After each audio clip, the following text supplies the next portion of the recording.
at National Institute of Technology, Rourkela. Humbly welcome you all to the 5-day GIAN course on PV Fuel Cell Microgrid, a Sustainable Energy Solution, PVFCMGSES-2024.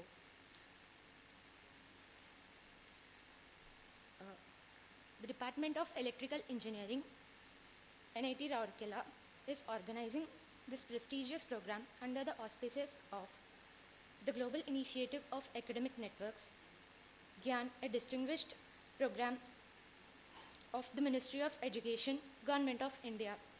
In order to start this momentous event off right, let us commence the day with a ceremonial lighting of lamp symbolizing the light of enlightenment and knowledge.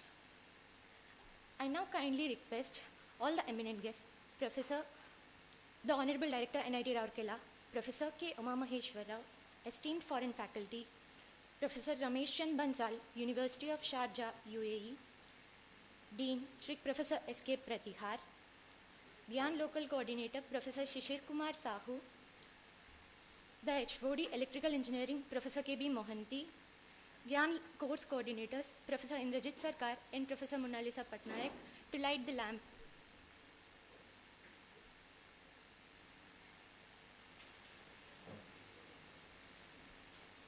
Deepajyoti param jyoti, Deepajyoti param jyoti, Deepajyoti janardanaha, Deepo haratu me papam, Deepajyoti namostute, Shubham karotu kalyanam, Arogyam sukha sampadah, Vesha buddhi vinashaya,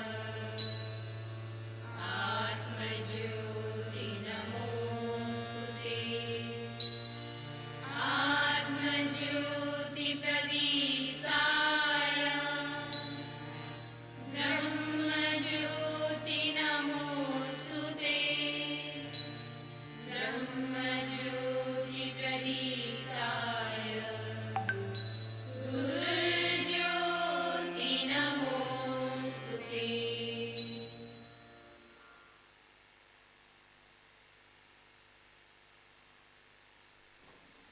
Now, I humbly request all our eminent guests, the Honorable Director, Professor K. Umamaheshwarrao,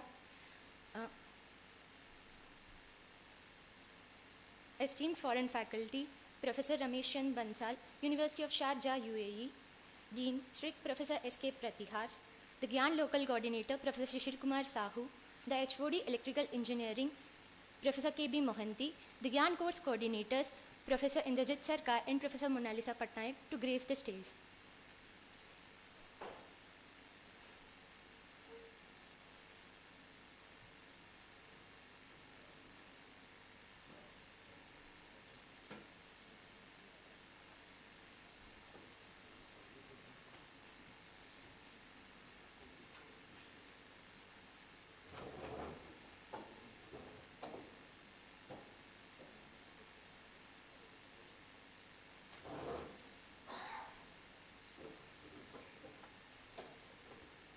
I now request the GIAN Course Coordinator, Professor Indrajit Sarkar, to provide a brief introduction to this course.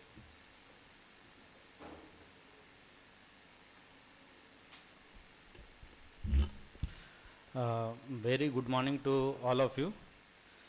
Honorable Director, Professor K. Umamaheshwarrao, esteemed faculty, Professor Ramesh C. Bansal, Dean Srik, Professor S.K. Pratihar, GIAN Local Coordinator, Professor S.K. Sahu, and other GIAN Coordinator, Professor Monalisa Pattnaik, dear colleagues, volunteers, and participants attending this course online and offline.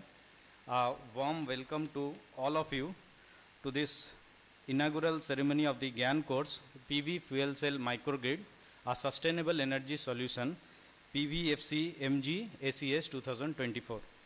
Now, first of all, I would like to thank all the participants who has shown their interest for this course and registered for this course and attending this course starting from today.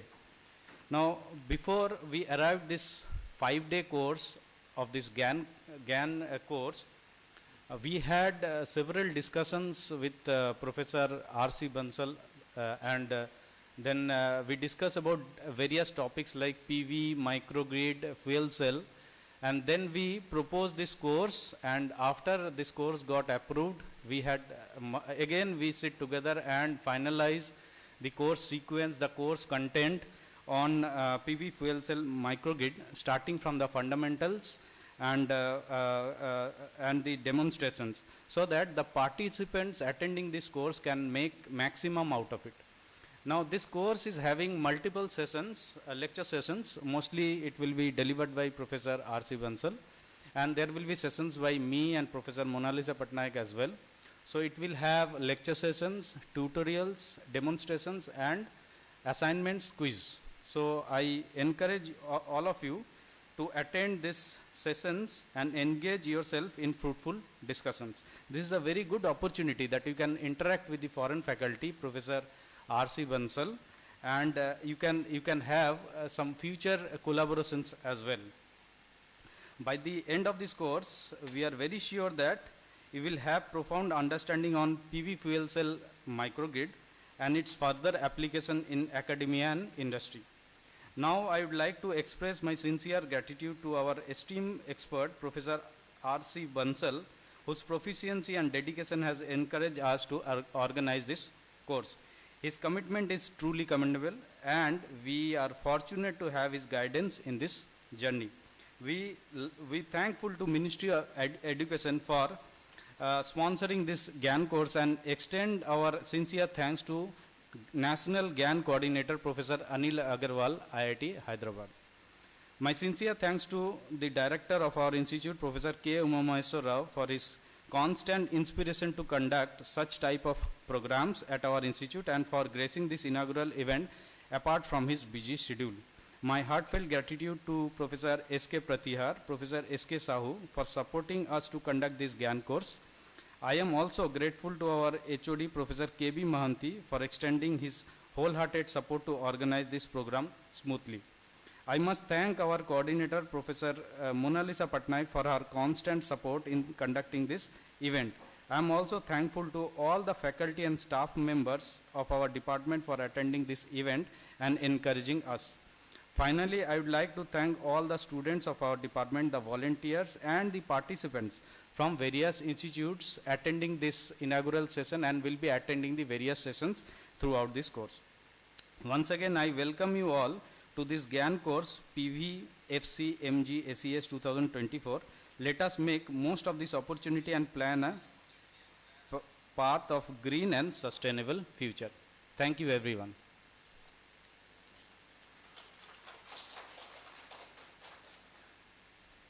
Thank you so much, sir, for your insightful introduction. Now, I kindly request the HOD Electrical Engineering, Professor K.B. Mohanty, to deliver the inaugural speech and provide some insights about the department.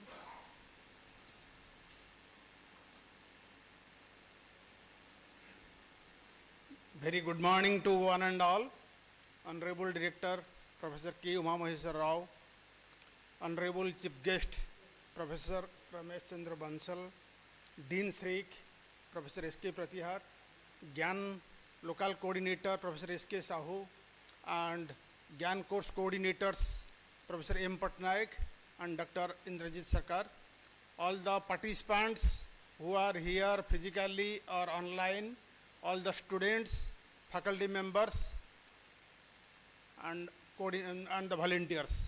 Very hearty welcome to this course on PV fuel cell, GIAN course, PV fuel cell microgrid, a sustainable energy solution 2024.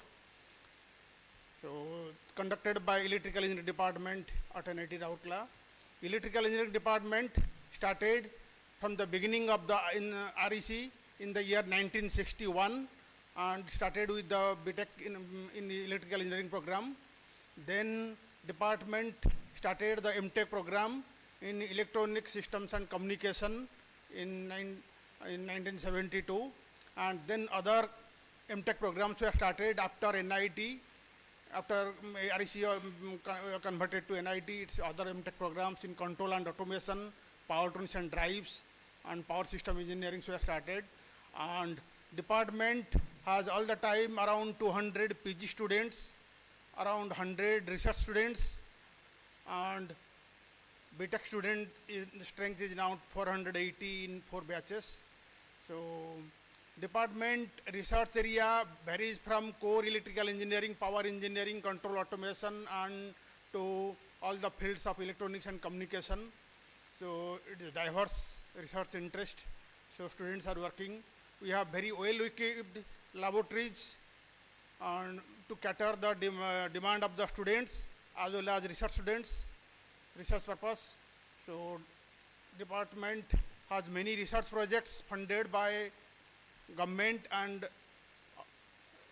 from private agencies in funding sources. So department is running. Department has also laboratory staffs and technical staffs who conduct the help in laboratory classes, and they help the research students and maintain good environment in the department laboratories. So this course is definitely and microgrid, everything we need for sustainable energy solution.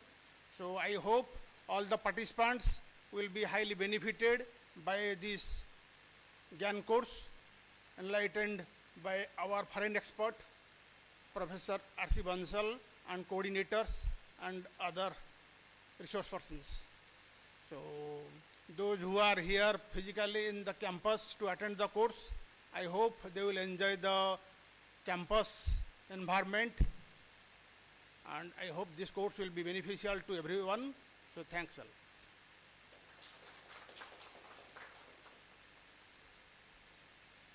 Thank you very much, sir. It is now my privilege to request our Honorable Director, Professor K. Uma Maheshwar Rao, to extend a floral welcome and present a memento to our esteemed foreign faculty, Professor Ramesh and Bansal, University of Sharjah, UAE.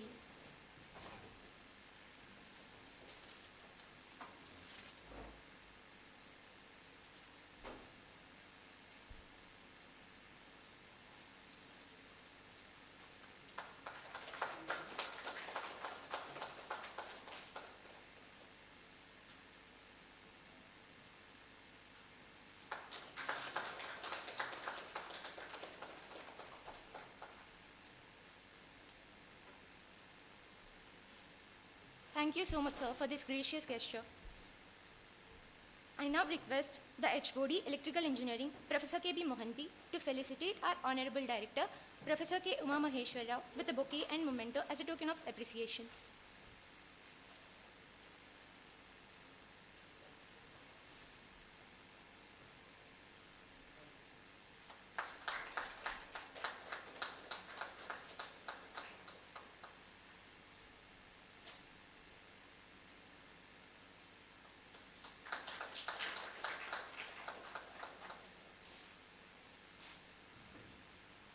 Thank you so much, sir, for honoring the session. Once again, I request Professor K.B. Mohanty to extend our gratitude to the Dean, Sri Professor S.K. Pratihar, by presenting him with a bouquet and memento as a token of appreciation.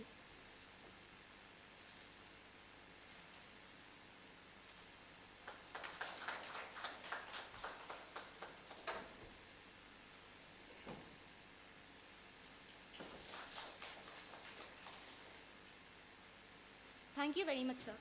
I now request Professor K.B. Mohanty to felicitate the GIAN local coordinator, Professor Shishir Kumar Sahu, with a bouquet and memento as a token of appreciation.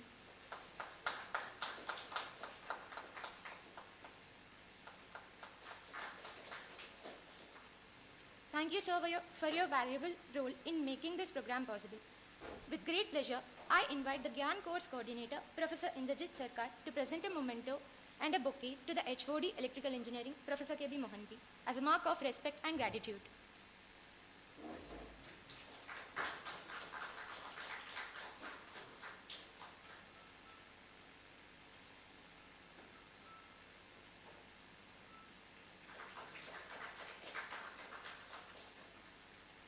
Thank you very much, sir.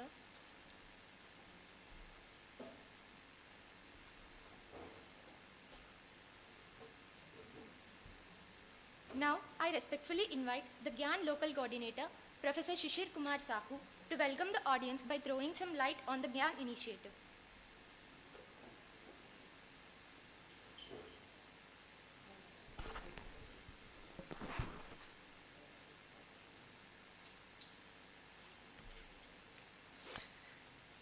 A very good morning to all and welcome to the GIAN course on PV fuel cell microgrid, a sustainable energy solution. Respected Director, NIT Rourkela, Professor K. Rao, the foreign expert of the course, Professor Ramesh and Bansal, University of Sharjah, UAE, Head of Department of Electrical Engineering, Professor K.B. Mohanty, course coordinators, Dr. Indrajit, Sarkar and Monalisa, Pattnaik, dear faculty colleagues, participants, students, ladies and gentlemen. In fact, this is the second GIAN course by the same coordinators. So, GIAN means knowledge, with the full form of Global Initiative of Academic Networks, is a program of the Ministry of Education, Government of India, designed to tap the talent pool of scientists and entrepreneurs internationally to encourage their engagement with the institutes of higher education in India to augment the country's existing academic resources, accelerate the pace of quality reforms, and elevate India's scientific and technological capacity to global excellence. GIAN enables institutes of higher education in India to invite and host internationally renowned academicians and researchers, facilitating the co-teaching of advanced courses to Indian students and fostering collaborative relationships with experts from around the world. GIAN also offers international experts a unique opportunity to familiarize themselves with India's academic environment by interacting with local students and faculty, which can explore potential collaborations, share their expertise, and contribute to the advancement of knowledge across diverse fields. So, the last course has been done by the same coordinators on basically on hydro and microgrid. So, now they are switched up to another renewable energy, the solar. As the figure says, lot of solar energy development has been taken place in the country right now. India is a pioneer in the solar energy generation throughout the globe.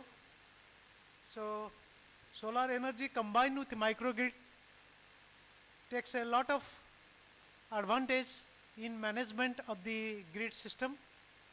It can, whenever the grid has a surplus or grid has a deficit, the management will be still better. Either you can use it remotely or you can integrate with the main grid as well. So that way it helps us in sustainable energy source of the country. So we have already conducted around 20 courses on GIAN, around 5 in this season. So around 9 are still to come before the March. So with this, I thanks all the participants and all best wishes for those who are involved in the course. Thank you very much. Thank you very much, sir. It is now my honor to invite the Dean Strict Professor S.K. Pratihar to share a welcome note with the audience.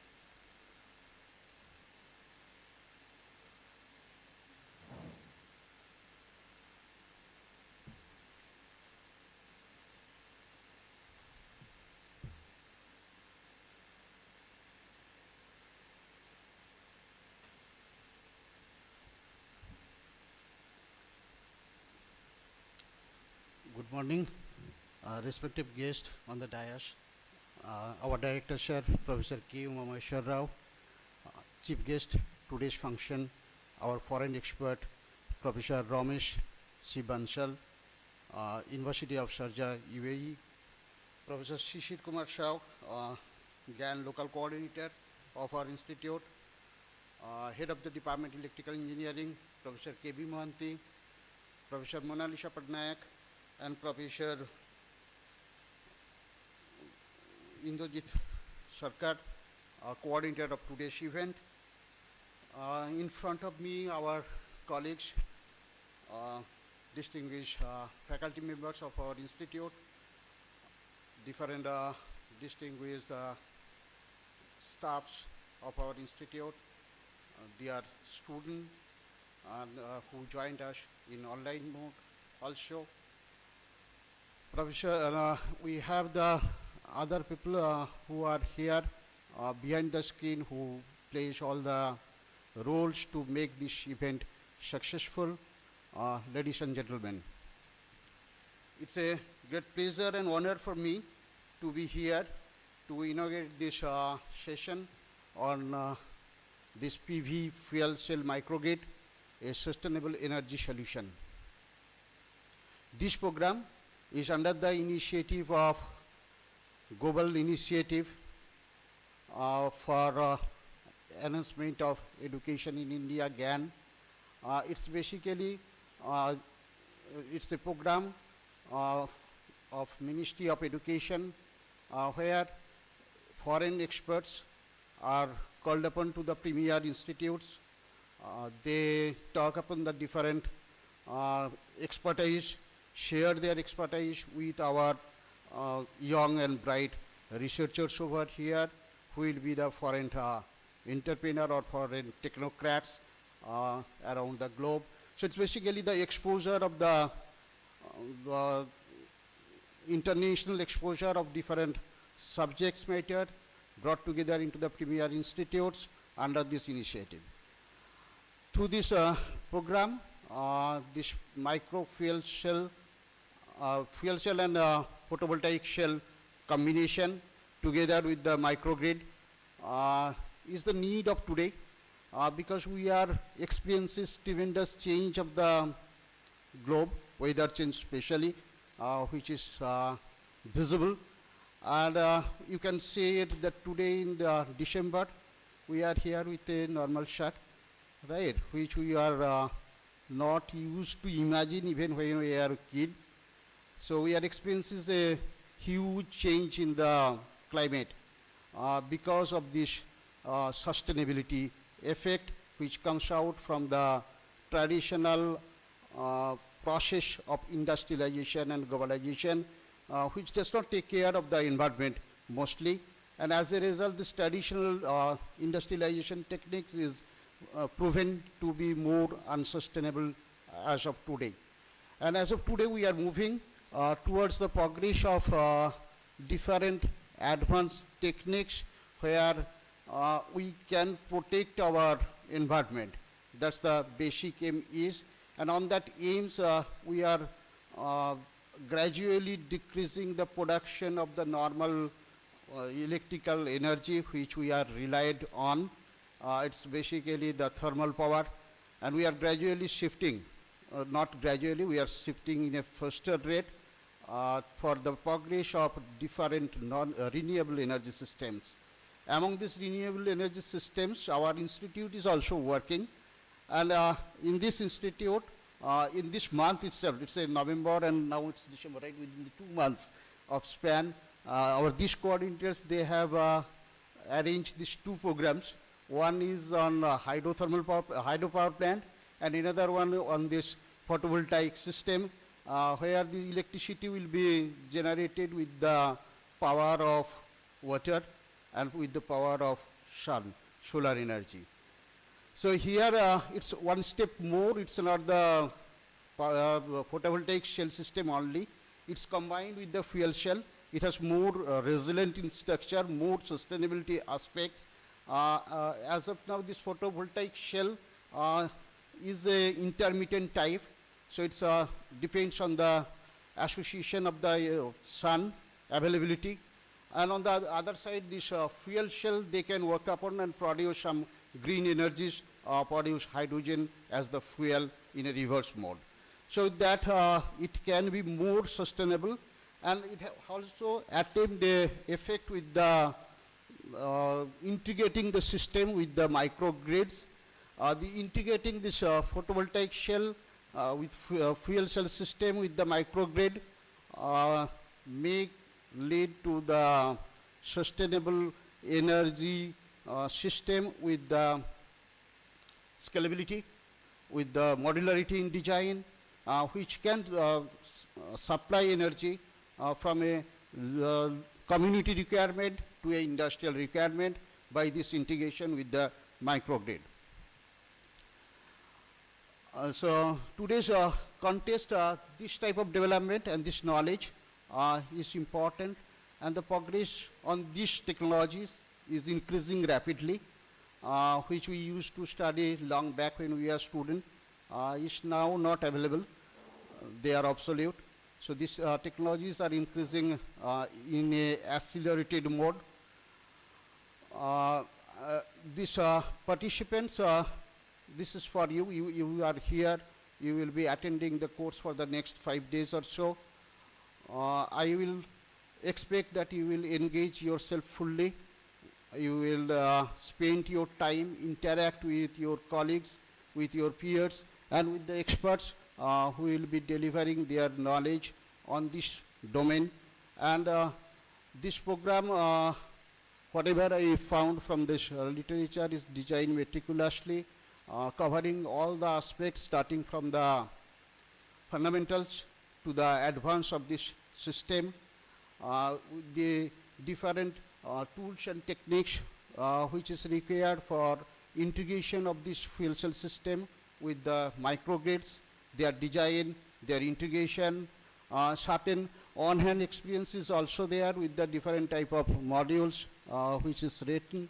And I hope you should take advantage of these modules, try to enrich your knowledge, enhance your domain, try to integrate it with the boundaries, with the other domain experts, and this will help you to continue with the education in near future and the progress for the development of sustainable energy system for our society. I would like to express my gratitude to the organizers, especially the coordinators of this event, and the foreign expert, Professor Bansal, who has worked hard to design the course and make it reality to today's domain.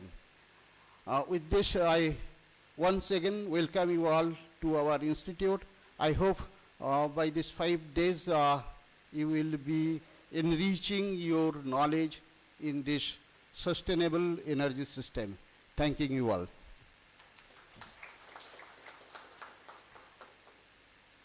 Thank you very much, sir. Now, I respectfully invite our esteemed foreign faculty, Professor Ramesh Bansal, University of Sharjah, UAE, to share his thoughts with us.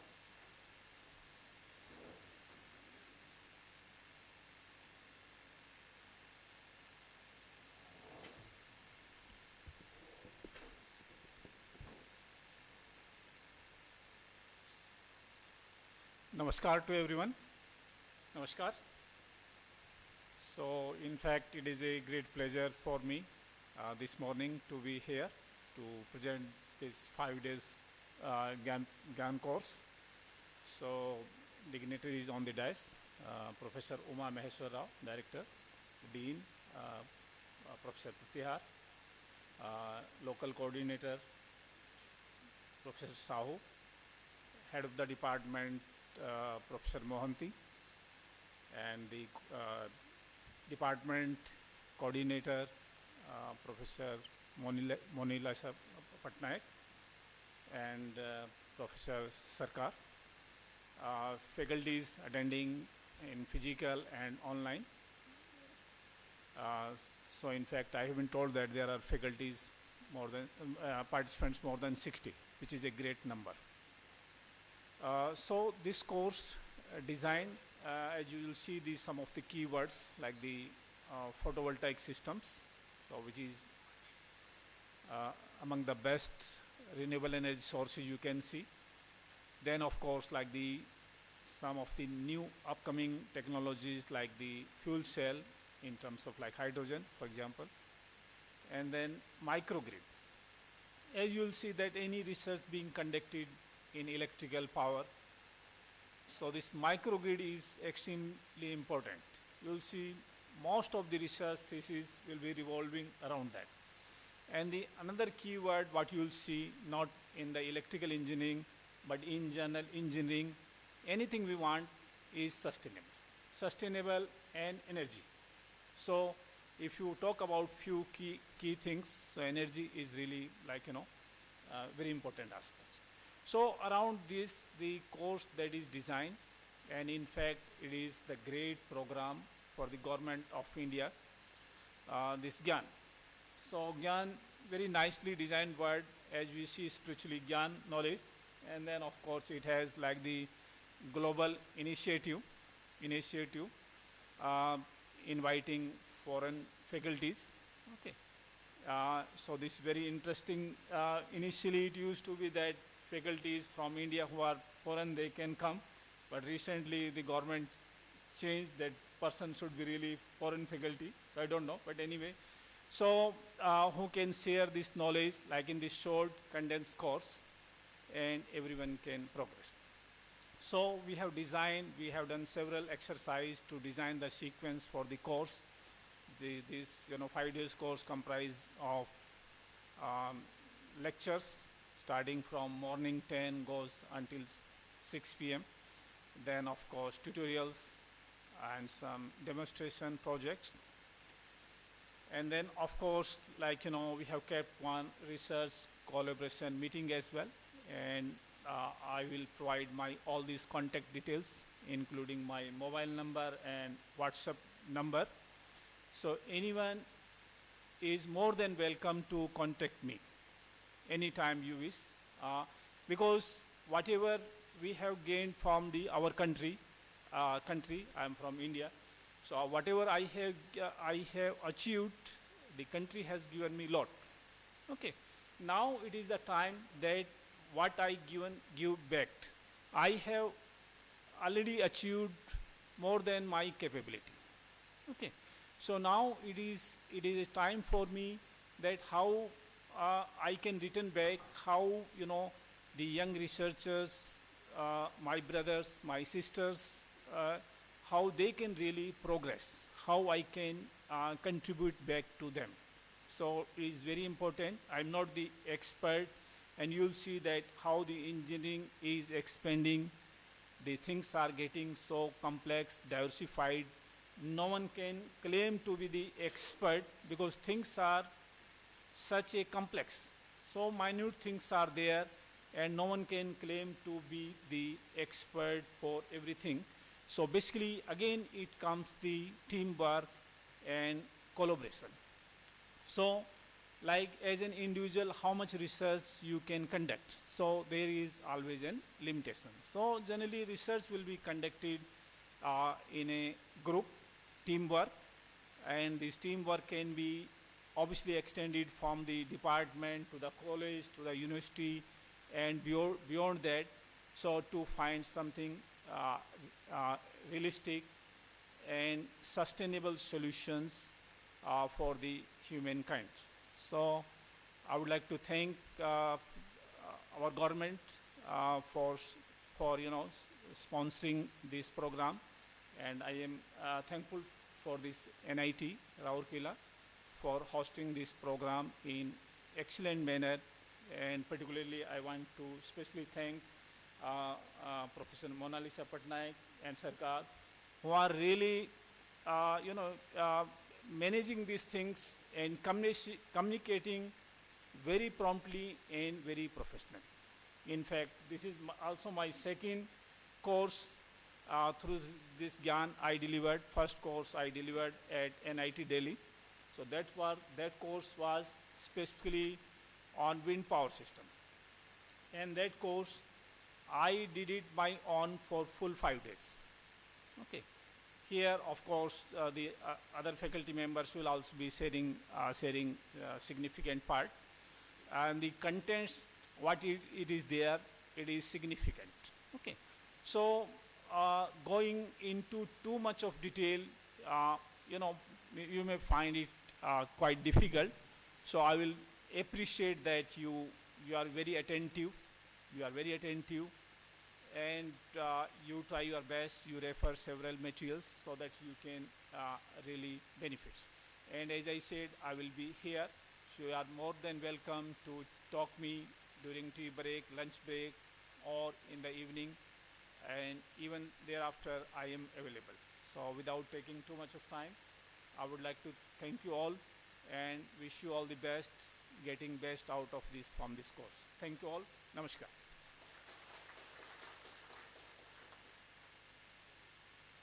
Thank you very much, sir. We are truly privileged to have you here. Now, I humbly request the Honorable Director, Professor K. Uma Maheshwar Rao, to share his thoughts about this gathering. Thank you. The dignitaries on dais, the chief guest of today's 5-day GIAN program, Professor Ramesh C. Bansal from the University of Sharjah, and Professor Pratihar, Dean Strick, Professor S.K. Sahu, the GIAN coordinator, Professor K.B. Mahanti, head of the department, and Professor Monalisa Pattnaik, course coordinator, and Professor Indrajit Sarkar, co-coordinator of GIAN program, and other faculty members of the department and the participants from the institution as well as across the institution. I welcome you all to this 5-day program, GIAN program, on the PV cell microgrid, a sustainable energy solutions. And as our keynote speaker or key speaker of this program, Professor Bansal, has already stated that he has identified very aptly a few keywords, and keywords are, within the keywords itself is the scope and then the challenge. Okay. First is the photovoltaic or the solar energy or solar cells, and the fuel cells is the 2, and microgrid is 3, and the 4th is energy, right? 5th is the sustainability of the energy and the solutions. These are the very key points, or the key words, I would say, that in this 5-day program. Here I would just like to touch upon all the 5 aspects and then try to remind the participants to make use of this particular opportunity, where there is a sharing of knowledge. GIAN, the very word, as what Professor Bansal has already identified, that it is the wisdom, right? Wisdom, it is also a network of, it's a global network of the academicians for sharing their knowledge with the local network of the department. This is again, once again, the sharing of the knowledge is also microgrid as well as the international grid level it is happening. Now let us just look at the why we are really very concerned in our country about it's a global concern though, but then very aptly it is our concern in our country about the power generation, is that for many decades the major source of energy, as all of you know, it is the fuel resources, okay, burning of the carbonaceous fuels, fossil fuels, and then trying to tap the energy. And even today, it is about more than 50% of the energy which we are generating is a thermal based, okay. And when we say it is a thermal based, it is burning of the fossil fuel, that is nothing but coal. Okay. Coal is the main stake of power generation in India today and then immediate tomorrow, okay. What exactly is the concern which we have got to really think about it? Are we not having the coal reserves? Right, we are having coal reserves. It's not that we do not have. We have coal reserves for another century or so. But the question is not about the availability of the coal or the fossil fuel as a source of energy, but then the footprints it is leaving behind when we are burning 1 ton of coal, how much of the waste that it is generating, how much of the carbonaceous gases which are leaving onto the surface or the atmosphere. This is what is the major concern. And this has been the topic of the discussion and agenda in COP also 29, where recently they have been talking about reducing the carbon footprints and then the dependence of the fossil fuels. Fossil fuels, it is not only the coal, it is also the natural gas is also another fossil fuel from where we are really dependent on. Every single car on campus today, we have, I think if I really start counting, maybe it will be in thousands. campus did not expand, but then cars have increased. So now the question which we have got to really, I'm not against that one, right? Because our sophistication in our lifestyle and then standards of living have increased our dependence on the energy in whichever the form it is, fossil fuel as well as electricity which we are using here. And if you try to look at the, I'm just trying to connect all the loose points, Professor Bansal. It is that India after China is the largely populated country, and then if you just try to see the per capita consumption of the power or the energy or the electricity is 1/3 the global consumption, right? So now there is a great demand, and then there is a very big gap between supply and demand. Have you ever noticed the gap between supply and demand? In summer, what really happens is that this word is only coined for India, Professor Bansal, that is load shedding. Load shedding is never there anywhere in the globe, I believe, I don't know, right? But then it is a common word in India, load shedding. Summer aate hi there is a load shedding, okay? And the paper headline says that, right, only 10% increase in the load shedding. Only 10% increase in this financial year means until yesterday, how much was the load shedding? So you are increasing the yesterday's load shedding by another 10%. If the load shedding in summers is about 60%, you are increasing by another 10%. That means 70% is the load shedding. And then if it goes on like that, load shedding, 10% increase, 10% increase, 10% increase, ma'am. So there will be a day when there will be only darkness in summers. Only the source of energy will be sun, which is there. Another challenge which, another challenge which I just to throw it to all the young students here is that ours is a country, a tropical country, and where 365 days you have sunshine. But none of my young researchers or the faculty also ever thought that India should be pioneering in this PV cells or PV or so, photovoltaic cells or photovoltaic source of energy. Why? Today in our this huge campus, if I really try to take the area of the aerial extent of the roof that are available, I think around only 70% of the roof is covered, but then minimal power generation is happening because one of the reasons which I was told by the estate officer, even today erection of the solar cells is very, very expensive. To the energy, it is really generating. If I take the ratio of that one, it is not really sustainable. Okay, this is the challenge that you have.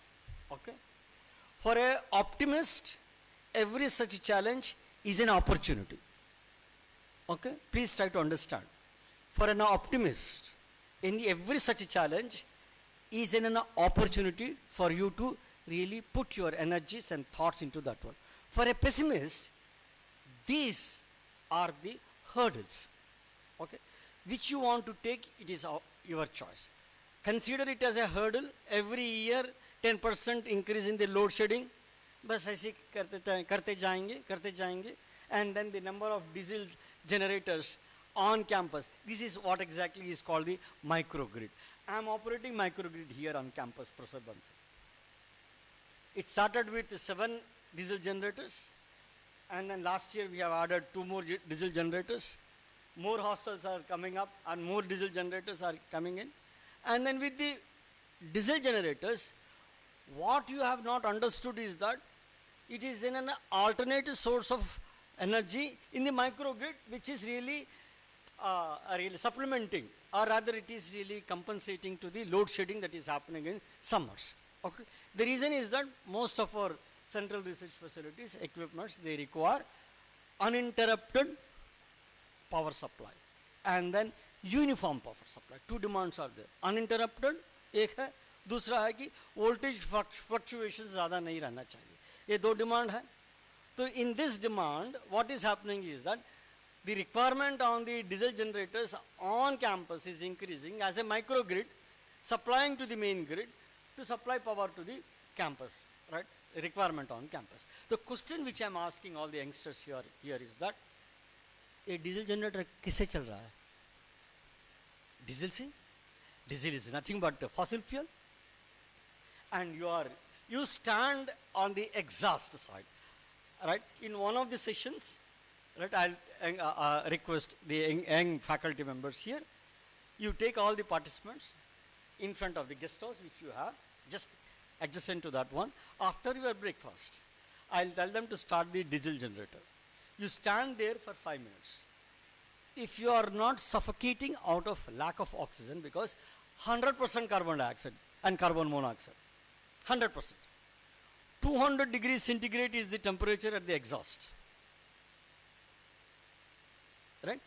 When I am running 12 diesel generators on campus, आप थोड़ा समझ लीजिए कितना carbon dioxide, कितना carbon monoxide और कितना temperature हम इस एनवायरनमेंट में प्रदूषण के नाम पे फैल रहे हैं. Right? In this room, and I am not seeing any AC, but then there must be AC because there is a MCB for AC. All right. There is MCBs are also, because I was looking at every switchboard is named also, switchboard 4, 5, 6, 7, and then MCB. It's very clearly no confusion for even the guests also, that what exactly is the network which is there. The question, the challenge which you have got is that you please, I am requesting you, the youngsters, whether you understand PV fuel cells, whether you understand microgrid, whether you understand the power generation in the country, it's all immaterial. What is most important for you to understand is the word, quote unquote, is sustainability. Right? I don't know how to make you even subtle to make you understand sustainable. Okay? What exactly is required today? We should not be consuming more than what we require and then throw it to the energy or throw the energy out, right, in the form of its pollutants. The reason is that what exactly happens on our campus is that when I go to any lecture hall complexes, okay, I am taking little time. Take it as a keynote address itself, because I am addressing to all the issues on campus. I walk into lecture halls. We have a lecture hall complex A and then lecture hall complex B or 1 or 2, whichever the way in which you are know. Class is over. AC is on. Lights are on. Your smart board is on. Overhead projector is on. There is no one in the classroom. Every single, 90% of the classrooms are like that. Is it sustainable? It's not sustainable. Then who should have taken the responsibility? Is the teacher or the student? Or both? More than the teacher, because tomorrow belongs to you. Tomorrow belongs to you. Right? When you do not have fossil fuel also to burn to generate power, that is the time you remind me. Sir ने कहा था, थोड़ा जोर से कहा था, मुझे अच्छा नहीं लगा, फिर भी सर ने याद दिलाया कि ये सस्टेनेबल नहीं है. ये सस्टेनेबल हरगिज नहीं है. लेकिन फिर होता क्यों है ऐसा? Right?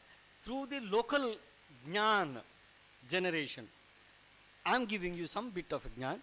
Professor Bansal will give the other part of the GIAN. I am also giving you some GIAN. The GIAN is that these resources which you are thinking as you are right that they have got to exist for your demands.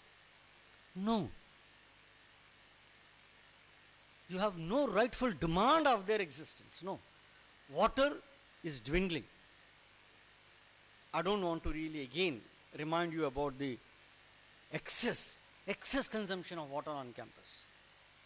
2, we are spoiling the soil and soil's fertility and mineral wealth by plastic. 2. 3, we walk into the classroom should be thanda tab tak. walking out of the classrooms without really taking any responsibility of switching off the pump. How much of the diesel that you are burning? Just think about it. Will you be able to breathe oxygen tomorrow? I am putting these questions to you. If somebody says that Delhi is not livable in winters, and come 10 years from now, Delhi will never be able to livable in any season throughout the year. कौन बनाया? दिल्ली बनाया? कौन बनाया? हम खुद बनाया. I will take the example of Delhi with NIT Rourkela. I am associated with this institution since my times at IIT Kharagpur. I am a faculty at IIT Kharagpur, sir. I am still. I used to come here because I generate the raw materials for you to generate power. I am a mining engineer. I generate a lot of tons of coal, right? I take pride in generating that one. Okay. So now when I came during that time, right, in 80s and then and all that time, hardly there was one Fiat car, only one Fiat car on entire campus. Campus size did not increase. It's a constraint, physical constraint. It's a fixed parameter. Okay. Main building did not change, fixed parameter. Faculty apartments, they always complain that these are as old as 63 years. Right. They did not change. Change hua kya?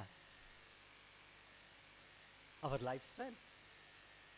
Our lifestyle mein, you just go out of one course, stand in front of the main building, you just see from one end to the other end. All the high-end cars. There will be high-end cars. I'm really happy that our social status, lifestyle has changed and our per capita income increased and living standards also trying to match with US. It's very good. It's very good. But the question is that we have got to take little responsibility about using the resources. This is the last GIAN I would like to really impart to you. The reason is that this type of courses are just trying to throw before you some challenges. Challenges, when there is a challenge, there are two ways in which the youngsters can think. One is an optimist, take it as an opportunity. One, there is a pessimist who takes it as a hurdle. Right? A pessimist always looks for an opportunity not to work and keep complaining and complaining and complaining. हर चीज के लिए complaint होता है कि यहाँ से director से लेकर के ultimately last your mess worker तक कंप्लेंट ही होता है, क्योंकि आपका भलाई का वो अगेंस्ट है, सोचते हैं आप. But then where are you in that, in that big canvas, where are you, what is your contribution? India has produced some greatest people, Bharat Ratnas, APJ Abdul Kalam. If you just try to Google out and then look at his history, there was no, or rather, monetary benefit given to him for the initial, the launches. Right? He has put it on the bicycle for some point, rocket launches, and bullock cart from some distance. But then he did not stop his research. Right? Don't look for an opportunity to crib and cry. Take the opportunity because it knocks only once. This challenge, PV, fuel cell, microgrid, sustainability, energy and solutions. Every word is so important. Tons of gold importance is there for tomorrow. Okay? Think about that one seriously, and whatever the little that you can contribute. Your contribution can be the word sustainability. Switch off the lights and fans when there is no need. Thank you very much.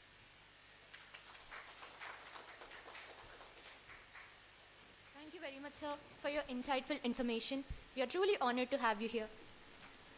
As we conclude the inaugural session, I would like to extend a heartfelt vote of thanks to everyone On behalf of the entire organizing team, I express our sincere gratitude to the Honorable Director, NIT Rourkela, Professor K. Uma Maheshwara, our esteemed foreign faculty, Professor Ramesh Bansal, University of Sharjah, UAE, for honoring us with his presence and valuable insights. We look forward to more such collaborations in the future, sir. The Dean Strict, Professor S.K. Pratihar, for his encouragement and gracious presence. The GIAN Local Coordinator, Professor Shishir Kumar Sahu, for his dedication and cooperation.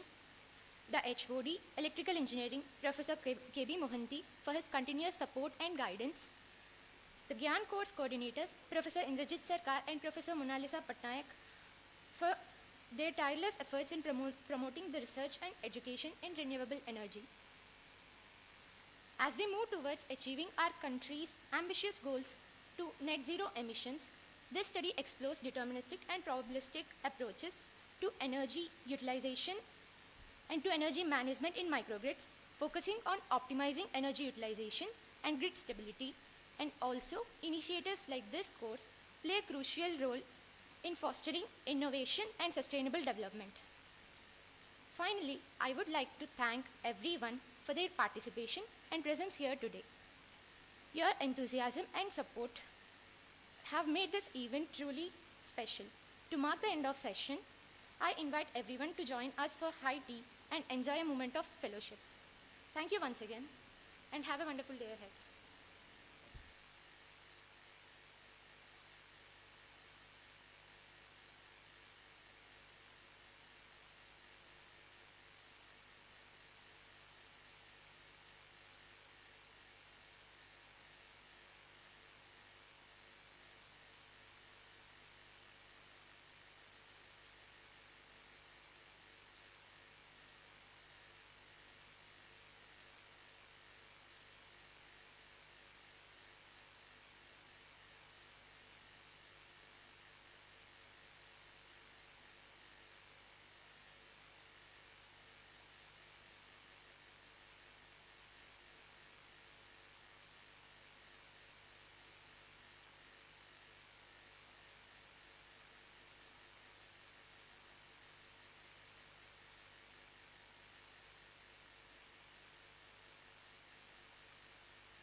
Hello, hello, hello. Mic testing. Hello, hello, hello, hello. Sorry. इसको लगा।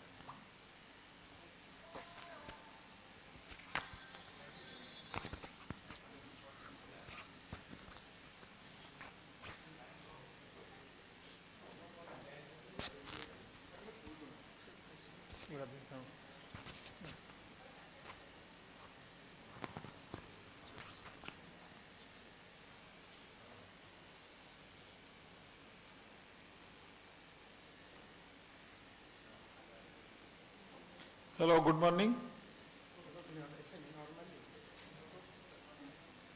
Good morning.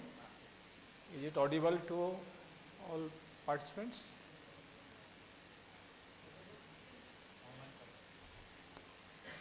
Good morning to everyone. I am delighted to welcome you all to the first session of this GIAN course. The session will be taken by our foreign expert, Professor R. Bansal. Here is the brief introduction of our esteemed foreign expert. Professor Ramesh Bansal has more than 25 years of diversified experience of scholarship, of teaching and learning, accreditation, research, industrial and academic leadership in several countries. Currently, he is a professor in the Department of Electrical Engineering at University of Sharjah and extraordinary professor at the University of Pretoria. Previously, he was professor and group head power in the ECE department at University of Pretoria, UP, South Africa. Prior to his appointment at UP, he was employed by the University of Queensland, Australia, University of South Pacific, Fiji, and BITS Pilani, India. Professor Bansal has published over 450 journal articles, presented papers at conferences, books, and chapters in books. He has Google citations of over 22,000 and H index of 70. He has supervised 25 PhD, 5 postdoctoral, and currently supervising several PhD students. His diversified research interests are in the areas of renewable energy, wind, PV, DG, microgrid, and smart grid. Professor Bansal is an editor of several highly regarded journals, including IEEE Systems Journal and Smart Grid and Sustainable Energy. He is a fellow and chartered engineer, IET UK, fellow Institution of Engineers India, fellow SAIEE, and senior member of IEEE USA. Thank you so much, and I hope you enjoy the session.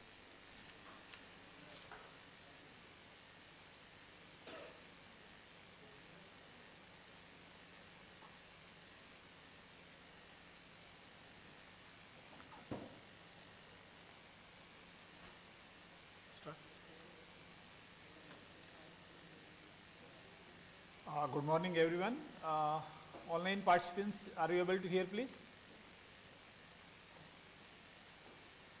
So we are just going to start this 5-day course, PV Fuel Cell Microgrid, a Sustainable Energy Solution. So this 5 days program is provided to you. So we will go according to this schedule.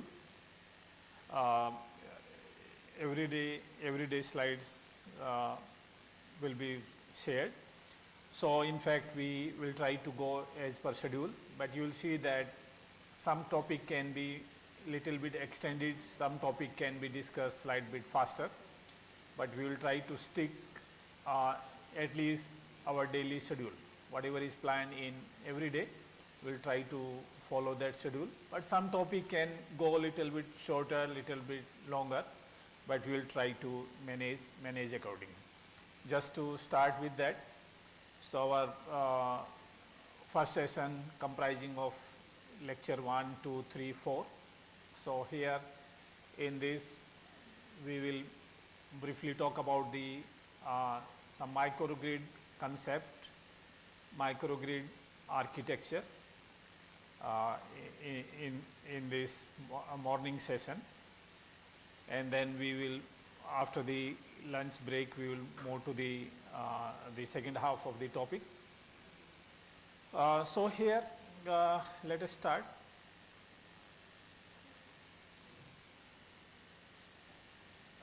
So here for this session, the contents, what briefly I am going to discuss.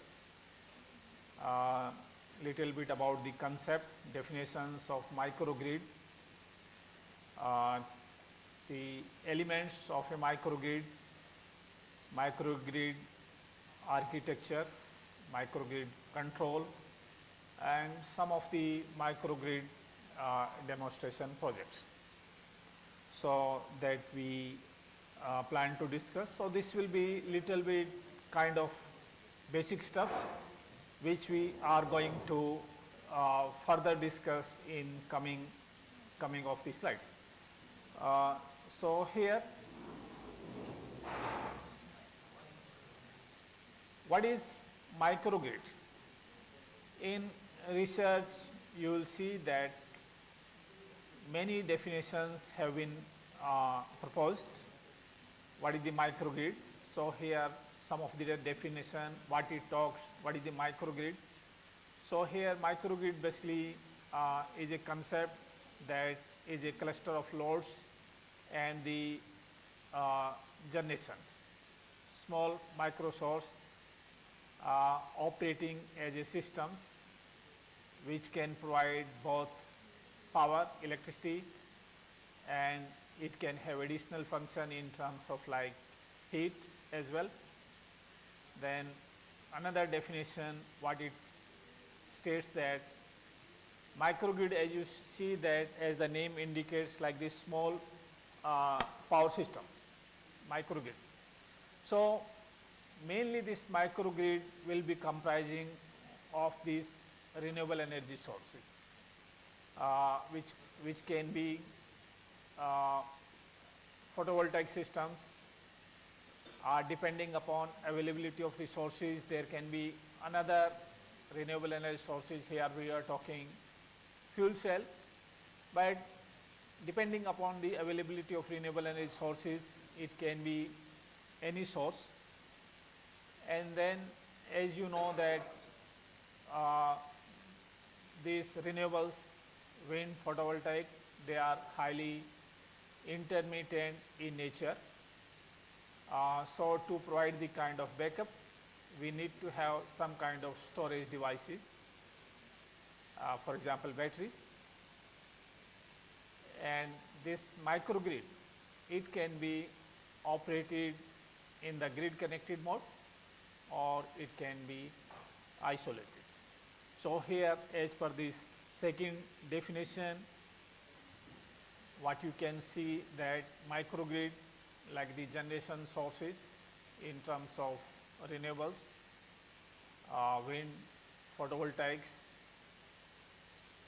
small, mini, micro hydro, it can have any source depending upon availability of the natural resources. And then the backup in terms of battery storage system, it can have diesel generator as well. Then of course the load can be classified as, you know, the priority, what is the priority of the load. And then of course this microgrid can be connected to the grid or it can be in isolated mode. So this way you will see that several definitions have been proposed in the literature, and this microgrid, where this microgrid will be connected, what voltage level this microgrid will be connected. So this microgrid generally will be connected at the low voltage level. This will be connected at the low voltage level.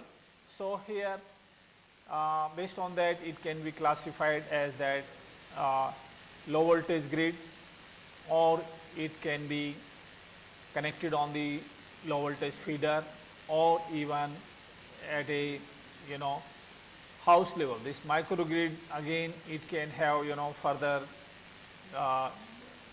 little bit sizing. So here you can see that in terms of low voltage grid, you will see obviously that in the picture you can see different kinds of the sources, like you can see wind, photovoltaics, small hydro, in terms of combined heat and power, then your loads, building loads, electric vehicles. So this can represent a low voltage grid. Then it can have that like low voltage feeder, just like say this feeder representing as the microgrid, again comprising of the sources and load. And as you have seen in case of microgrid renewables, the power flow, if it is connected to the grid, power can be drawn from the grid or power can be fed back into the grid through these power electronic converters. The power flow direction can be bidirectional. So you can see this another representation of microgrid. We have the main grid connected, this is our microgrid connected through the point what we call as the point of common coupling. Then we have distributed generation, distributed renewable energy generations, depending upon availability of the natural resources. It can be in terms of photovoltaic systems, fuel cell, wind power generation, micro hydro, so any type of renewable power generation. Then of course we have the loads, electrical load, and then just to maintain the real power generation and consumption, we have the storage system. Not shown here, we will discuss that in power system we have to maintain balance for the active power and reactive power in real time. So you can have additionally reactive power support device as well. If there is excess generation, even you could have dump loads as well. So this way your microgrid is comprised of. Okay. So interestingly, this microgrid can be given different names. What we see nowadays is more popular like the microgrid, but you can see that it can have like the hybrid power system. It can be isolated or it can be grid connected. Even you can call the similar name like the distributed generation. So all these names you can see are very commonly and almost interchangeably used. So like say sometimes we get little bit confusion about microgrid, that we may think that whether the microgrid, generally we call that it would be isolated. So the microgrid, it can be connected with the grid, or in the remote area it could be isolated. So there are both will be called as the microgrid. This like the who will be owner of the microgrid, sometime like say the utility who make the microgrid, they will be owner. So there could be like who will be the owner. Then of course we know that this microgrid mainly based on the renewable energy sources, but as we know that renewable energy sources are highly intermittent in nature, like wind and photovoltaic systems, and they are depend upon the nature weather conditions, so lot of uncertainty is there. So how we make the microgrid reliable, sustainable, like by adding the storage system, by having the diversity of the renewable energy sources, because generating the electricity through renewable energy sources, of course it is renewable and sustainable, but it is quite challenging as well because of the uncertainty of the weather condition, for example.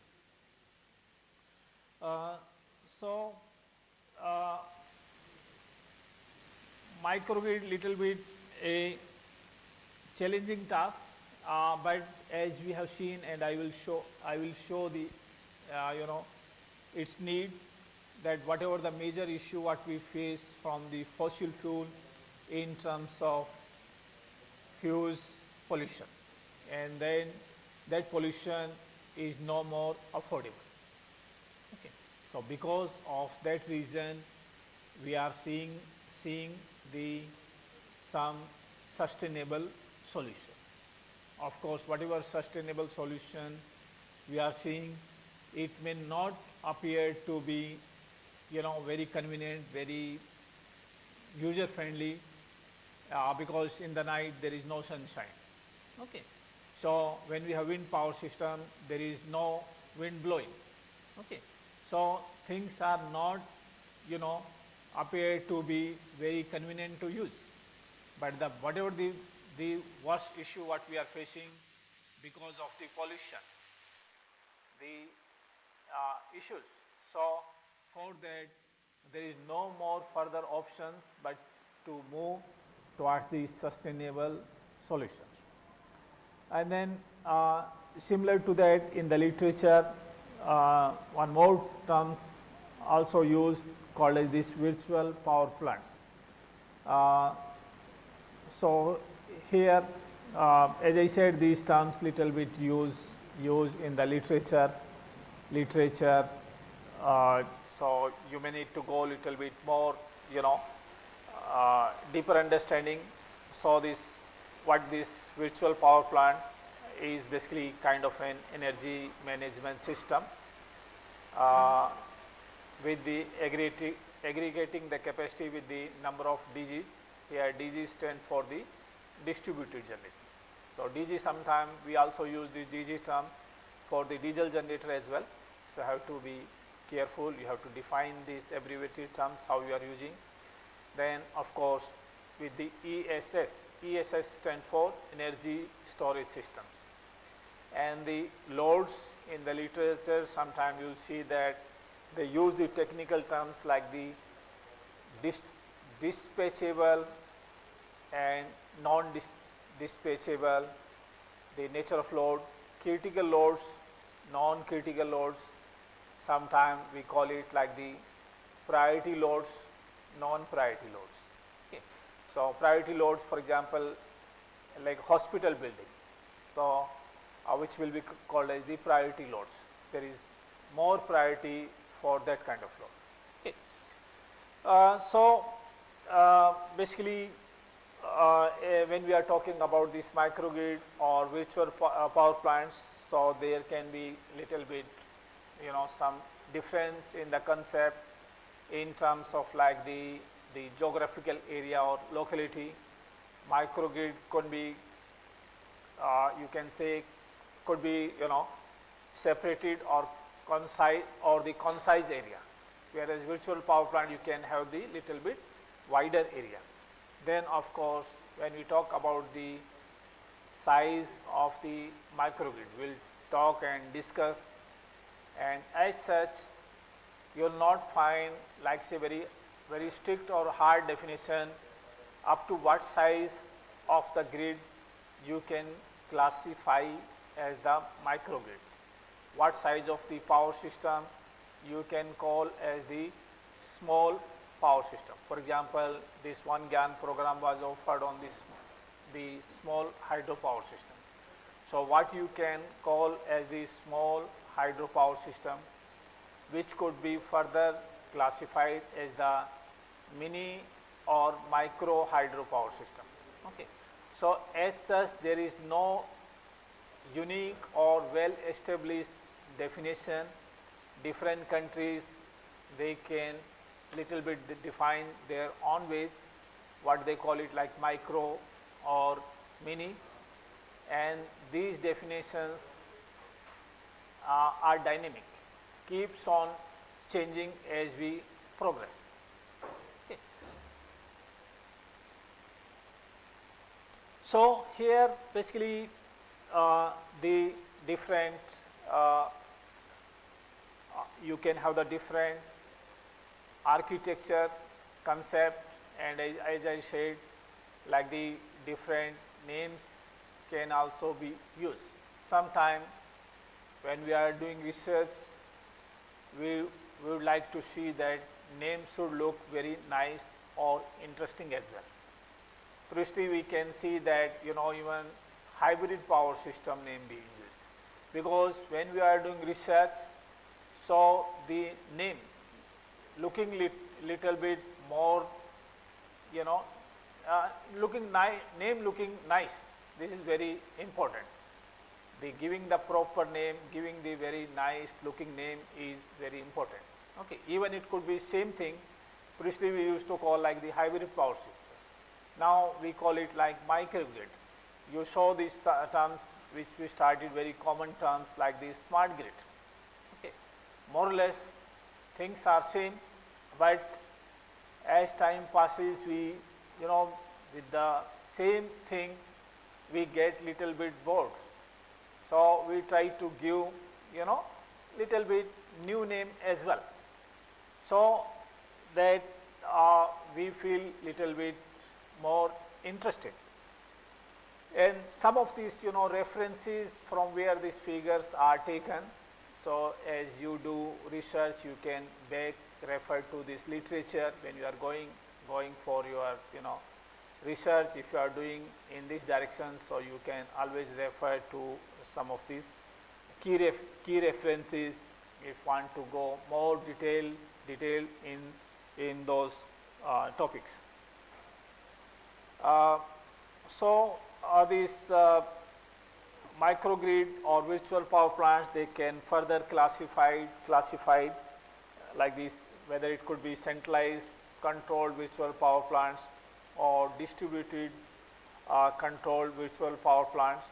As the name indicates, like the control is either centralized or distributed, or you can have fully distributed control virtual power plants. Then as I mentioned, like this, what will be the different elements of the microgrid. Obviously you will have the generators. So what this microgrid is a small system, so we use the generators, preferably renewable generators, because this is the whole aim of this microgrid. Okay. So here distributed generation or preferably renewable generators. So the distributed generation, what we can call as the small or distributed generation, as opposed to centralized generation. Again, as such, there is no unique hard and fast definitions, but what you can call this distributed generation, like few megawatts in the range, for example 10 to 50 megawatt could be called as the distributed generation. And then when you call about this like the microgrid, micro turbines, even the size for these could be generally like few hundreds kilowatts. Your microgrid could be in the capacity depending upon the size, it could be 1 megawatt, 500 kilowatt, around that. So as such, there is no well defined definitions as well. Then talking about the microgrid, when we talk about the distributed generation in terms of renewable generators. Mostly we have the photovoltaic systems. Most of the place worldwide we have the sunshine available, and the PV system is most convenient to use. Okay. So generally when we are talking about the microgrid or this distributed generation, photovoltaic system is mostly there. Okay. Then we see what additional renewable sources it could be available. If there is like say wind by the way, or by the way any micro hydro, biogas, so it could have any type of renewable generation.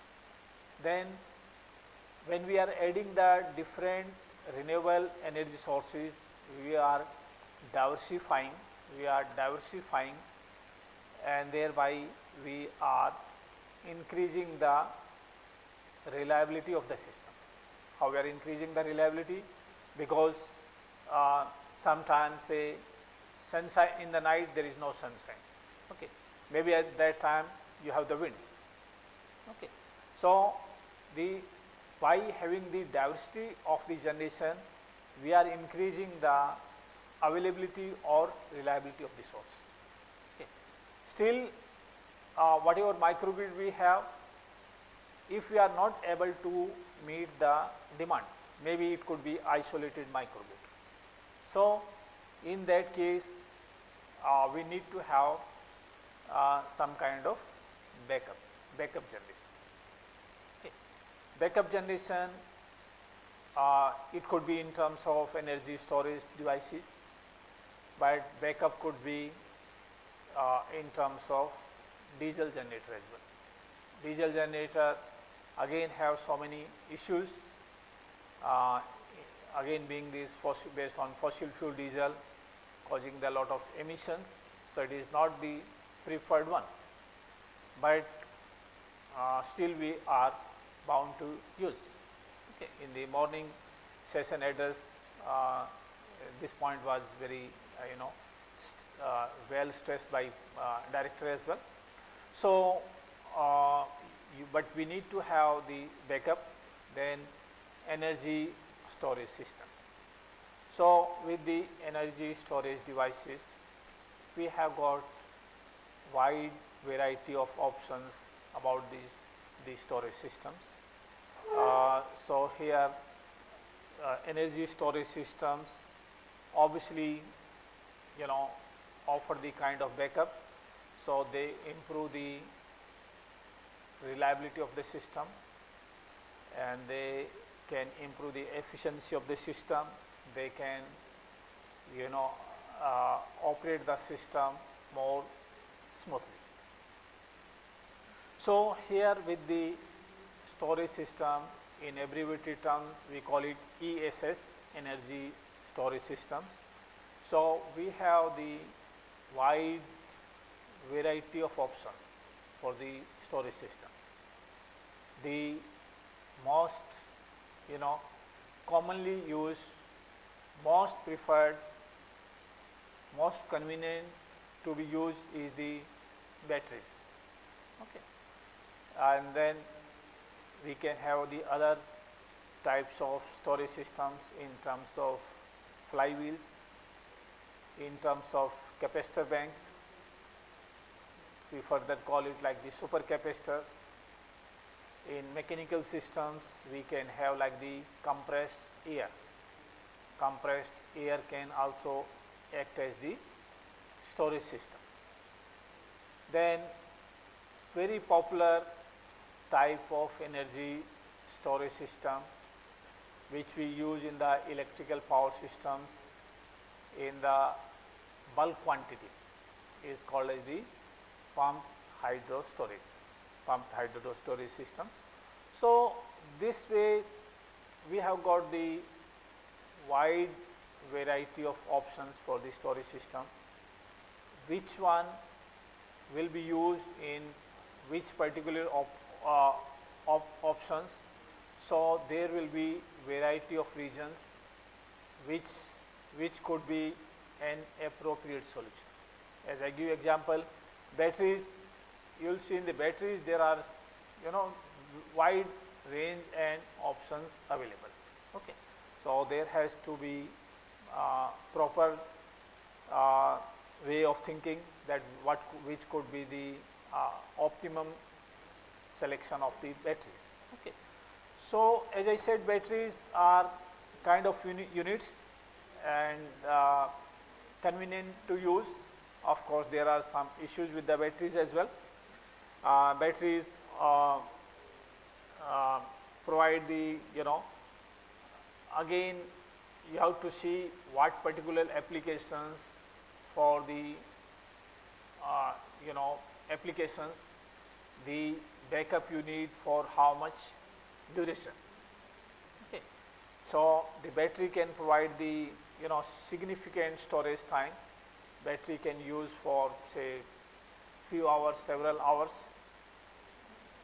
So depending upon what particular application you need, so you can have the different options with the batteries in terms of like the lead acid batteries, sodium sulfur batteries. So in batteries you will find like the 5-7 different options. Okay. Then in the batteries, again what particular type of battery you select for particular application, it will depend upon several technical and economical considerations.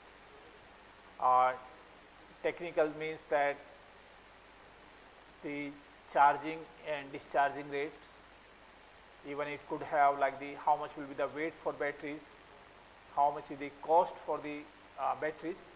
So for selection of batteries and what particular applications. So this way there will be number of technical and economical points that has to be considered in selection of the batteries. So these topics here I am just giving you very brief, and this topic you may see that again comes again during the discussion of other lectures as well. Okay. So now when we are talking about the electrical power system, so battery itself has become one of the great aspects for the research. What is the size of the battery? Okay. Initially we talked about the very small size of battery, and now like say battery of what size it can be used in the application of the renewable power system or even in the conventional power system. Okay. Now for example, if you need the power, okay, say 1 megawatt power we need, for example, which we have to burn the coal and use the electricity. Okay. So can we think of that we can have 1 megawatt battery as well? Okay. So the size of the battery, so size of the battery is quite expanding. So because now this battery has got a great applications, particularly in the renewable power systems, electric vehicles, even in the conventional power system as well. So battery size, battery technology is going to be significantly increased. So this battery showing in the picture, for example, is the size of the 100 kilowatt. So now we are started talking about the battery size, not like say very small size battery, but battery here is showing like a sort of like the small size microgrid as well. So battery sizes are really increasing. When we talked about these different energy storage systems, so here in this slide you can see the different options for the energy storage technology, which you can see in terms of like the mechanical system. In mechanical system, you can have like the pump, hydro storage,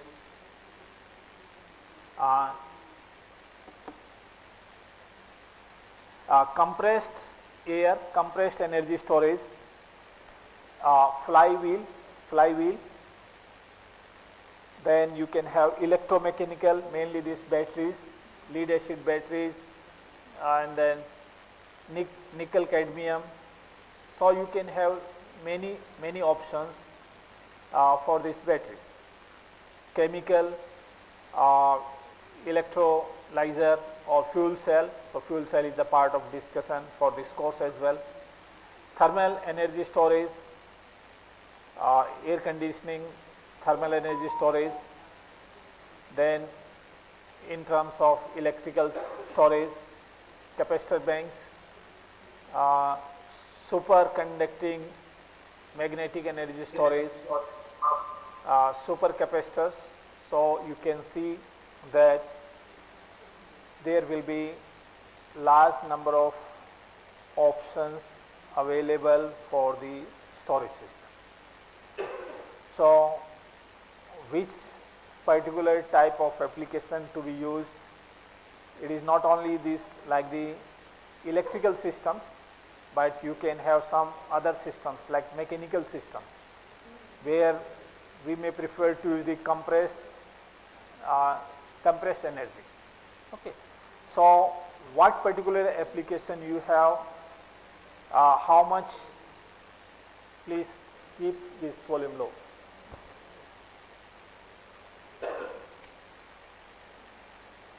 So we have got the large number of options for the storage system. I will not go into the detail.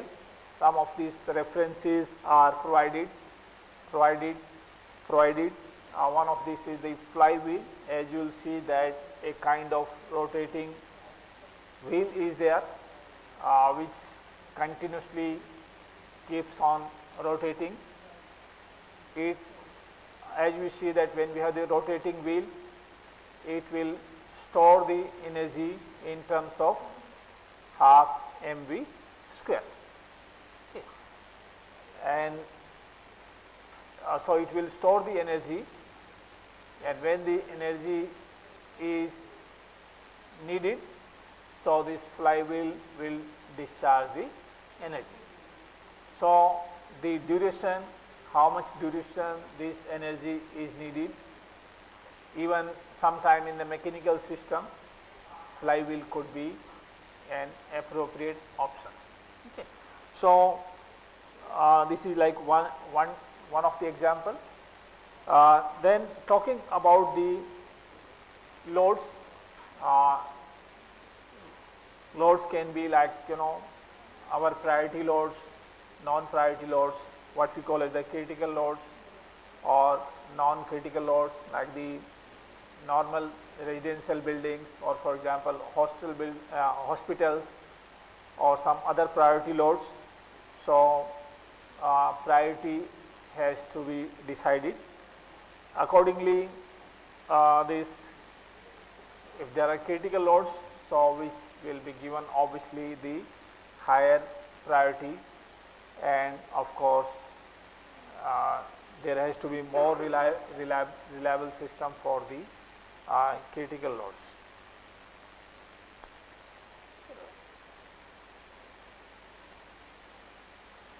Now, how this, you know, microgrid will be connected to the grid. Obviously, there are the circuit breakers, and then this circuit breaker,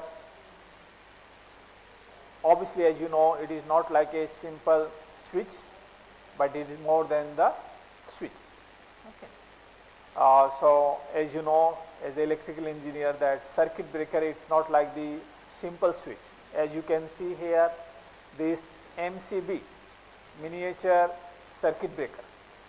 So again, you can have the minimum operation it as the switch on and off, but it has got the function more than that. It has got the more protection capability. If there is fault current, this MCB will trip automatically. Okay. So it has got the additional function. Same way, the circuit breaker, when we are, when this electrical connection is disconnected, in that situation, obviously, there is sparking when this electrical connection is disconnected. So in that case, there is chance of fire. So what you have this mechanism, quenching media to stop the flow of the current. Okay. So it is more than the switch. In fact, as you see here the term static switch. I recall I saw one PhD student about 10 years earlier. One of the faculty member did his PhD just on the static switch. So this static switch, when you are connecting your microgrid to the grid, or you are isolating this microgrid from the grid. Okay. So the time of operation is extremely important. I give you an example. For example, in this power system, we have got the backup in terms of diesel generator. Okay. In almost every important buildings, you will have the backup in terms of diesel generator. If the normal power supply goes, and then diesel generator should be operated. We can have the priority loads, for example, this TV transmission building. Okay. So there we cannot afford to have this power interruption even for a few seconds. Okay. So how much time the diesel generator should take to run the diesel generator when the power fails. Okay. So here we cannot depend upon the human being that the power has gone, and then some person will come and operate the diesel generator. It can take 5 minutes, 10 minutes for the person to operate. Sometimes person gone for taking tea, so it can be half an hour. So priority loads cannot wait for that time. Okay. So the system has to be, completely automatic, and it has to be very fast as possible, so no one just see any interruption. Sometime you would have seen when you are seeing this, television, if the power fails, then you think that whether power went or your eyes flicker. So it has to be very fast. Okay. Same way like in the hospitals, you cannot afford to have, power interruption even for a second time. Even we have the industrial process where we cannot afford to have the power, failure for seconds. Okay. So that way, this static switch is very important, so that this, connecting or disconnecting of the microgrid is very prompt, and it has to be the name, what we call it, the intelligent breaker, the circuit breaker, or the static switch, where we will be connecting our system, what we call as the microgrid, call as the name like the PCC, point of common coupling. So as needed, this microgrid can be connected to the grid, or it can be taken out from the grid in the isolated.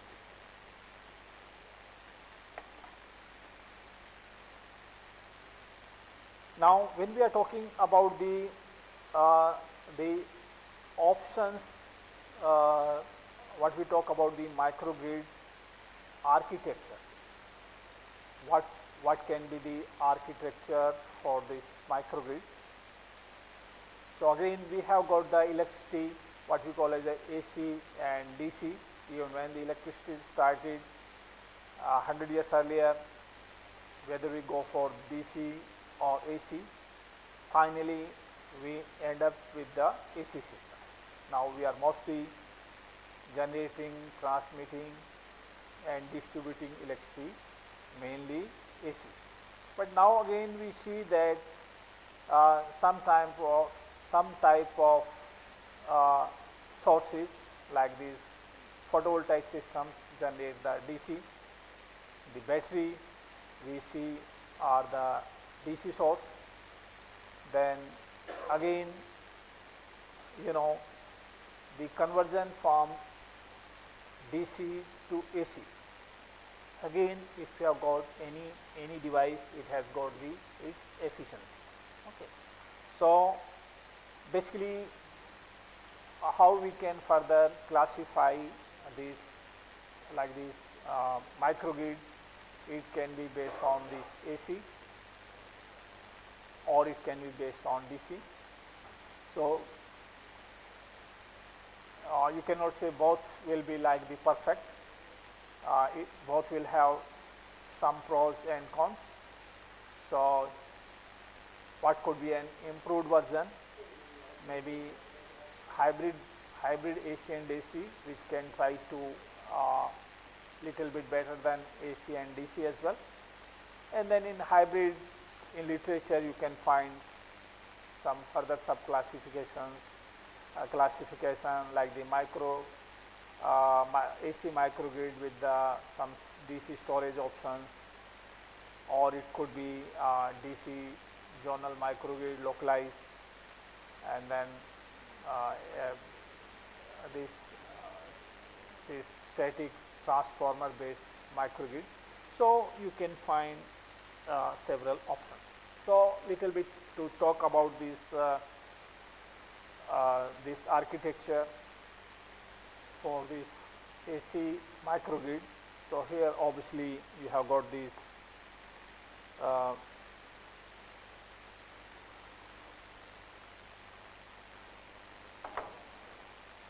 grid, and with this grid you will connect the microgrid, and of course where you are going to connect this is a point of common coupling. So basically the grid voltage maybe higher voltage, and whatever the microgrid you are going to connect, it can have the different voltage. So obviously you may have the transformer. Then of course like your breaker system in terms of like the circuit breaker, okay. And then of course the static switch. Even if you have to switch power from these different circuits, so this static switch, it can be automatic, it can be very, very fast as well. I give you an example. For example, in hospital, just your system has to be very, very reliable. Okay, how you can make? You can get the power to the hospital from the 2 or 3 different feeders, 2 or 3 different sources. Right? If power fails from one source, then automatically this static switch can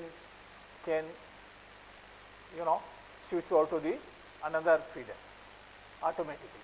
So as power fails, as fast as possible, it can automatically switch over to the another feeder.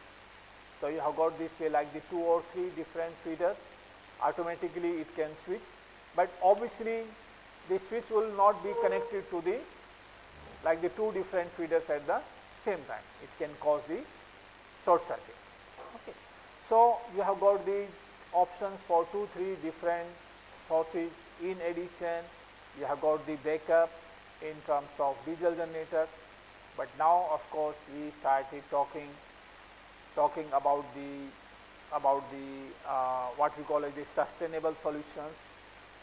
These diesel generators offer, several issues. If you run the diesel generators several hours, the cost, maintenance cost, operation cost, noise, pollution, so many issues. Okay. So we started seeing some options in terms of like the sustainable solutions, in terms of like photovoltaic systems, battery storage systems. Of course, we can have diesel generators, but the smaller size diesel generators. So here you can see that these feeders, basically here in this AC microgrid, they are obviously this AC feeders in AC microgrid. Then here with these feeders, you will be connecting the micro sources, generations, wind system, photovoltaic system. Some type of generation will be AC, some types will be DC. They can have the different voltages. So you will need kind of the power electronic converter. For example, battery is DC. So when you are connecting with the grid, so you have say DC to AC converter. Okay. Same way you have got the photovoltaic system, so you have got the DC to AC converter. You have got the wind generator. When you are connecting with the grid, even both are AC, so it may directly be connected, but some cases these two voltages may have the different voltages. Okay. Or sometimes to improve the power quality, to reduce the harmonics. So we use like the back-to-back converter. Then of course we have got the load. So this is a kind of AC microgrid structure. So this AC microgrid has like one or more AC buses, and any device connected to the microgrid by means of AC interface.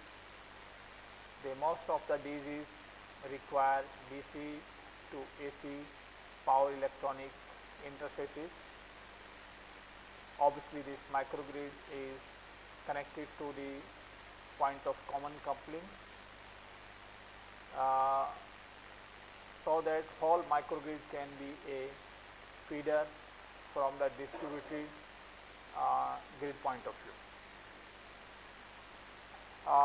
Talking about the DC microgrid, so here you can see that this bus bar or feeder is DC, and all the sources in terms of storage systems, generators, loads connected to this DC bus are finally DC. Okay. Again, here you are also using the power electronic converters as well. So here with this DC microgrid, then talking about the third option, what we have here, we can have both a combined what we call as the hybrid AC DC microgrid. So in this case, like we can have our one main feeder which is AC, and then we can have our separate feeders for AC and DC.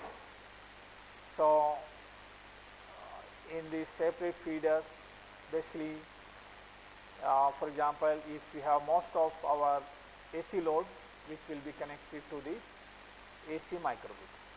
If you have got some of the DC load, then obviously we will connect to the DC feeder. So having this hybrid microgrid, maybe we can reduce the avoid the unnecessary conversion efficiency.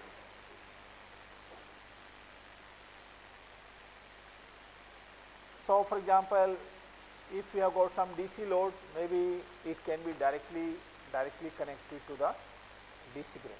So it can avoid the unnecessary conversion. So now again we have started seeing the option that rather than all the loads we have the AC, can we think some load to be DC as well? Okay. Like whatever the electricity we are generating from the photovoltaic system, it is DC. Can this DC be directly used? Can we have partially load as the DC? So we can avoid unnecessarily these conversion losses. Okay. So DC loads can be directly connected to the DC feeder without the need of any power converter. So this microgrid can be suitable for installation with critical loads in combination with more robust loads as well. Then it gives you like some sub classifications like the AC microgrid with the DC storage systems options talking in the literature. I'm not going into that much of detail. DC zonal microgrid, or you can have this solid state transformer based microgrid given in the literature. So now talking about the little bit about the microgrid control. As you see that when we have this power system, for power system to operate efficiently, some of the electrical parameters have to be maintained and they should be within the acceptable values. Okay. So here, whether we have this main grid or microgrid, it will require the energy management, balance of the power, both real power and reactive power, and the power system parameters, particularly voltage and frequency, they have to be within the operational limits. So when we are talking about the microgrid, so here in microgrid, basically the control aspect becomes more challenging as compared to conventional power system, because in the microgrid you have the generation which has got the uncertainty based on the weather condition. Okay. The load, as you know, is also changing. On load we don't have any control. It is completely the mood of the customer. When they want to use the electricity, they are paying the electricity, so the way they like, they use the electricity. Even the lecture is over, they want to switch on or switch off, keep like that. They say we are paying the bill, so don't worry. So basically, like the customer, they say we are paying the bill. Okay, don't teach us more, so don't worry about that. we will use the electricity the way we like it. So we cannot tell much to the customer. We can little bit mentor, but not much. Okay. So basically here the sum of the functions should be within the limits, satisfactory operation limits, particularly when we are talking about the power, the active power and reactive power. There should be maintained balance between the active power generation and active power consumption. Same way reactive power generation, reactive power consumption in the system, it should be balanced in the real time. Okay. The electricity is the most fresh commodity. Okay. We are generating and consuming in the real time. Forget about the short duration of time, the storage system. Whatever we are storing as compared to total capacity, it is very, very small. Okay. Electricity, what it is being consumed, what electricity you are seeing here. So what do you think it was generated yesterday? It is being generated now and being used in the same time. Even whatever fruits you might be consuming, you may think that they are very fresh, but they might be 1 month old or even more than that. Okay. So the food, you may see that it may not be very fresh, but electricity what we are consuming, it is most fresh commodity what we are using. Little bit storage you are talking, but other than that, like say electricity generation, active power and reactive power, so it has to be balanced. With little bit plus minus variation is within the limit acceptable, but there should not be much variation with the active power generation, real power generation, real power consumption, reactive power generation, reactive power consumption. If that is the case, then there will be some symptoms, side effects. Okay. The quality of supply will be affected. Okay.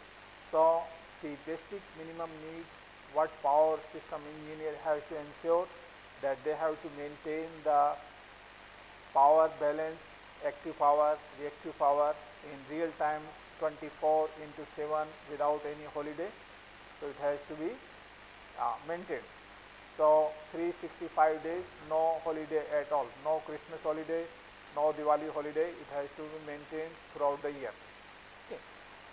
So basically, if in case of any fault, if you want to disconnect the microgrid or you have to reconnect the microgrid, the operation should be very smooth, and depending upon the load, how much load to be connected, disconnected to maintain the power balance.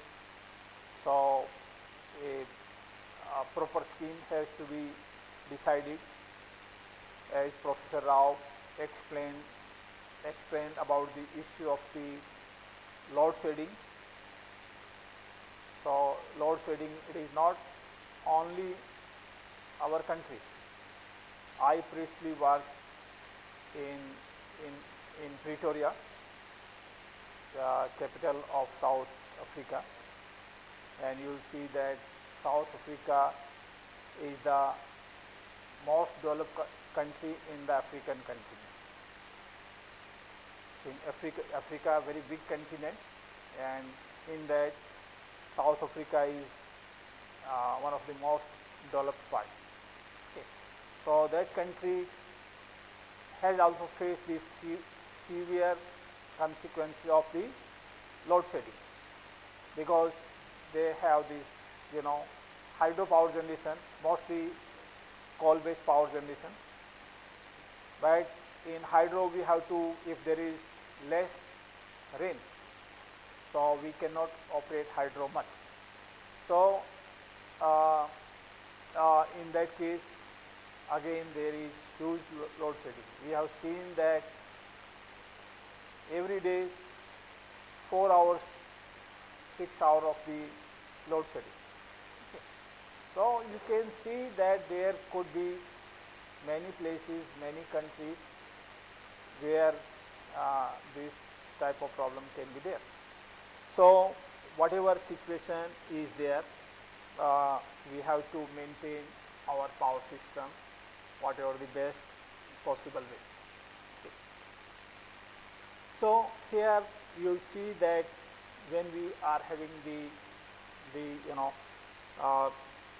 our this microgrid system or even the main grid, when we are operating, doing the control, so this control process, it can be defined in several ways, what we call as the primary control, secondary control, tertiary control. In the literature they can extend it further. Okay. So one you can say primary control like the coarse control, then secondary control you can have the little bit fine tuned. Okay. Then one control you are doing for the technical requirement. Then in addition to technical, whatever way you are operating the power system, it should have broader aspect, that economical aspect. Okay. So this way you can have the few stages for the control. So here as you see that primary control, mainly in the power system, we want to maintain frequency and voltage within the limits. So this is the most important aspect, that voltage and frequency we have to maintain within the specified limits. And we have to, our controller has to be very fast to respond to this disturbance in the order of milliseconds. And of course, we have to maintain the power balance, active power balance between the generation and demand. And then of course, we use the power converters as we are integrating renewables. So there can be two different modes of operation for this microgrid, this power electronic converters, what is called as the grid following and grid forming. Okay. So we will see little bit more in the another session, but here to briefly explain what you will see as this called as the grid forming and the grid forming and grid following. Okay. So here you can see that this grid forming, as you see that a source in series with the impedance. So it will appear like the, what you will see that Thevenin system. You recall circuit 1? Like as we draw this Thevenin circuit, a voltage source in series with the resistance or impedance. Here the another system being represented by a current source in parallel with the impedance. So appearing like the Norton circuit. Okay. So this way we have got the two different converter scheme. One is what we call as the grid forming, another is grid following.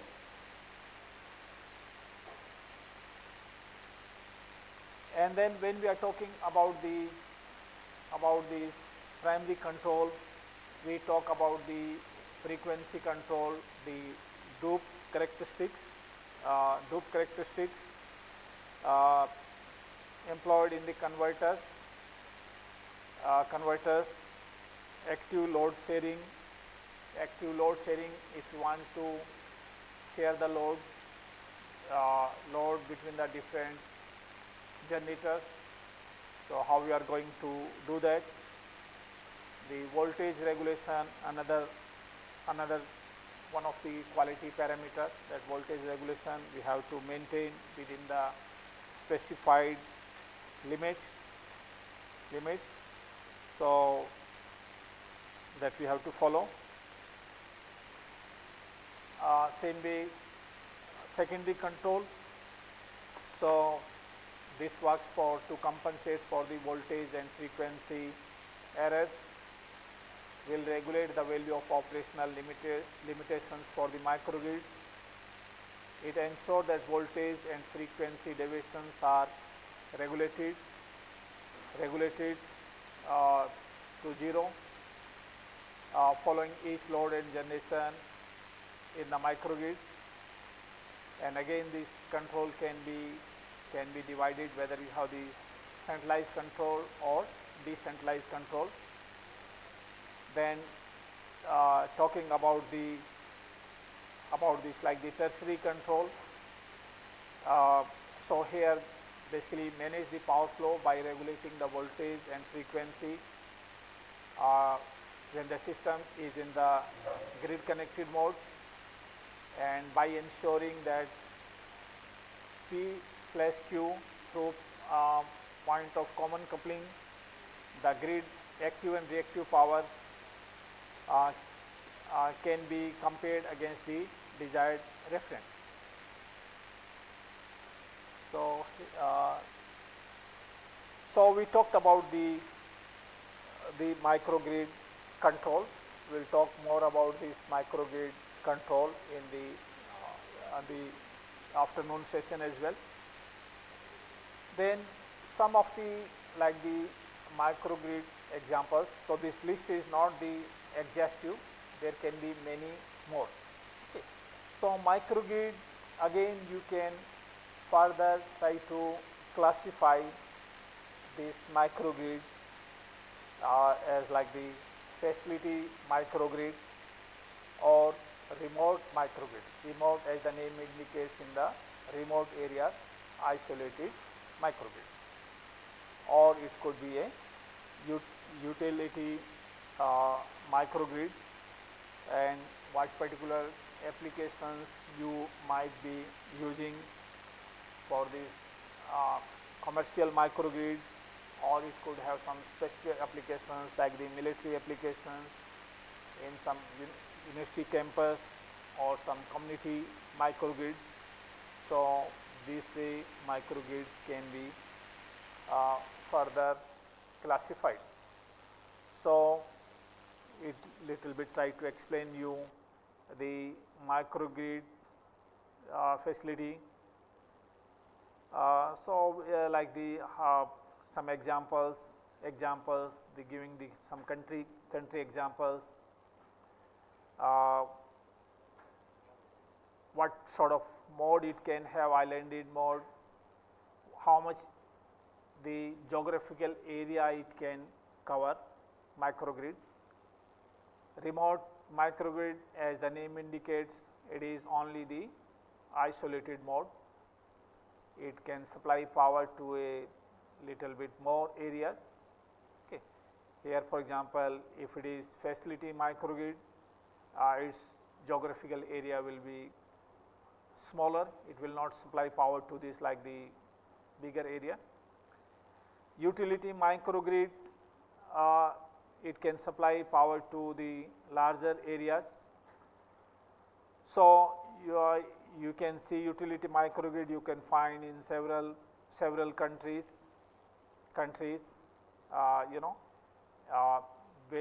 based on this like the utilities, like the power generating companies. So these can be operated with the grid connected mode. The remote microgrid mainly depending upon where we don't have systems which is connected with the grid. Okay. In our countries, like the now most of the areas have the electricity available, except maybe few places, I don't know still, which are really very remote. Okay. Even it may not be feasible for several regions to have the grid electricity. Okay. So there could be there, but as I explained, like in, for example, African continent. Okay. So you can find still many areas, many locations where there is no grid supply. Okay. So again, how the electricity will be supplied? One of the option could be diesel, but as we see, diesel is very costly. And again, how much bigger size of diesel generator you can have. So again, whatever the electricity supplied, it is for short duration, 2 hours, 4 hours in a day out of 24 hours. So with this microgrid utilizing the natural resources, electricity can be supplied for the longer duration.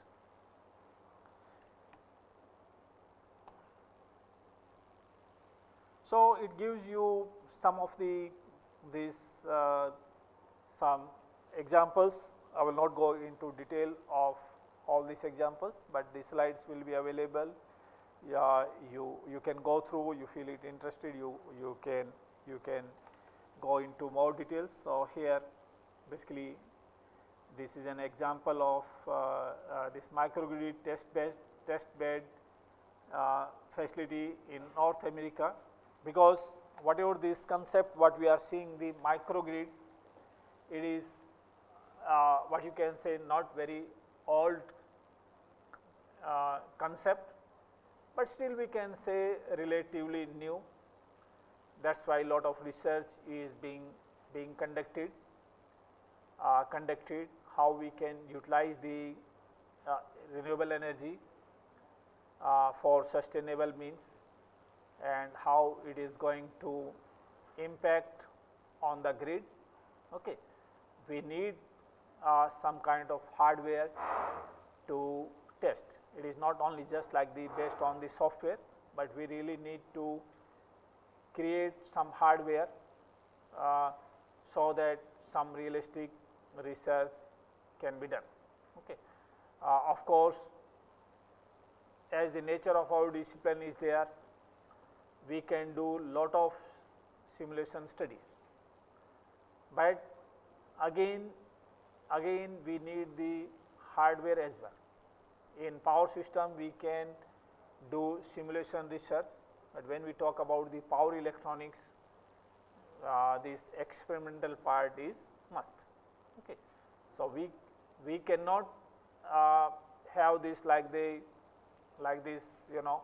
conventional grid, but at least small system we can always try to think of that having the hardware aspect.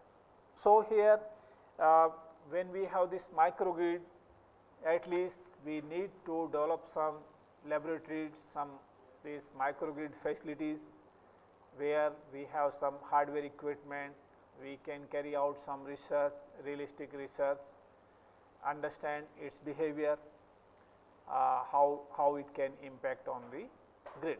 So there are several tools, techniques needed, several aspects needed to conduct the research. Because sometimes, for example, if you see photovoltaic system, you have just like say one PV panel, you just place in the sunshine, you will just start generating electricity. Initially we may thought that there is nothing to do research in that. You just take the PV panel, buy from the market, just start generating electricity. Circuit is very simple. What more is there in the research? Okay. but as we are seeing its aspect, you will see that many people have done PhD and still many more will continue to do that. Okay. You will see the topic of research to be conducted is like the limitless, as we have this our conventional power system. Okay. So there are so many issues that needs to be studied their behavior, talking about the different aspects. So here this microgrid, basically what sort of this facility you have got, what sort of test you have to got it. Again, we may need to standardize the system, okay, because these are the new concept and we have to develop some standards. So other utility, other countries, they can also follow the different standards. So lot of development is obviously needed around this microgrid system. So here is an example of this microgrid test bed in North America. So different systems. So I am not going into detail of each topic. So you can see that University of Texas microgrid test facilities comprising of this wind turbine, fuel cell, solar panels, okay. Then obviously the power electronic converters, storage devices, the different types of loads. So here in the test bed you try to create the different options for the research purpose. You try to have the variety of the loads, you try to have the variety of the sources. Even for example, there is no wind available, still you can have, you know, its simulated effect, that wind power system. Okay.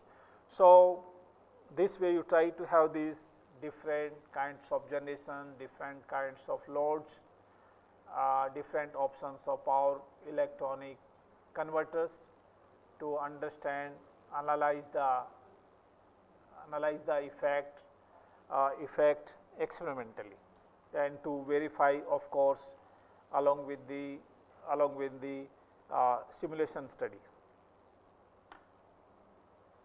So these are the different examples. British Columbia microgrid test facilities, like the most of the, you know, institutes would like to have the laboratories, maybe in collaboration with the utilities, so that some realistic research can be conducted, because this is the very hot topic today. We are talking about this microgrid with the different types of generation, wind, PV, fuel cell, substation automation, microgrid operation, microgrid controls. We are seeing new topics coming up, electric vehicles. Okay. So electric vehicles, they are charging, electric vehicle to the grid to the vehicles. All these new these issues, things coming. So we have to understand, and we have to conduct research around these different aspects. So this is the example of this microgrid testbed as the EU. So I am not going through this line by line, but there are this testbed facility, European Union, different places, universities, Spain, University of Manchester,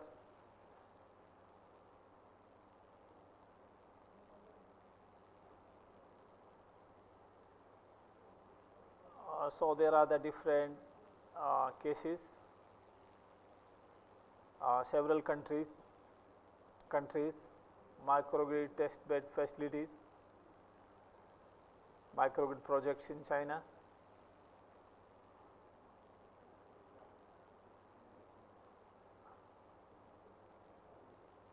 So there are several examples. If you feel interested, you can just go through that. So here basically in this session, we have talked basically about the general overview of the microgrid, its classification, basic definition, architecture, its control aspects, and some of the examples of the test bed facilities in some of the selected countries. So this way we conclude our this session on the microgrid architectural and definition. Now we will just move on to the next slide. So please can you switch over to the another one.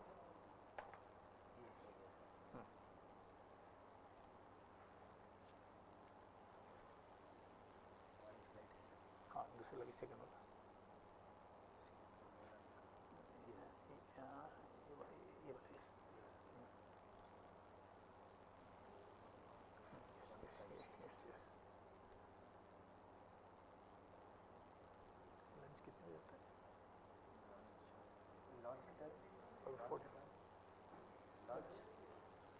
I think 1:45, so 30 minutes at least we will go through that. Yes.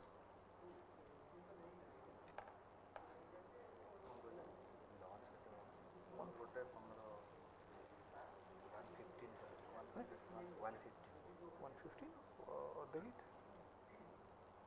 115. Okay, little bit we will introduce and then still we have 15 minutes.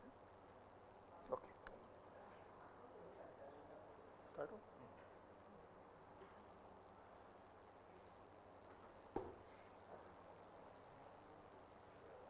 Okay, let us move to the next topic, integration of renewable energy sources. Here it says to the microgrid, but we can move beyond the microgrid, because we want to integrate renewable energy sources not in the microgrid, but like the in terms of large power plants as well. Okay. So basically integration of renewable energy, it could be small scale or it could be at larger scale. So I am going to cover this. So briefly I will explain, and then of course we will continue after the lunch break as well. So here in this slide, what we are going to discuss, what is the current trends for the electricity generation, and of course for the research through the renewable distributed generation. Okay. Or we call it microgrid, or mainly renewable distributed generation. When we connect the distributed generation, so what are the interconnection requirements? What are the some of the standards requirements that we are going to discuss? Then we will talk about the most popular renewable distributed generation in terms of wind, both onshore and offshore, and talk about the photovoltaic systems, which are currently most successful renewable energy technology. Then of course, as we are working on some other renewable technologies, we are doing research, so in future we may find other renewable technology more competitive, so we we'll use that as well. Then we talk little bit about the microgrid and smart grid. So here, for example, why microgrid? What is the issue with respect of the electricity generation from the fossil fuel? You can see that worldwide how much electricity is produced. Large countries like the China, US, Russia, our country, Saudi Arabia, etc. So they generate significant electricity, but at that time the huge emission in terms of CO2 production is taking place because of this fossil fuel generation. Okay. And as we are aware that because of this emission coming out from this fossil fuel, coal based, oil based power generation, gas based, so they badly affect the health of the human being. They affect the vegetation, and that leads to the issue of the global warming. Okay, and we have started seeing its different issues, consequences. Okay, like you would have heard in the news, flood in the Dubai. Did you heard recently? So flood in the Dubai. Now you'll see that hot summer in the Europe, the change in the weather pattern. Sometime winter will come very fast, sometime no winter at all, rain any time. So all these change in the weather pattern,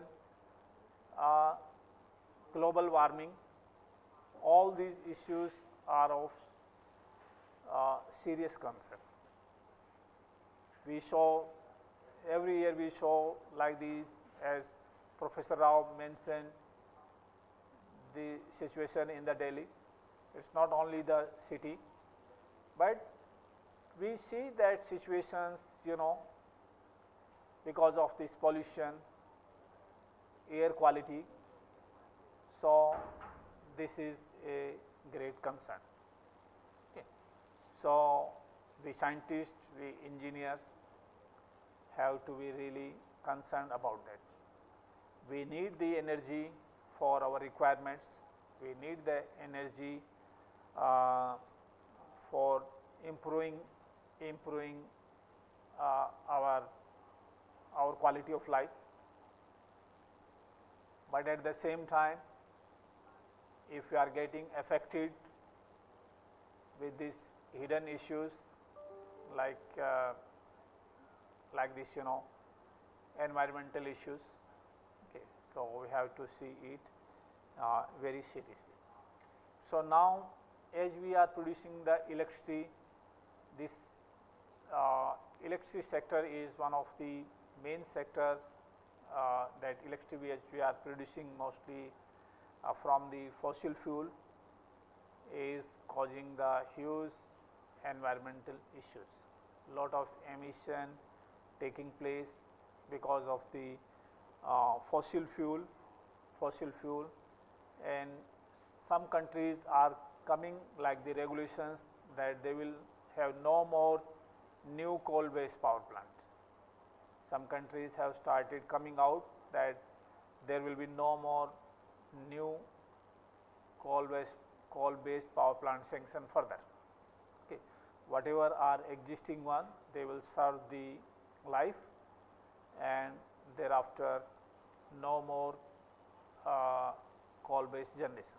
So we have to come up like some strict regulations. Sometimes you hear, if you have diesel based vehicle, so if it has 10 or 15 years, it cannot go further on the road, whether its condition could be good. Okay. So, basically this is like one of the most serious concern worldwide, and that is why worldwide that trend is there to move towards the sustainable means of the electricity generation. Okay.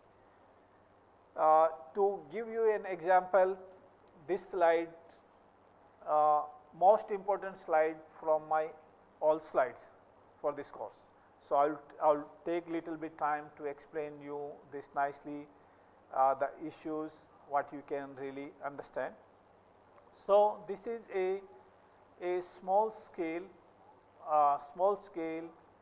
coal based power generation, which has the boiler capacity of 30 megawatt, and it is generating electricity 12 megawatt.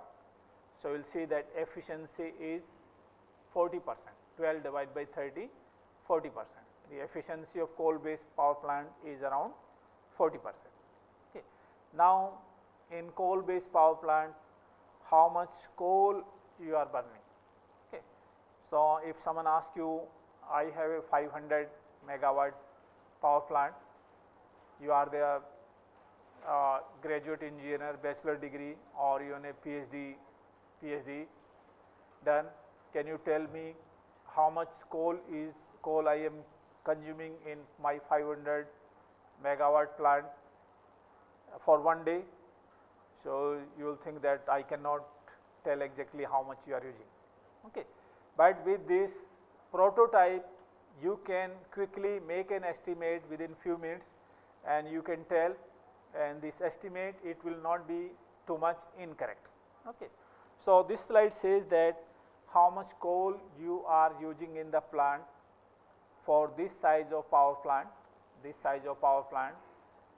30 megawatt boiler. The coal consumption is say 1 kg per second. So, linearly you can make an estimate how much will be this plant will consume the coal for one day. So, simply 1 kg per second, you multiply by 60, it becomes minutes, you multiply further by 60, it becomes hour, then you multiply by 24, it gives you the coal consumption for one day. Similarly, if the boiler capacity is, for example, 1200 megawatt, so that you multiply further by 40 to get this capacity. Okay. You have got like the one plant 500 megawatt. If you have to calculate the coal consumption for our country, okay. So, our country, the coal consumption or the electricity generation based on the coal, the electricity generation in our country is say around 250 gigawatt or 200 gigawatt. The power generation is this much. So, you can make an estimate how much coal is being consumed on daily basis, how much coal will be consumed on yearly basis. Can you do this simple calculation? Yes or no? Is difficult or easy? No integral, no differential, simple, no scientific calculator, right? So, you can get a feeling that how much coal will be burnt. Okay. Then, of course, when you are burning the coal, you have this coal burned, of course, with the air. Whether you electrical engineer studied or not, but mechanical engineer will study this in very much detail. When we are burning the fuel, we need the appropriate quantity of air. Air, fuel, appropriate quantity of air and fuel mix. Okay. If air is too much or air is less than the required one, fuel consumption, fuel burning will not be proper one. Okay. So, air and fuel have to be mixed in the appropriate proportionate.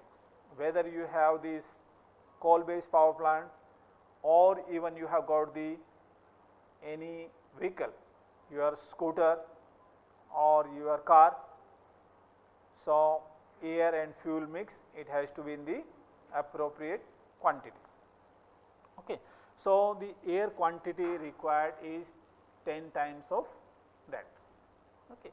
Then of course, you are burning this coal in the boiler, and this boiler has got the capacity 30 megawatt. How much is the, this is not very rough, just to give you very rough idea, it is not very detailed model. So, around 10% of the power roughly takes as the exhaust gases, as Professor Rao mentioned about the diesel generator. So, this 10% power is just waste as the exhaust gases. How these exhaust gases you are releasing in the atmosphere, whether you have some cleaning process, electrostatic precipitator or not, okay. What height you are releasing this gas, okay. So, this bad effect, how much you can try to minimize.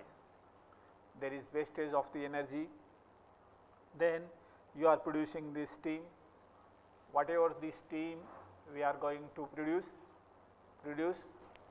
what is the temperature, what is the pressure condition of the steam, it is very important, because we are the mostly electrical engineer, you are electrical engineer, I am electrical engineer. Okay.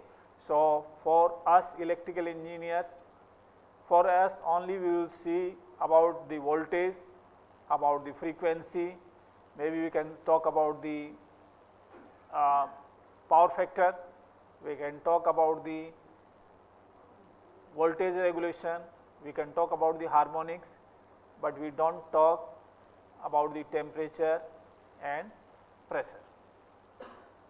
Sometime we may not be aware of that what is the unit for the pressure. Okay. If you have car, if you go to the petrol pump, if you ask the person to fill up the air, so we cannot tell exactly how much to be filled up. What is the unit for that? There are so many units for the pressure, Pascal, and what more units for the pressure. So, you will see that what I am trying to say, that being as the engineer at young stage you will be the engineer, later stage you become the manager. Okay. Then you cannot say that electrical is only my area. So, you will be the in charge for the whole plant. So, you need the bigger role. Okay. So, after 10 years of your job, you cannot say that I will only take care for the electrical part. You may be required to take care for the mechanical. In power plant, there is nothing like the electrical engineer or mechanical engineer. Even civil engineer may be also doing the same job. So, the engineer will be the power engineer. Any engineer in the power plant is the power engineer. So, you need to be quite diversified. Why I am telling, I worked previously at BITS planning. I am not just reading from the slides, I have to tell little bit of my experience as well. If I am just talking through slide, you may get bored. Okay. So, when I was at BITS planning, we used to have BS program for NTPC. I think everyone knows about NTPC, right? So, NTPC, our utility generating around 25% of electricity in our country, mostly through the coal based and gas based power plant. I visited almost all the power plants in NTPC. Delhi, Dadri, even up to Faraka. Okay. So, I visited almost all power plants. So, the point what I am trying to tell here, that you are producing the electricity, significant part of this energy is waste in the condensation process. How much water is required how much water is required in the cooling. So you can say that 1 kg of coal, and here the water quantity required is 360 kg per second. So it means you will need the huge quantity of water. So obviously this coal based power plant, nearby area there should be any river. Okay. In some cases, if there is no river, in exceptional cases you can use the sea water as well. I visited one power plant in the this Visakhapatnam. At that time NTPC power plant was being constructed. I think that was the first plant that water was taken from the sea as well. You will see that it is not that great as well. You have to condition that water, but still if there is no availability, you have to find some way to move forward. Okay.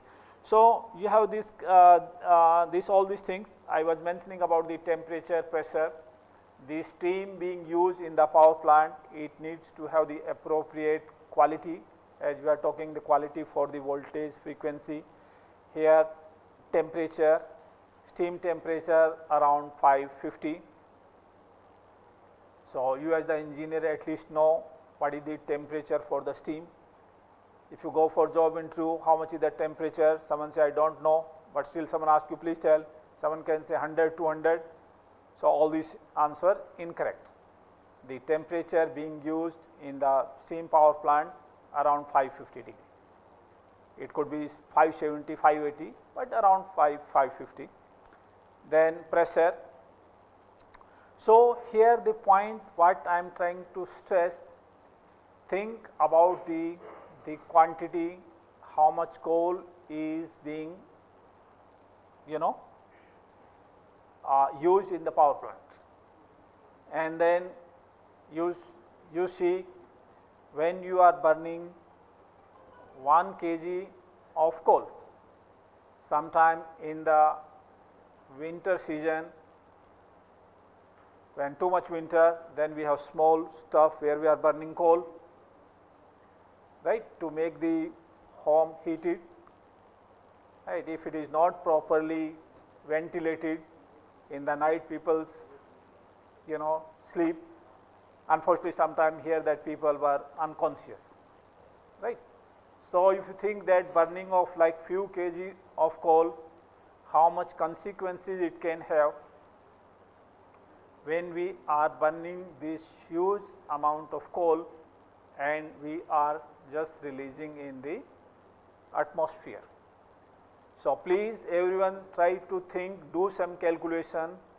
I will ask this question maybe at the end, like say 200 gigawatt plant, how much coal will be consumed, how much emission in terms of gases, CO2, SOx, NOx it will release, how much issues it will cause to the health. So this is extremely important, because when we know, then we can try to tell or mentor other people. When we simply say the coal based power plant is releasing some coal, we don't know how much coal is being consumed. Okay, I hope everyone followed this point. Okay, so basically worldwide, like not a single country is now in fear of that. Of course, at the end, everyone needs the electricity. Everyone needs the electricity, whether we are polluting, whatever we are doing, but at the end, to run our life, because nowadays we cannot imagine our life without electricity. Okay. So this has become the minimum requirement. Okay. Roti, kapda, makan and electricity, right. not only electricity but electricity with Wi-Fi, right. So, this has become the basic needs. Not only electricity, we can stay without electricity, but Wi-Fi should be there, right. If you don't get Wi-Fi few minutes, we become impatient. Okay. So, Wi-Fi after this Wi-Fi will also be down if there is no electricity. Okay. So, how much dependent we have become. Okay. Any type of electricity being consumed, we have to see how this electricity is being generated. So, I just wanted to just start this morning session, and then we will continue. This slide, particularly this topic, is my most favorable topic for this all presentation. That's why I thought I will take little bit more time, give you little bit more broader aspects, so that really you can appreciate. As I said, like whatever renewables we are talking, it is not just related to microgrid, but as much renewables as you can get, whether small to small scale, micro, even Chinese people talk about the after micro, nano, pico generation, right. So, any electricity you can generate, whatever smaller scale up to pico, and whatever bigger size you can go mega, then giga, what more, any scale you can go. So, but we need the electricity which is sustainable and renewable, because what you are seeing from the coal, oil is a big concern. Okay. So, with coal, like we cannot sustain our environment, cannot sustain further. We are seeing so many health issues. We commonly hear so many disease, so many issues like cancer. Previously, hardly we will hear any cases, but now these are getting so common. Do you agree? Okay.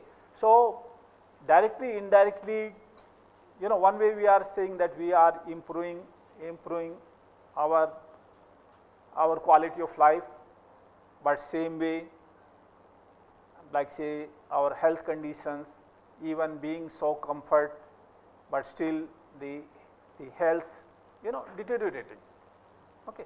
So, I will just stop, and then I think we have break for the lunch, and then we will, as per schedule, we will continue after the lunch. Thank you all. We will continue after the lunch break.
Hello, hello, hello, check, hello, hello, hello, hello, check, hello, hello, hello, hello, hello, mic testing, hello, hello, check, hello, hello, hello, hello, hello, check, hello, hello, hello,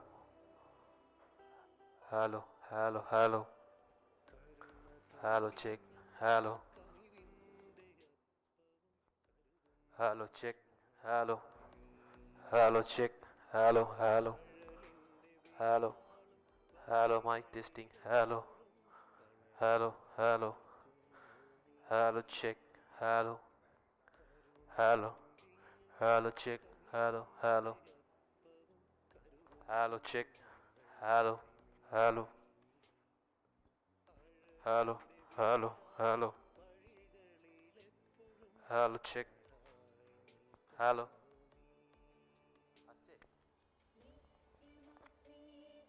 Hello, hello, 1, 2, hello, hello, check, hello, hello, hello, mic testing, hello, hello, hello, hello, hello, check, hello, hello, mic testing, hello, hello, hello,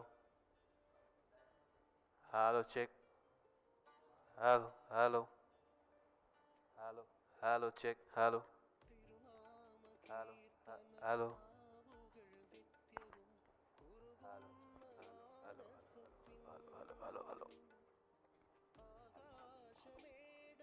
hello, hello, hello, hello, check, hello, hello, hello, check, hello, mic testing, hello, hello, hello, hello, 1, 2, hello, hello, check, hello, south वाले उनको पता है चले जाएगा hello hello check hello hello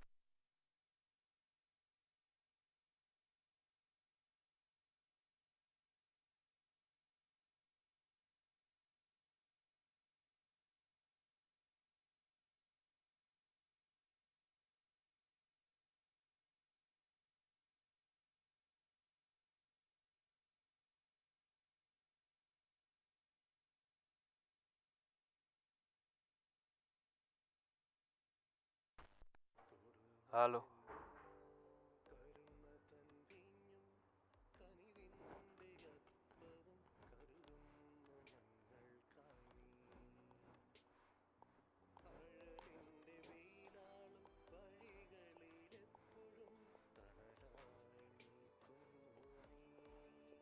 hello hello hello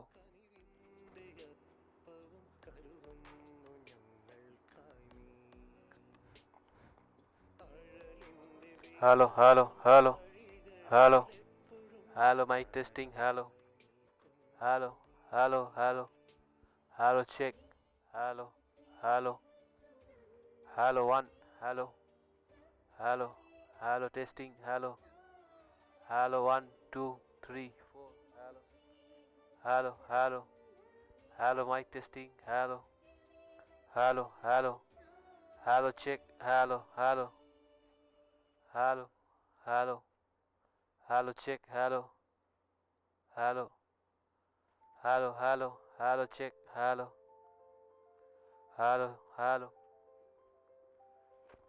hello mic testing hello hello hello hello check hello hello hello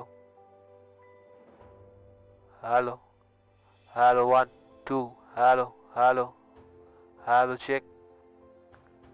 check hello hello mic testing hello hello check hello hello hello hello hello 1 2 hello 1 hello hello hello hello hello mic testing hello hello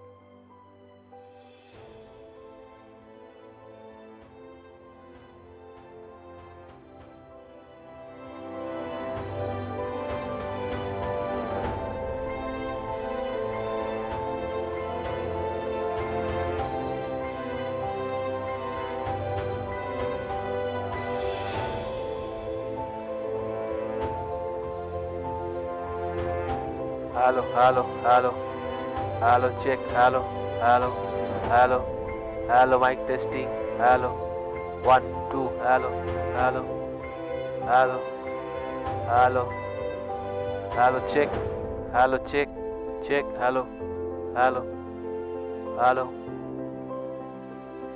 hello, you can say, hello, hello, hello, check, hello, 1, 2, hello, hello, hello, hello, hello, hello.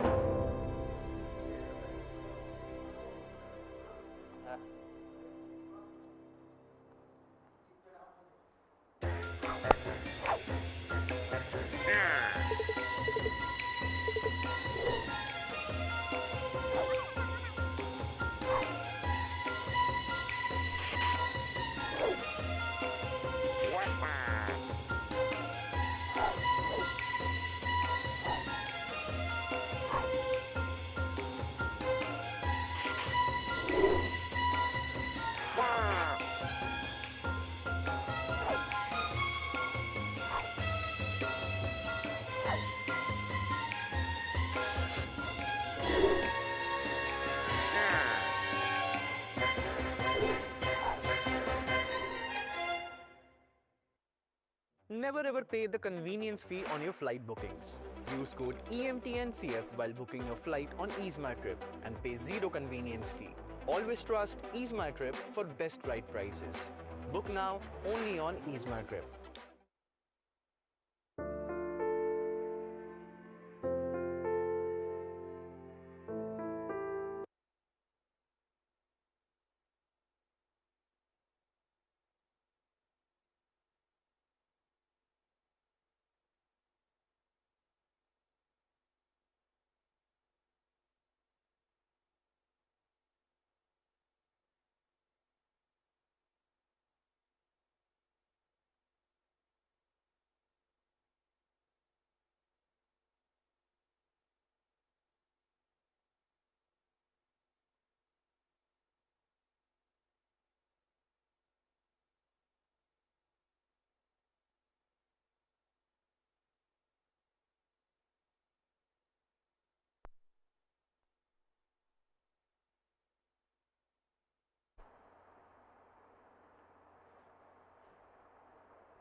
Hello, hello, hello, hello, check, hello, hello, hello, hello, mic testing, hello, hello, check, hello, hello, ठीक है ना? Hello.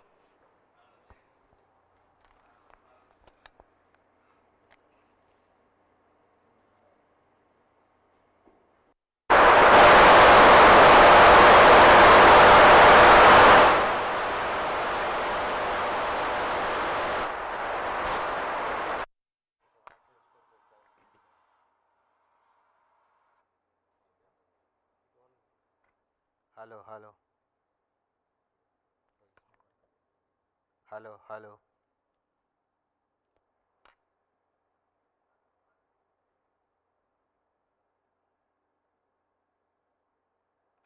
Hello, mic check.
Am I audible? Fine.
Good afternoon.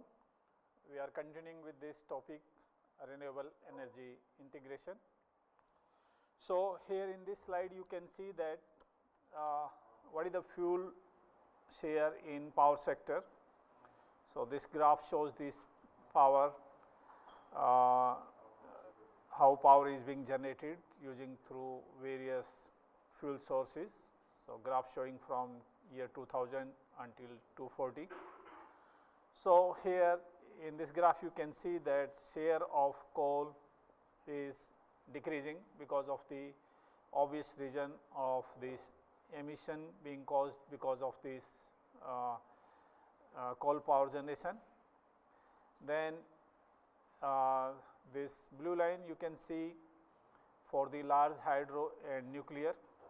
So, this also you can see slight bit trend will be in decreasing because most of the large hydro power plants have already been harnessed, and some countries are not in the favor of nuclear power generation. Then use of gas is almost consistent. Gas is not as problematic as we have coal or oil for electricity generation. We have other use of gas as well for cooking purpose, and now we can see the gas being used. Previously, we used to have the cylinder in the homes, but now gas pipelines coming to the homes. So, basically gas does not cause that much of pollution what it is being done by the coal or oil. The great interest is now the electricity generation through small scale renewables. So, if we see the current trend for the renewable power generation, although we have been talking too much about the renewables, but the current share worldwide is something around 15%. Okay. Of course, here we are talking about the small scale renewable power generation. We are not talking about the large hydro power plants. Of course, if we include the large hydro, then this share will be obviously significant.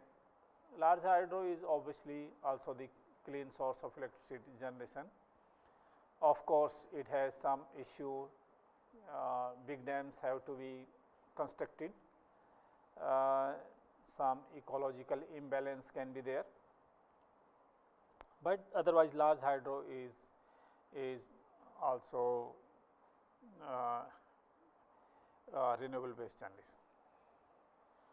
So, now worldwide the current trend is generation of electricity through renewable distributed generation. If we see the previous approach, how we used to generate electricity through larger generating units, mainly through this conventional power plant, coal based, nuclear, large hydro power plants. So, economy to the scale is there. I will give another some small example. If you buy 2 liter of Coke, how much it will cost, or if you buy say 200 ml. So, obviously 2 liter will be cheaper. Economy to the scale is there. Same principle applies almost everywhere. But if you see that for the generation of electricity, one approach is to have the largest generator. Of course, in the past that used to be more economical, but in the current scenario, if we are generating electricity through the small size generators, could be photovoltaics, so or some other type of generations. So, even this could be less expensive. Reason being that these small scale generators are very close to the load center.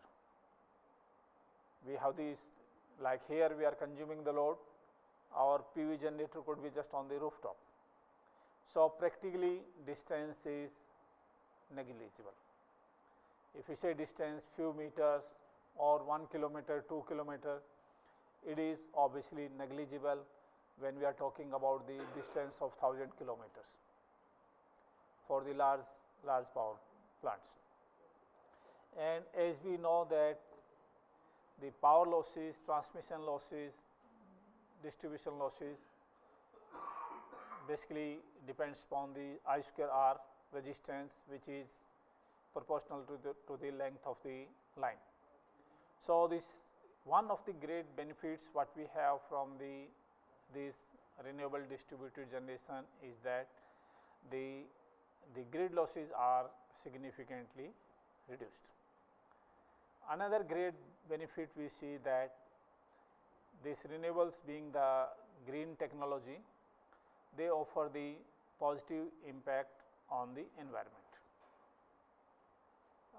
One of my PhD student wrote very nice research paper on this integrating renewable distributed generation, a review paper published in IET RPG. So, he has very nicely documented a review for the renewable distributed generation. But when we are using this renewable power generation, there are several challenges. Some of the challenges are listed here. Generally, these renewables are highly fluctuating and intermittent in nature. If you talk about the wind, wind can fluctuate plus minus 25% in few minutes. You have very high wind blowing, after some time no wind at all, no electricity generation. Okay, wind is highly fluctuating. Talk about the sunshine, during night no sunshine, during the day anytime clouds can come. So, they are highly fluctuating, intermittent in nature. Although we are talking about this renewable and clean source of electricity generation, but if you talk from the electrical engineering point of view, when we want to generate the electricity, even we call the coal based generation for example, which is most dirty, causing so much of pollution. But from the electrical perspective, electrical point of view, we want to see the stability of the system. Okay. So, if you have coal stockage, electricity being generated, voltage frequency in the control system is very much stabilized. Okay. No major issue. So, from electrical point of view, coal based generation very clean. When you are saying clean, system is stabilized, not problematic. But when we talk about the renewables, we say sustainable, but it is most problematic. If you have wind power system, there is no wind. Okay. If we have the solar, very clean, but no sunshine. Okay. So, if you say we have solar, but there is no sunshine, okay. So, not much use. Okay. So, from that perspective, you can see from the operational point of view. Okay. So, there are so many operational challenges. Okay. If you see conventional power system, the generation is quite stabilized. You have the reserve for the coal, power produced stable, no major issue. A little bit, changes on the load side. But if you have renewable power generation, the load is on the mood of the customers, generation on the mood of the weather. Okay. So, too much uncertainty. Okay. So, from that perspective, like this renewable power system is most dirty, most problematic. Right. Of course, it is very sustainable. The way I am presenting, I am trying to, what does it mean? That for the operational point of view, things becomes very complex, very challenging. So, fluctuating and intermittent in nature, and you see another issues like when you want to tap the renewable power generation. So, you have to create the infrastructure, construct the transmission line, make the infrastructure ready for that. And then another issue you see that when we are interconnecting renewable power generation to the grid, because of use of these power electronic converters, power flow becomes bidirectional. You can feed power into the grid, you can draw power from the grid. So, power flow becomes bidirectional. So, because of this power flow becomes bidirectional, whatever the protection scheme which we have been using in the power system, we use the less costly protection scheme, using the one directional relay, because the current direction is one, mainly from the generation through transmission to the distribution. But when the power flow becomes bidirectional by use of the renewables, now current can flow in any direction. Current can flow from the consumers to the generation side. So, current direction is bidirectional. So, the existing protection scheme may not work well. Protection scheme may need to be significantly modified. So, specific attention has to be given for the protection scheme.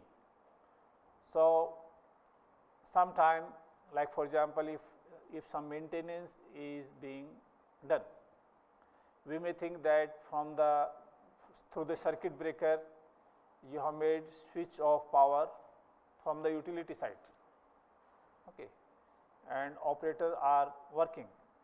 If this PV is connected, so it can also cause the electric shock. Okay. So, one has to be more careful about the protection scheme.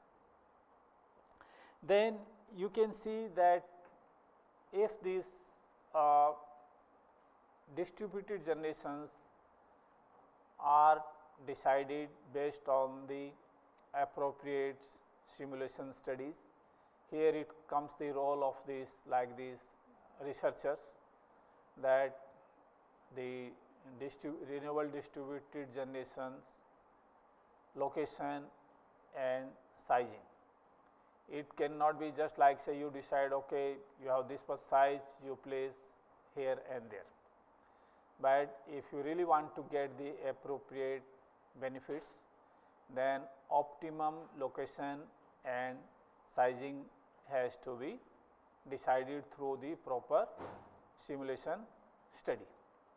So, for that the role of the power engineers conducting the simulation study becomes very much essential. Some people can say, what simulation you are doing without hard work? So, it is of no use. Okay.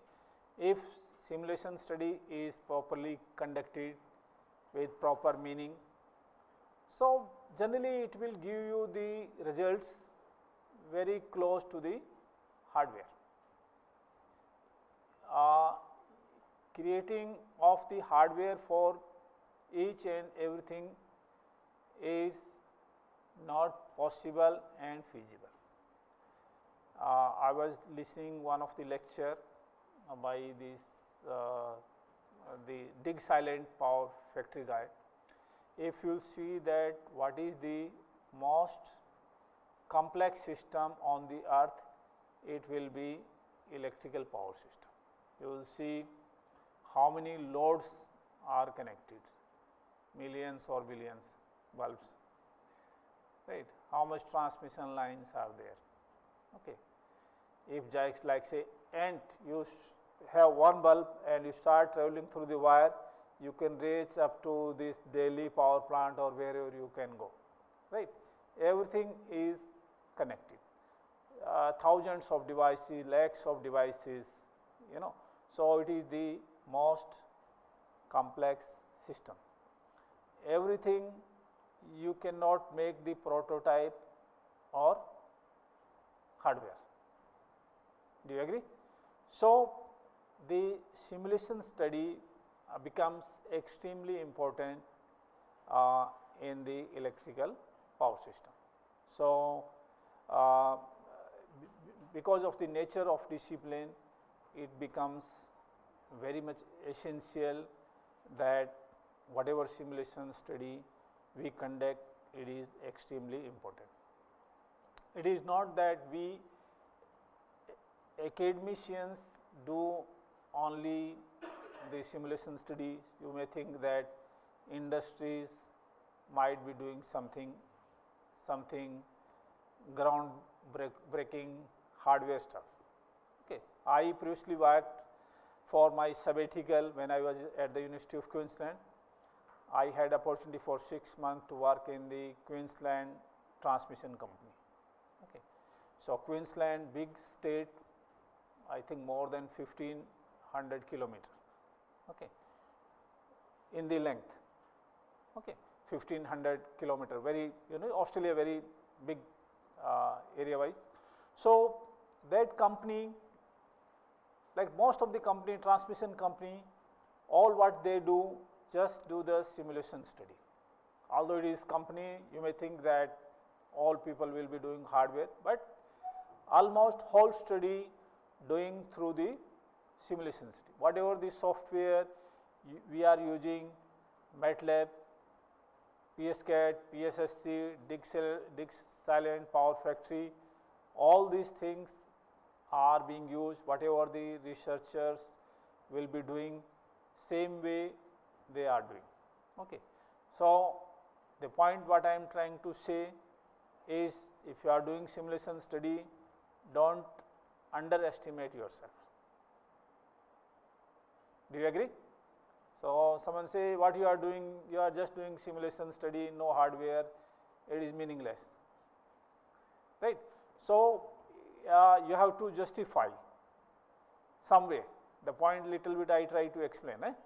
You have to give the importance what you are doing.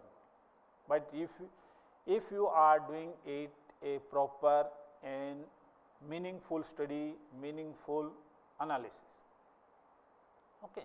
So, the programs are very nicely designed, okay, designed by whatever the software program is there, MATLAB is there, Silent is there. So, hundreds of engineers work on that. Do you agree? That there will be hundreds of engineers who will design this program.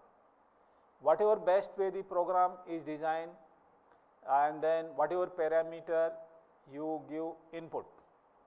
Okay. The program is nicely designed, but if you program the input wrongly, if you feed the parameter incorrect, so what will be the output? Output will be wrong, right. So, that guy who was giving the training on the software, Silent, he said garbage in, garbage out. If you give the wrong input, program could be very nice, but the output will be wrong. So, basically again whatever program you are using, whatever parameters you are selecting, how the parameters we are tuning, it has to have some scientific and some meaningful. Whatever the simulation, whatever research we are conducting, the analysis, the software can give you the output, how you are going to analyze. So, here it comes the analytical skill, very important. Okay. So, how you analyze. So, these are the some of the challenges. Challenges are very much significant, so much uncertainty, it is not very favorable, but the point what I mentioned, the issue of emission is really a big problem. So, there is no rethinking or alternative. Worldwide, the approach is to move towards the sustainable means of the electricity generation, okay, although being so many challenges.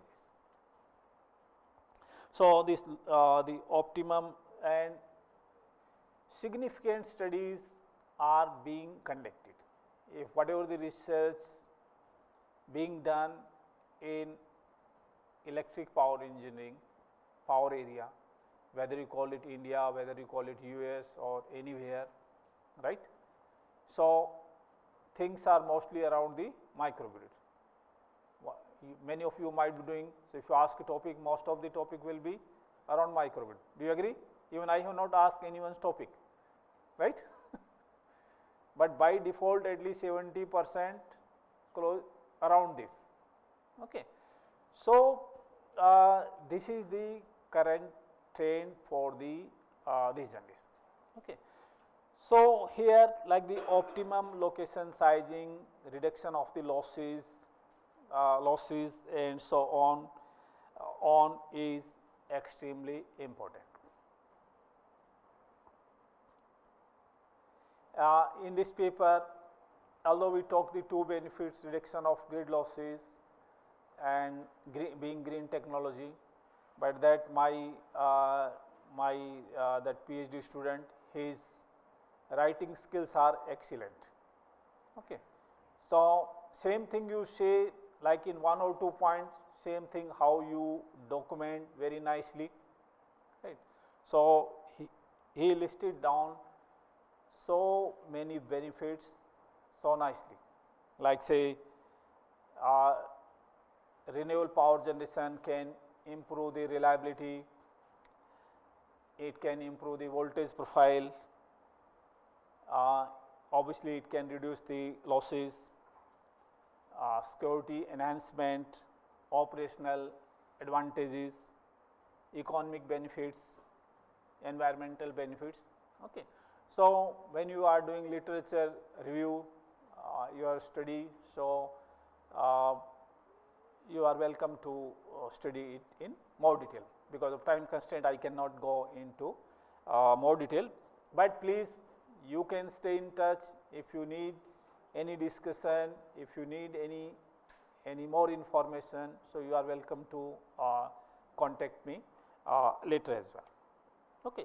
So when we classify this distributed generation, whatever we call like the microgrid, in microgrid main thing what we are, of course microgrid is a system, here we are talking about the distributed generation, but distributed generation also becomes obviously in electrical engineering we are not talking about only generator, we are talking about the system. Okay. So system will have obviously generation and the load and some other components as well. So here this distributed generation you can classify as the renewables and non-renewables.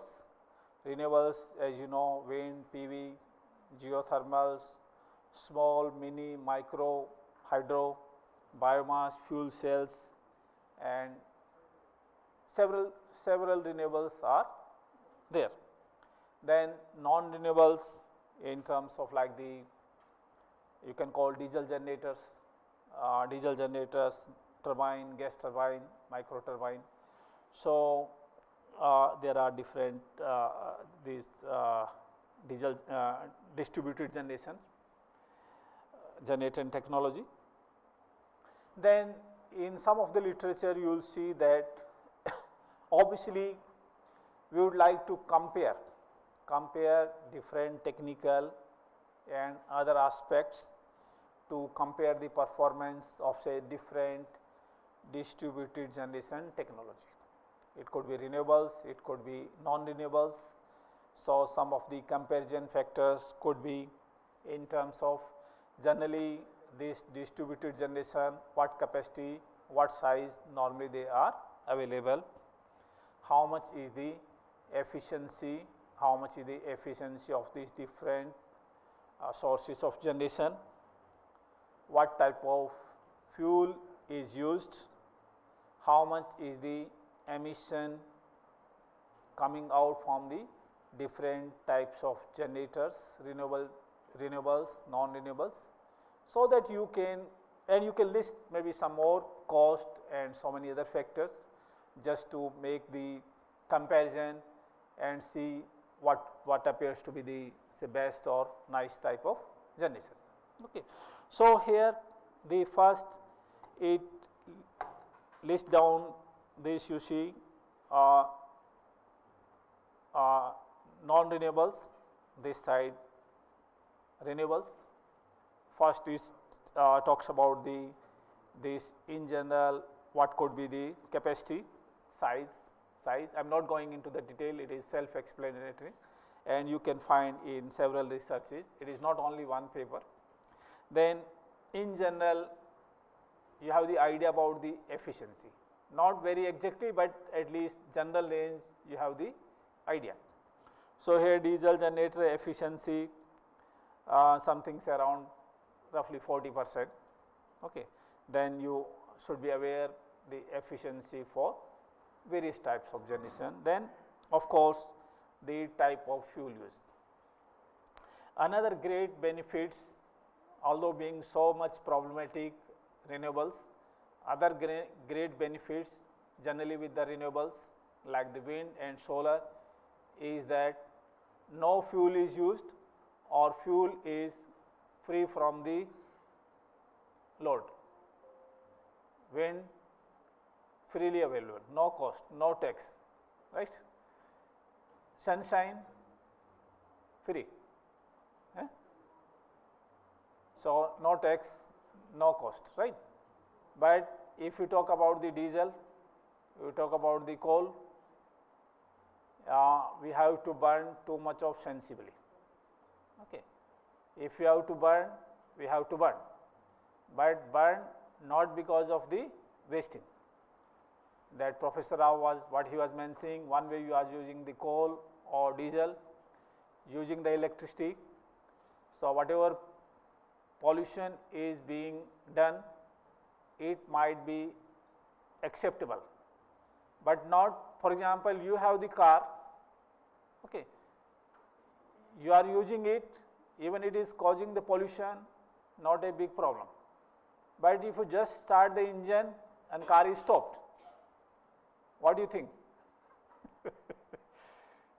Long back I used to stay in Fiji Island, then one of the neighbor there, he will just start the car and leave it on for 1 or 2 hours.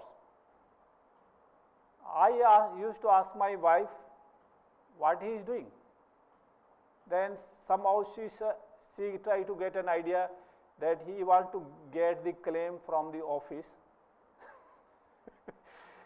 So the point what I am trying to say that even if this emission is being caused, at least something useful is being done. You can justify. So, but for the wastage, if we are, we know all these, whether coal, gas, anything is being used, if it is serving some purpose, it is acceptable, even it is causing pollution. But if you have this, like say car, as I give example, you just start the engine and keep it running for 6 hours. So you cannot justify by any means, except if you have to claim from office. I am trying to make little bit, joke to make you class not very boring. So then you can see that the emission, what is being caused from the different types of generation. We talked about the, like say, non-renewables, like the diesel generator. Okay. So how much emission is causing? I am not reading these figures. Okay. You can do it your own. But here clearly you can see from the wind and PV. Wind and PV, how much is the emission? Almost no emission. Everyone agrees? Okay. So this is these two greatest advantages in the sphere of renewables. Almost no running cost, no fuel, okay, no emission. Like if we have PV panels, does it consume oil? Does it consume coal? No. So this way they are the best. Okay. Although there are some other challenges, but these are the great benefits in the sphere of renewables. Even it can have low efficiency. Okay. We say PV efficiency generally around 15%. Okay. PV efficiency around 15%, coal efficiency 40%. Okay. So even PV low efficiency, it is a concern. If it has better efficiency, we can get more power. But still, if the efficiency is low, it is not as big concern as we have for the coal, because coal, you are burning coal, you are burning money. But here we have the sunshine, which is free from the nature. Okay. So even the efficiency is low, it is not as big concern as we will have for the coal or oil or the diesel based power plants.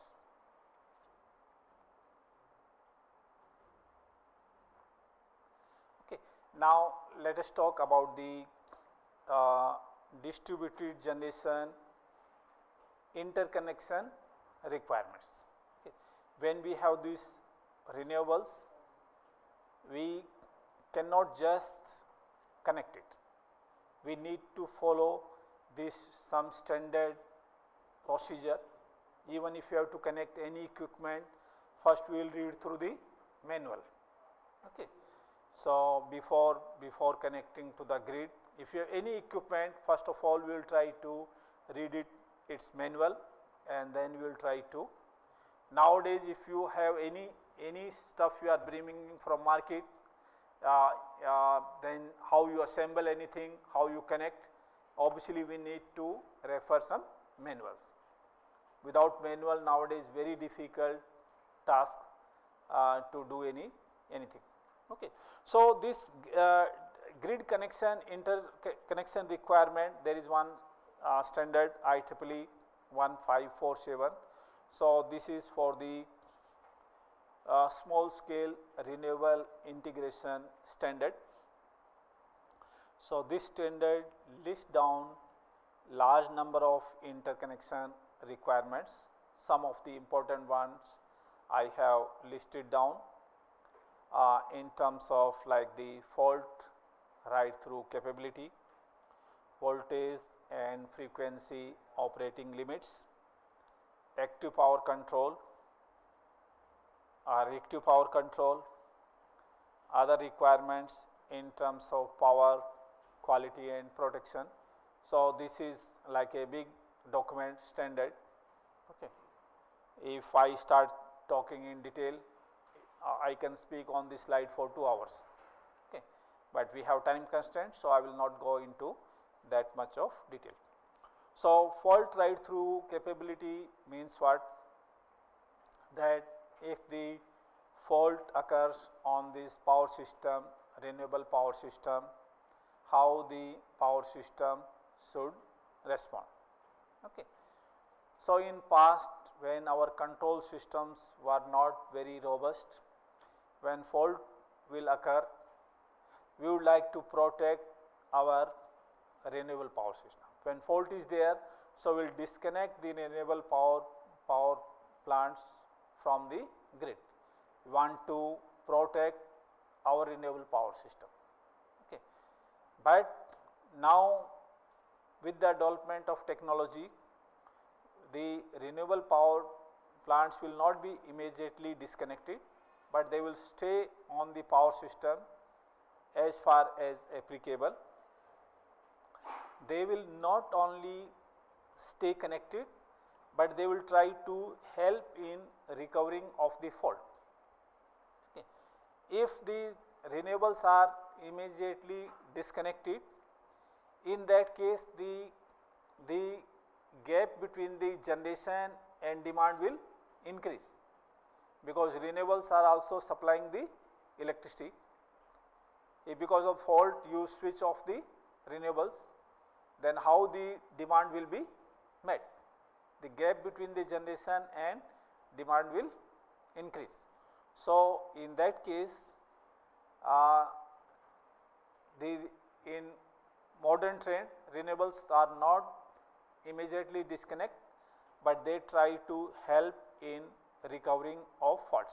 For example, when the fault occurs on the power system, generally voltage will go down. Okay, in between you can also ask question, or maybe at later you can ask if you have any queries or doubt. So when there is fault, generally voltage will go very down. Then these renewable power plants, how they can support for the voltage, they can provide the reactive power. So when reactive power support is there, it can try to help in boosting of the voltage level. So there are several ways when the fault occurs, these renewable power plants can help in recovering of the fault conditions.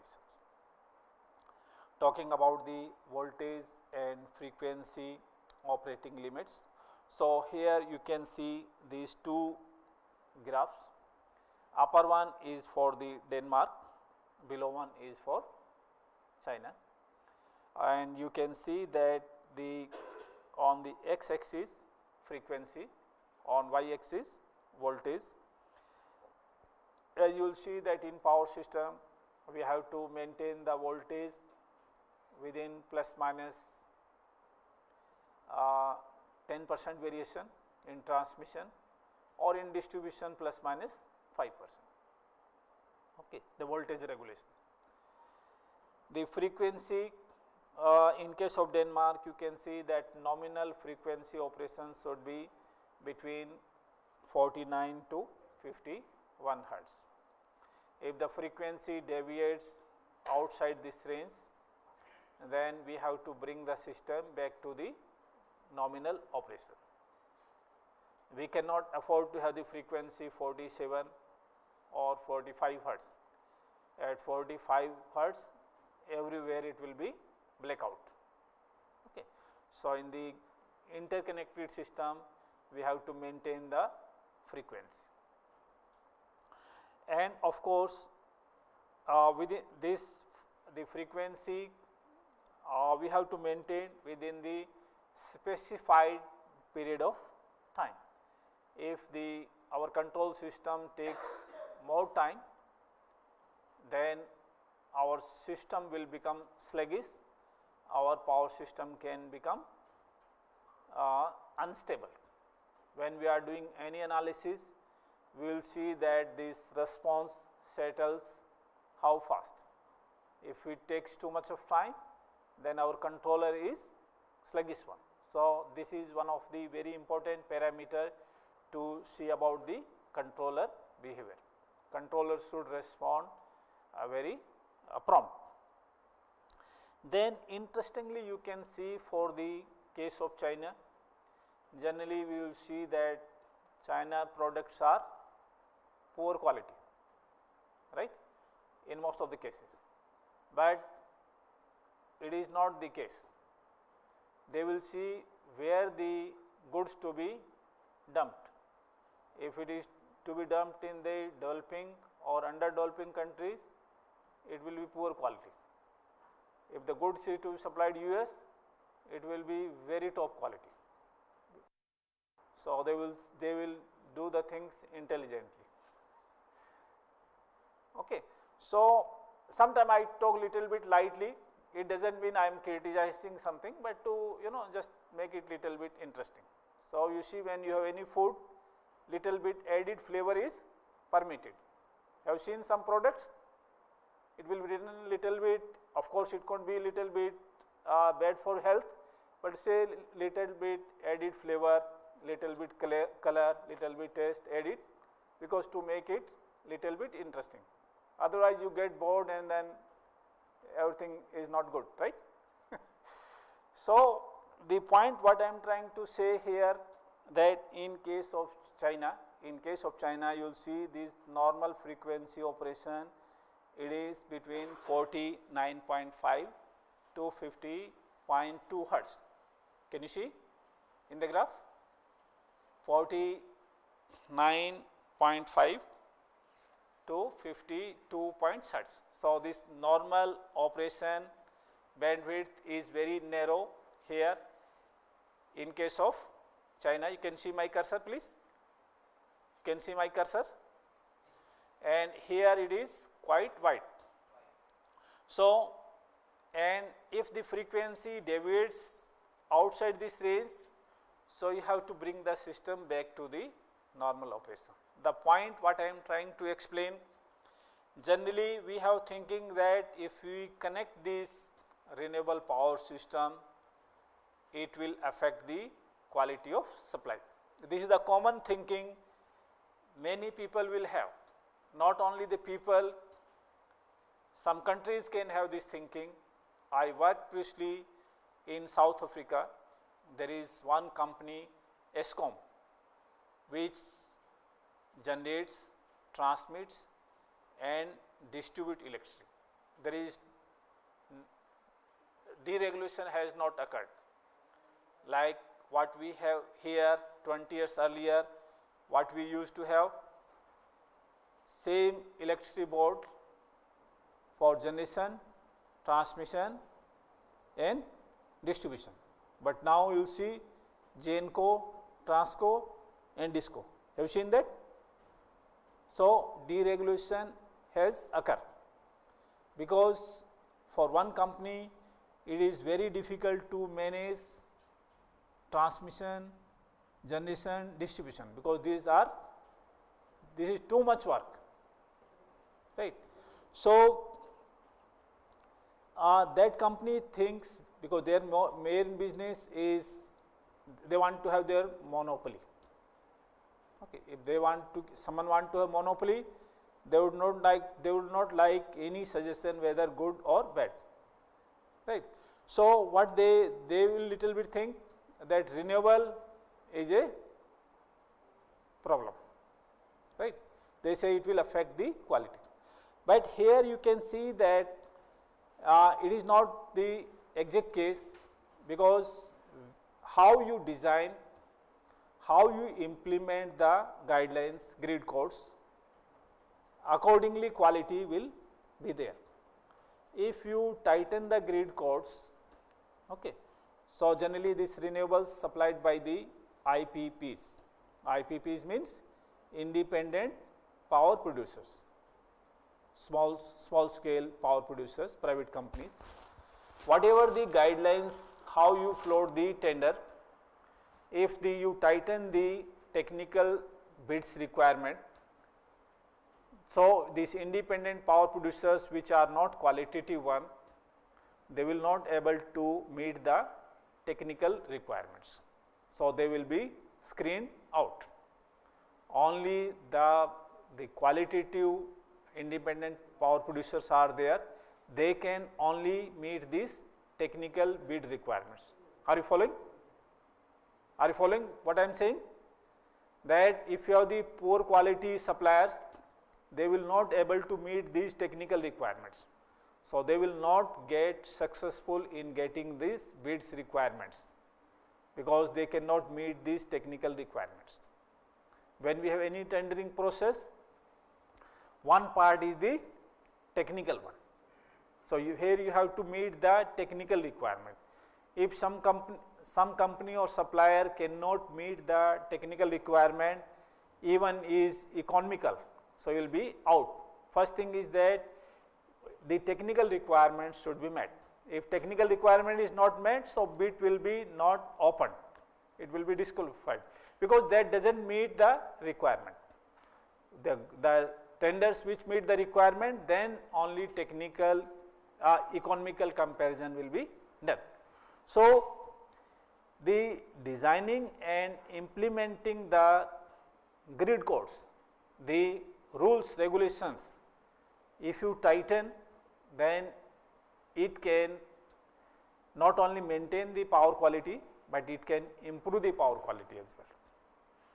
Like how this power quality can be improved. For example, you have these photovoltaic systems, okay, and with the photovoltaics you have the converters.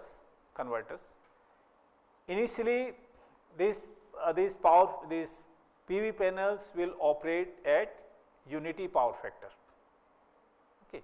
Unity power factor means reactive power supplied will be 0, because power factor is 1 and Q will be 0. Okay.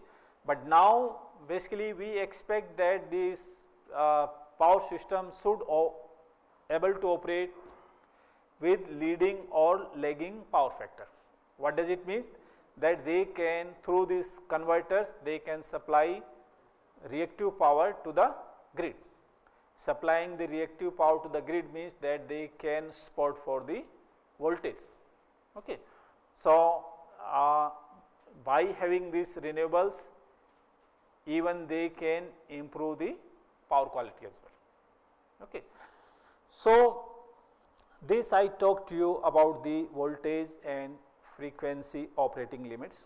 Now, talk about these like say active power control.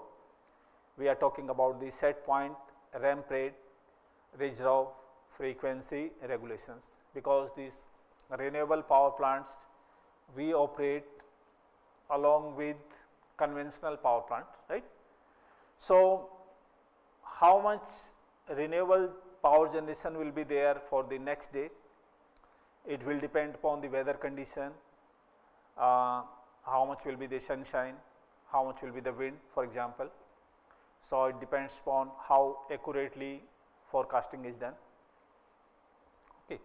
But the customer needs the power with certainty. Okay. Customer is paying, so he expects to have the power 24 into 7 into 365 without fail. Okay. Whatever weather is there, if weather is bad, they need more power, right. So, this is not their botheration, this is like their basic right to get the electricity. Okay. So, the utilities, coal based generation companies, they have to generate the electricity, they have to keep their plant in the hot condition. Okay. Means that they have to keep their boiler in the hot condition. They cannot have this like the just switch, you started the boiler, it will start producing the power at the same time. If you have the this boiler in the stop condition, if you have to start, it will take around 8 hours for the power to start generating. So, basically and if you are keeping the plant in the hot conditions, it means you have to keep on burning the coal. Okay. So, this ramp rate, then if you have the plant, different types of power plants are there, coal based power plant, gas based power plant. Ramp rate, what is the ramp rate, or the speed at which load can be taken, like say 100 megawatt per minute, how much load it can pick up. Okay. Like the say for example, the youngster new bike stop on the red light, how fast they can have just ramp rate. So, race cars, for example, race car, if ramp rate or the speed is slow, no use. So, you have to see the ramp rate. The loads comes on the power system, it does not wait for a minute, right. If the load is sudden, 100 megawatt came, so it will not wait for the coal based power plant to start from the coal, or the coal based power plant, the ramp rate is not that good. Gas based can be quick start and quick ramp. So, why this is I am discussing talking, because you have to maintain the generation and demand in the real time within seconds or milliseconds, otherwise frequency deviation will be there. So, all these issue, ramp rate, reserve, frequency regulations, particularly in the deregulated environment, electricity market environment, this becomes extremely important. When you have electricity market, pricing keeps on changing. As we have share market, the price keeps on changing every hour or every half an hour. Then you know how this demand is increasing, so the prices are very much dynamic. So all this becomes like the ancillary services. Then talking about the same way, reactive power control, very important reactive power control to maintain the voltage in the power system. There are other requirements in terms of power quality, protection, etc. So this I briefly talked. As I said, I can keep on speaking 2 hours more, but we have the time constraint. But I try to explain as best I could speak in few minutes of time. Now let us see little bit not only the microgrid, talk about the renewable power generation. We integrate the renewables, whether whatever quantity, small or big, whatever we add, we are doing very well. Okay. So let us see little bit overview of the what is the status of the main renewable technology. The commonly used, commercially successful renewable technology at this stage are the wind and photovoltaics. Wind both onshore and offshore. Worldwide, at the end of 23, the installed capacity worldwide, it was around 950 gigawatt by end of 2023. The countries which are leader in the power generation from the wind are of course China, US. Few years earlier, US used to be the leader, but you see how fast China is expanding. Then Germany, and then of course our country doing very well. Okay. So then talking about the offshore, the wind turbine inside the sea, offshore. So this power generation from the offshore is relatively new technology. So it is more costly. Okay. Offshore, you few years earlier you hardly used to see any research paper on the offshore because it is more costly. But now at least when you, if someone doing on the wind power system, you can see now research started as well.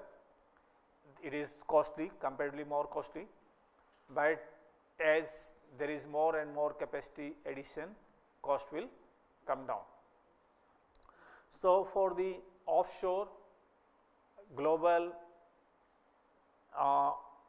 wind capacity by the end of 2023, it is 75 gigawatt. Okay. So total capacity you can see from the wind maybe around 1000 gigawatt. Okay. If you see by end of this, how much is the capacity addition every year?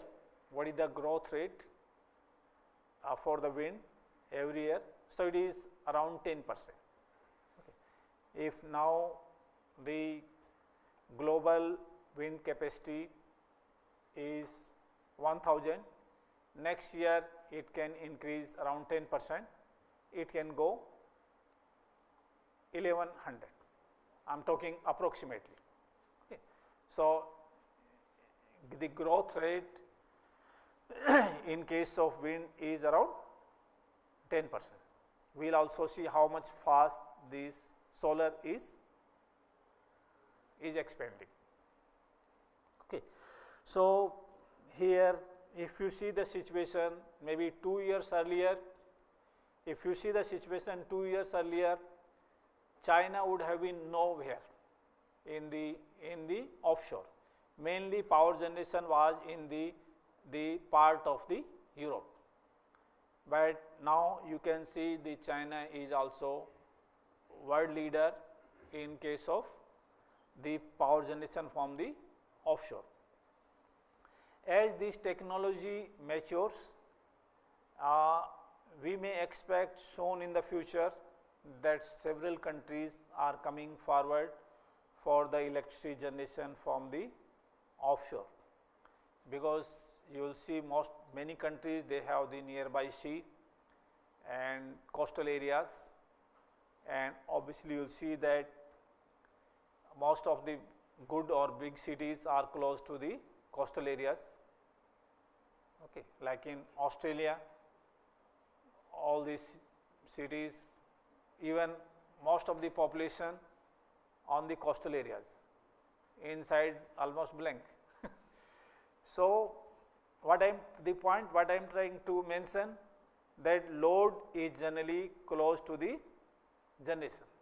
Okay. So that way the development cost for the offshore can be reduced, and in coming few years, so the offshore could emerge as the another great way of electricity generation. Okay. So as we are talking the renewables doesn't mean that only we are talking about the microgrid few kilowatt, but now these renewables are developing like as we have the conventional power plants. Some of the example you can see in China the wind power plant for 20 gigawatt capacity. In our country we have this wind park of 1.6 gigawatt. Then like in other countries like the USA, in our country Tamil Nadu state, which has significant power generation from the wind, another large size wind farm of 1.5 gigawatt. And so the point what I am trying to say, that these renewables are now being developed not like the micro grid level, but they are like these, as we have the conventional power plants based on the coal, gas, nuclear, etc., large size power plant. So they are also getting developed for the very big capacity.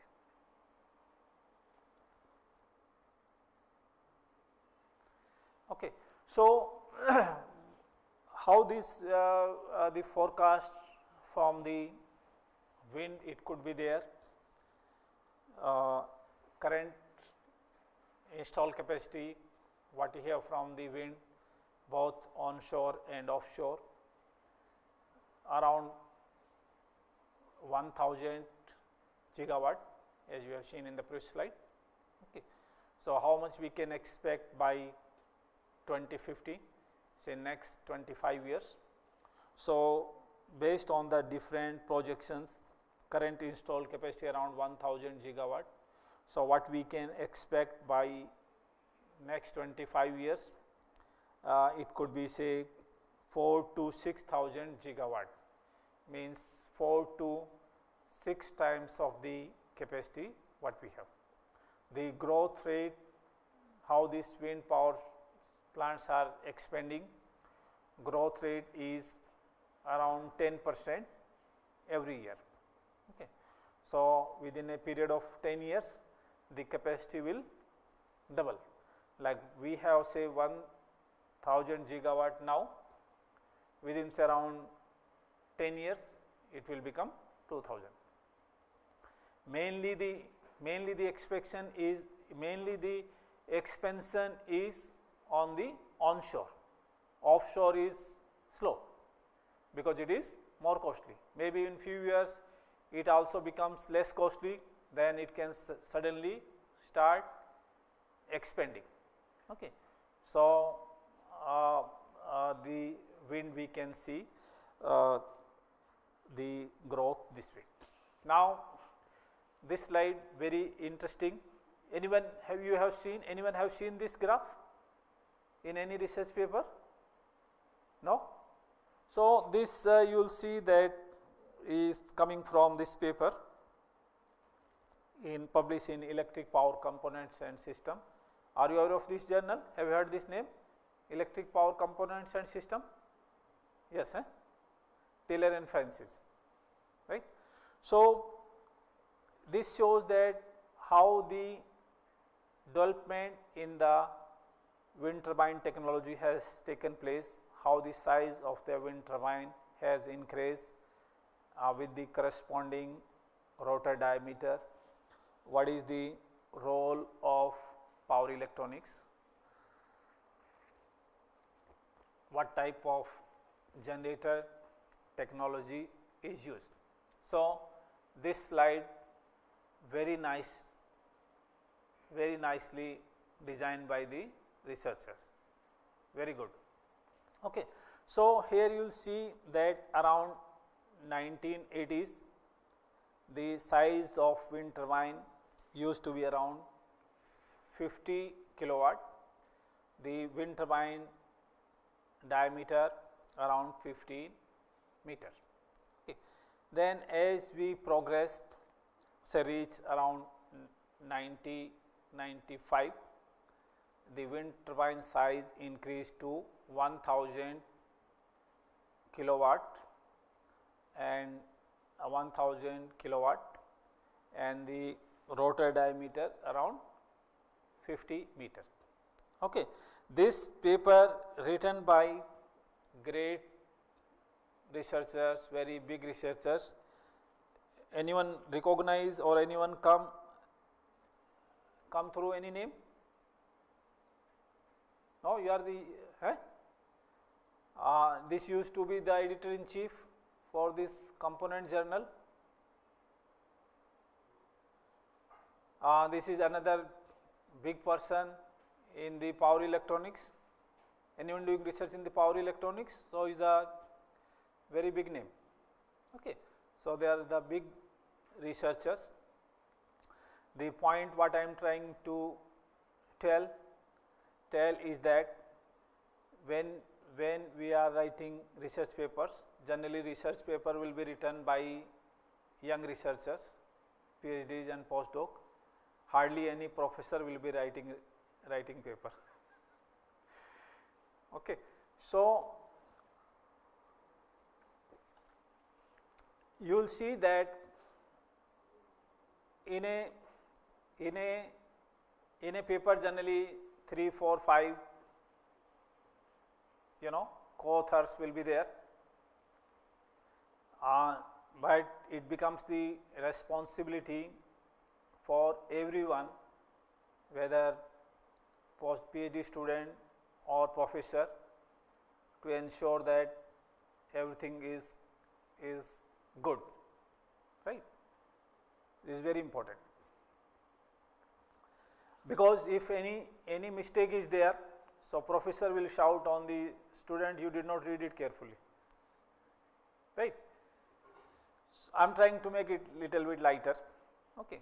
So, here even in this big team you can see that here I overwrite, it was 100 kilowatt. Okay. So, when you are co-author, it does not mean that you just check your name spell and do not see anything else. If you have anything, first thing we will see that let me check my name, all spelling correct, my affiliation correct, rest go with the hell, other person will see that, right. So, it is not good approach, okay, because you are the co-author. If you get any award, you will be the first to receive, but if you get any criticism, you have to bear as well. Yes or no? Okay. So, it is very important. Of course, there would be time constraint because you young researcher, you have only one dedicated work. Okay. But professor might be supervising 5 PhD at the same time, teaching so many institute work, director is calling, head of the department calling, he has multiple activities. Okay. So, the researcher has got dedicated time. First it comes to the researcher that try to put his or her best effort. It is not only that how many paper you publish, okay, but it is very important that you publish little bit less, but whatever you publish, there can be some human error left, okay, not a problem, but any error generally should not be picked up by anyone casual reader. Are you following? Okay. I give you another example for this paper or similar paper, again written by big author. So, review paper containing hundreds of reference. Generally, if your review paper, it will have around 100 reference, right? If your review paper, you will see that references are around 100. Right? So, like say, what software you use for these references? Arranging references, you use any software, automated one, Mendeley or something like that? Okay. So, it will arrange you whatever format. I am just testing my knowledge as well, I never used that, but still I heard from some student, Mendeley. Okay. How you arrange this reference, maybe elsewhere style, okay, or maybe IEEE style, it will do for you very quick, right? Yes, no? Okay. So, that way it is very good. The point what I am trying to say, it cannot replace the human being. Okay. Why I am trying to say, because you know, if you have this 100 reference, if by the way some reference got repeated 2 times or 3 times, can Mendeley tell that this reference is repeated? Yes, no? It will tell that this reference is repeated, that this reference is repeated again. It will point out or no? I think no. Huh? It will detect. But I see that many papers, I don't know what they see, sometimes same reference being repeated 2 times, 3 times. Even whatever software you use, it will not give you the perfect. Sometime in same reference, year is appearing 2 times, 3 times. Okay. Year is year, like 24. Why it is coming like 3 times in same reference, particularly in the conference. Okay. So, it will not have the means the uniform formatting. The manual intervention becomes still important. Okay. The point what I am trying to say, that you cannot completely just say that software has done, my job is over. Okay, I give you another example. Long back when I was in BITS planning, we will print the exam paper for the student, okay, and then we distribute the paper. If there is any printing mistake left or printer did not print well, so one lecturer said that printer did not print well, printer did not read this font. I said that you cannot blame this poor guy printer, you have to have the responsibility, right. So, it becomes our job to check what is printed, what is not printed correctly. because printer is non-living thing. You cannot blame the printer, can you?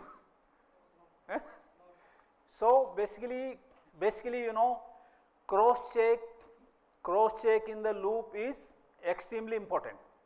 Okay, like for example, you publish, young researcher, you wrote the paper, okay, you give it to the professor, and if you notice few errors, he will criticize you. So first thing is that please read it carefully. Okay, so this proofreading, all these things, when you can do lot of realistic research, all these editing work needs some time, needs some patience, but it is very much essential, because publishing is not a problem. Criticism can start after publishing. If the people will obviously read, the researchers will read paper, and then they will, you know, obviously review paper, read it, how nicely written. So whatever good name or bad name comes will come from there, right? So it is very important that whatever we publish, you know, we do it more sensibly. Okay, so then this the size of the wind turbine kept on growing. Year 2000, the size of the wind turbine went to 2 megawatt, with the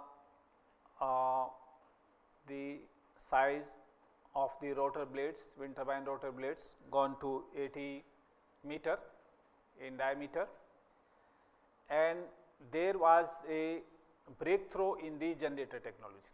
Previously, we had been using induction generator, as you know, induction generator based on the two types of rotor, squirrel cage and slip ring, okay, wound rotor. So initially we used the squirrel cage, which is more robust in construction. Then we started using the slip ring as well. In slip ring you can add the external resistance. Here we started using the generator DFIG. Everyone knows DFIG, doubly fed induction generator. So here you can see the role of power electronics becomes significant, around 30% rating of the power electronic converters. Okay. So great advantage of this generator is that it can supply power both from the stator as well as from the rotor terminals. Okay. Thereafter again you see size of the wind turbine kept on increasing, corresponding diameter kept on increasing. There is another great generator technology, what we call as the PMSG. What PMSG stand for? Permanent, excellent, permanent magnet synchronous generator. You will see in one of the research paper, this one, power electronics drives controls electric generators. So you will find very nice documentation of this power electronics generator. So very nicely documented. Okay. So here you will see that in the development of the generator technology, in the progress of the wind turbine technology, how important is the role of this power electronics. Can you see the role of power electronics, how important it is? Okay. Now this is another very recent slide. I just updated. You can see this report here. 2024. Okay. So, here this slide gives you the size of the wind turbine both for the onshore and the offshore. So, let us see first below one offshore. This is from the report GWEC report, Global Wind report to 2024. So, here how the size of the wind turbine keeps on increasing. So, what is the size of the wind turbine, what we expect? Currently the size of the onshore is around 10 megawatt. Okay. Please little bit read this slide because I think there will be quiz as well. Okay, I will not be giving the quiz will be given by here local one, but please keep little bit idea about all these figures. Then what you can expect by 2030, the size can go 15 megawatt. This we are talking about the onshore wind turbine on the ground. Okay. And let us see about the offshore. Offshore current wind turbine size is 18 megawatt. Even you can Google it, you can search what is the larger size of wind turbine available today. So, it will show around 18 megawatt single size wind turbine. How much we can expect by 2030? This size can go up to 25 megawatt. Single wind turbine can produce up to 25 megawatt. What will be the blade size diameter? Can anyone see please? Difficult to read. I will read 350 meters. 350 meters. One football ground, how much meters? Anyone playing football, rugby? Around 100 meters, right? Football ground, rugby ground, around 100 meters. Okay. You know how much bigger it is, right? So, it will be more than 3 times of that. Can you imagine how much will be 350 meters? So, you have seen the football ground around 100 meter. So, it will be 3 times of that. Can you imagine that will be the size of the wind turbine blades? Can you imagine how big it would be? And it will be placed on this tower. So, do you think it will be easy task or very difficult task, right? And that too inside the sea. So, you can see how fast this technology is growing and expanding. Okay. So, now here just to explain, it is very difficult to construct this wind turbine, commission this. Why we are going for the larger and larger size of wind turbine? You know very popular equation from the wind, half rho A V cube. Everyone aware of this equation? I think no one is left behind, maybe except these guys who are operating behind. Everyone will know that power available in the wind is half rho A V cube. All online student, I am sure that everyone is aware of this equation. Anyone knows sustainable, they know this equation, because this is the first equation. It will start on the wind. Anything you start with the wind, first equation it will come half rho A V cube, correct. So, here how the power available in the wind will depend. Rho is the air density, which is more or less constant. Then V is the wind velocity. Power will vary cube of the wind velocity. obviously we would like to have the wind power plants where there is very good wind velocity. No wind means no power. We will ask that how many years the cost will be recovered. So, the first factor we have to see what is the wind velocity, average wind velocity. It will depend upon that, like in how many years the cost of this commissioning of the wind turbine will be recovered, okay. Payback period. So, it will depend upon obviously the how good is the wind velocity. If you place the wind turbine where there is no wind, the cost will never recover back. Agree?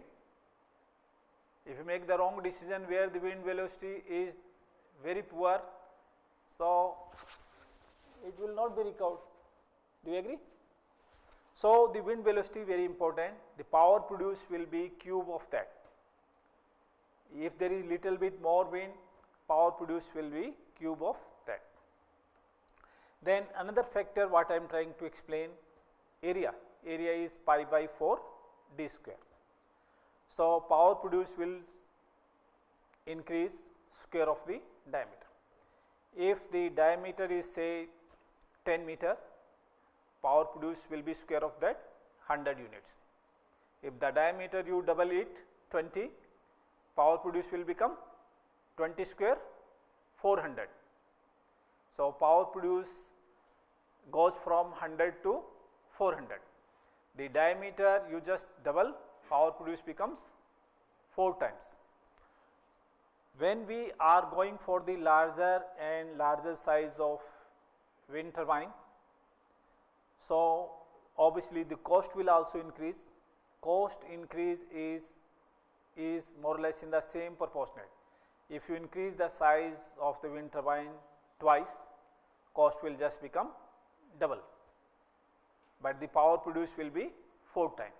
So, you can clearly see that there is economy associated going for the larger and larger size of wind turbine. Someone can ask you why you are going for such a large size of wind turbine, it is very difficult, okay. So, obviously economy is there. Clear for everyone? Excellent. So, this is like the trend what we are seeing for the wind. This is another the example of the small size wind turbine is very small, maybe smaller than what you call micro. So, this is like say very small size wind turbine 3 kilowatt, maybe can be installed on the rooftops of the building where there is a very good wind velocity. In fact, this picture coming from my exam in one of the PhD thesis for the Victoria University in Australia.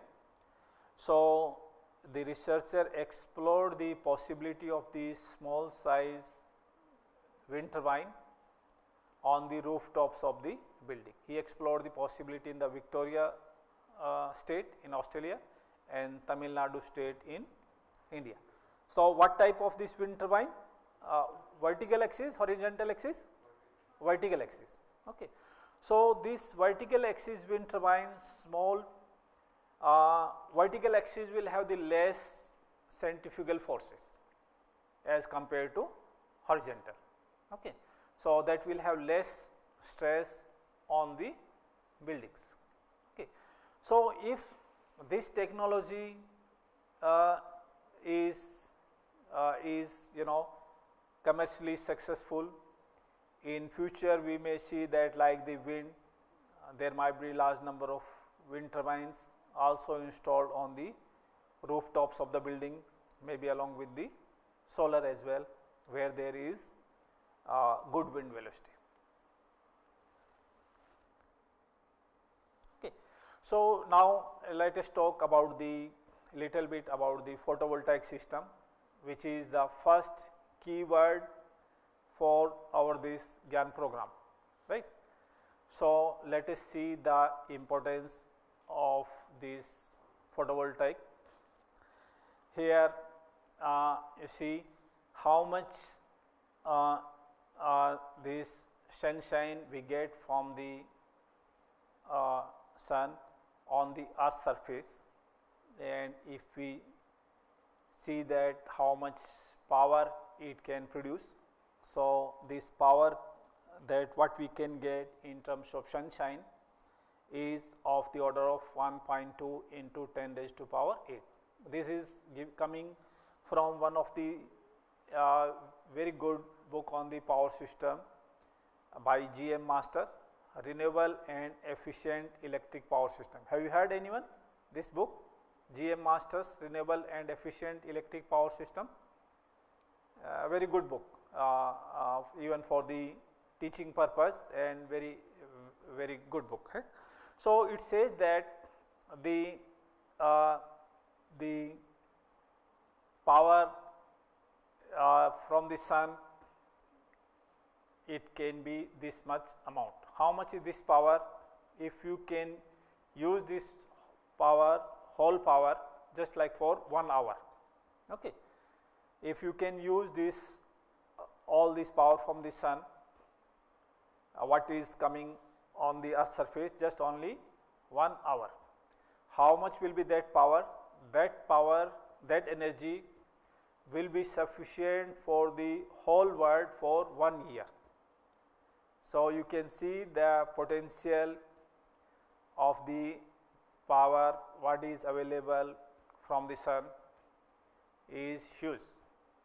If you can just tap for 1 hour, it will be sufficient for the whole world for 1 year. Use for 1 hour and sufficient for 1 year. You don't need any other type, coal, large hydro, nuclear, wind, you don't need anything else, just solar is sufficient, and you are using for 1 hour. This is the potential what you have got from the solar. Then you see the mode of generation of electricity. Okay.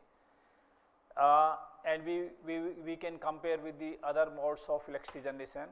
Here with the solar, you place the PV panel just in the sunlight, it will generate the electricity, as simple as that. Okay. Of course, you keep at certain angle. How much is the angle roughly? The angle, how much angle we just keep? Any idea? Around 20, 20 degree? What is the angle at which we place the PV panels? Approximately around 20 or something like that. Excellent. So just place at the angle and sunshine is there and it will generate the electricity. If you compare in other types of plant, for example coal, you have the coal from the coal mines. Coal will be crushed in coal based power plant. How much fine the coal size is there? It is very much fine like the talcum powder. The coal size crushed in the powder form. Okay. And that coal will be burnt in the boiler. It will produce the steam. The steam temperature 550 degree and required pressure. Okay. And even this steam, the steam being used, the term they call it like the dry steam. Okay. So because if there are moisture content in the steam, it can affect the turbine blades. It can corrode the turbine blades. The turbine blades extremely costly, and if the blades get corroded, replacing cost will be huge. Okay.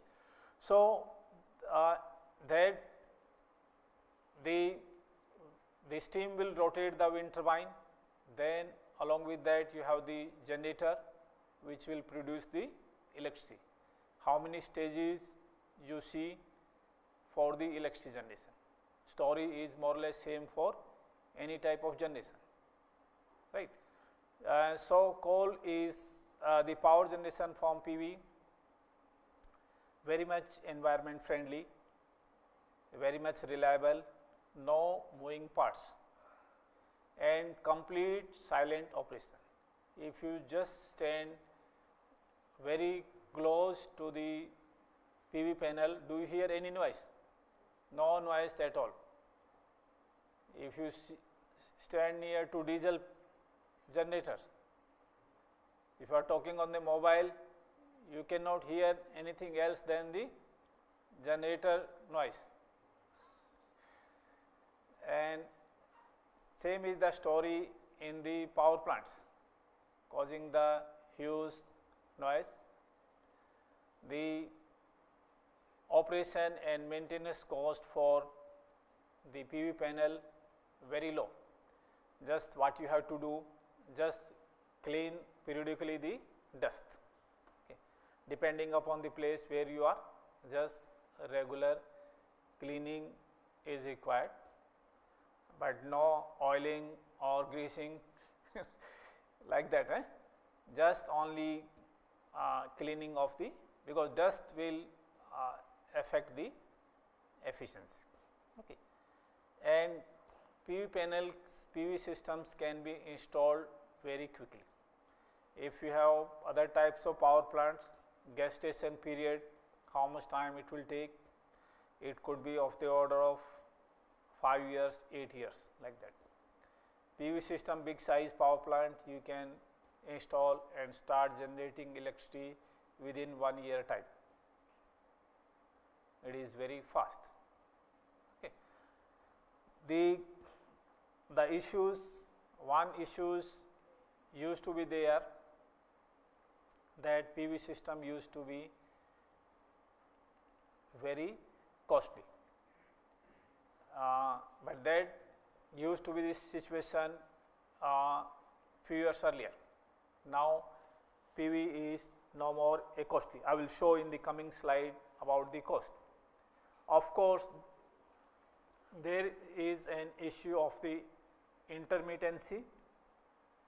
We understand, we respect, and then we find the some solution for that, adding other sources, adding the batteries, adding the backup. Okay. So you can see that how much are the great benefits of the PV system. What about the fuel consumption? It is free, right? So of course, one issue you see that efficiency of PV system is low, as I mentioned, but because fuel being free, it is not that as big concern. Engineers, scientists are working to improve the efficiency of material by combining, different material technology. Let us hope that in future efficiency improves further, because the solar PV technology is not matured. Okay. Still you can say it is new technology. Okay. So here PV systems, you can have the photovoltaic systems. The size of PV systems, it could be very small size. How much small? Individual houses, just like 2 or 4 panels, okay, like 1 kilowatt for example, okay, or even smaller size. If you are doing some project, you can have this much of small PV panel, right? So it could be very small size of PV system, or it could be very big in terms of like your conventional power plants, or it could be medium size like on these university buildings, some kilowatts rating. So the size of PV systems could be very small, tiny to very big. How these PV panels will be mounted? If it is small size placed on the rooftops of a building, sometimes you see small PV systems can be mounted on the pole, on the slides. Okay.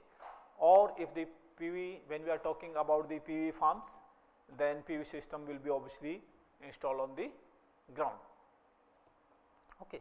Here you can see the PV systems, like grid connected PV systems. The grid can work as the backup for the PV systems.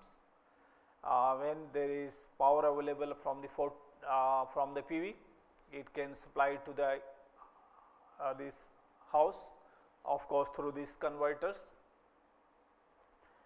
If there is excess power, it can fed to the grid through the net metering scheme. If there is no power or less power available from the PV, the additional required power will be supplied through the grid. So, which is self-explanatory. Do I need to more, or is clear for everyone? I think straightforward. Huh? When we so this PV system could be connected with the grid, or the another option could be that PV systems can be in isolated mode. So, when we have this isolated mode, then we need some kind of backup. Backup could be in terms of batteries, or there can be diesel generator as well. Then we talk about the like say another applications, like in the irrigation system, you can have these PV systems connected with the DC motor used for the pumping applications, like in the country like ours, agriculture based. So, this could be another great application for the photovoltaic systems. One of the researchers, I recall, from BITS Plan in India, did the research about this PV application for the water pumping. Okay. So, how this expansion or growth has taken place in the photovoltaic? You see, wind started around 1980s, mostly the power generation. Here PV, you can see that mostly PV started, you can see around 2008 or like that. And you see initially the capacity installation very less, because it was very costly. Okay. And in the recent years, you can see how exponentially the installed capacity is increasing worldwide. So, PV started quite late as compared to wind. Now, you can see end of the 2023, the worldwide PV installed capacity is more than 1600 gigawatt. Okay. It has already more than wind power system. The countries which are leaders in the power generation from the solar are China, US, India and Japan. Our country also doing really great from the solar. We are close to 100 gigawatt from the solar power generation, photovoltaic. So, what is the growth rate? If we see with respect of solar, around wind we show around 10%. Here growth rate for the in installed capacity is around 25%. Within a period of 4 years, the capacity is just doubled. Even within a 3 to 4 years, this capacity will be doubled. So, you can see that solar is expanding very fast. So, if you see that the larger size of power plant, for example, in our country, we have got the two big solar power plants, one in the Karnataka state, more than 2000 megawatt capacity, same in case of Rajasthan state. So, you see that these PV systems require the huge area. This 2000 megawatt PV system required an area of around 50 square kilometer. So, it needs the huge area as well, and then of course, it needs significant cost. The another great point I wanted to mention that our public utility NTPC, whose main business is in the power generation from coal and gas, but now they started diversifying their portfolio towards the renewables, expanding their renewables, and their energy mix currently 96% mainly from the coal and gas. They want to diversify their portfolio 70-30, 70% from the fossil fuel, 30% from the renewables. Then other countries also have the large size power plant. If in this, as I said, I visited almost all the power plants for this NTPC.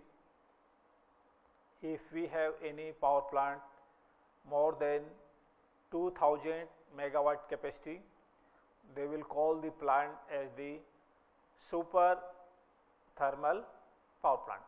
What they call it? Super, like big size. So, they call it super thermal power plant. So, here the point what I am trying to say, that these wind power plants, it is not just like what we are talking about the microgrid, but they are developed like the super plants. Their capacity you can see has expanded the PV farms, like not like this small size, but you can have a really big size of PV farms. Just imagine a PV farm 50 square kilometer area. Think of how big that area, 50 square kilometer area, in that you have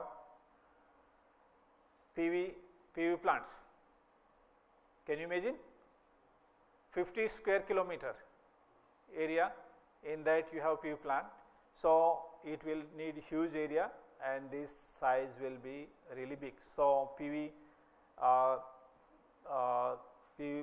systems are now like, say, not like the only small, but they can have big plants.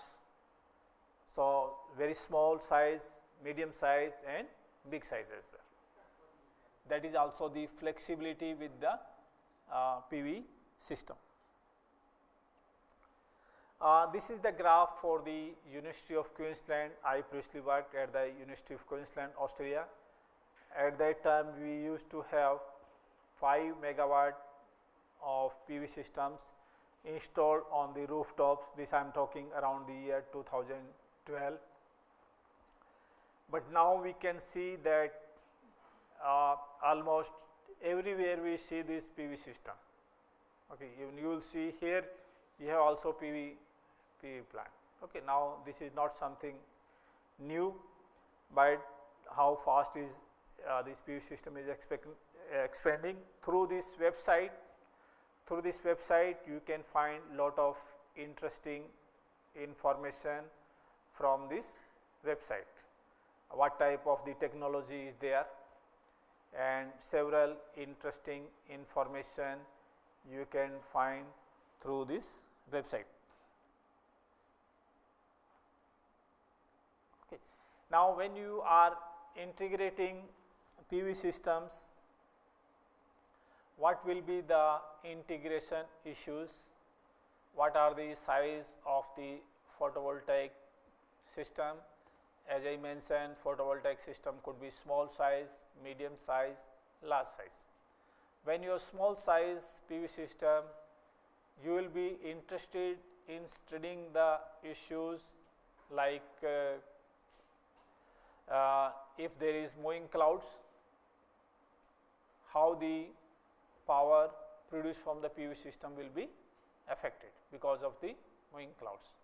But when we have the large size power plant, as I give an example in the previous slide, the plant is spread over 50 square kilometer area.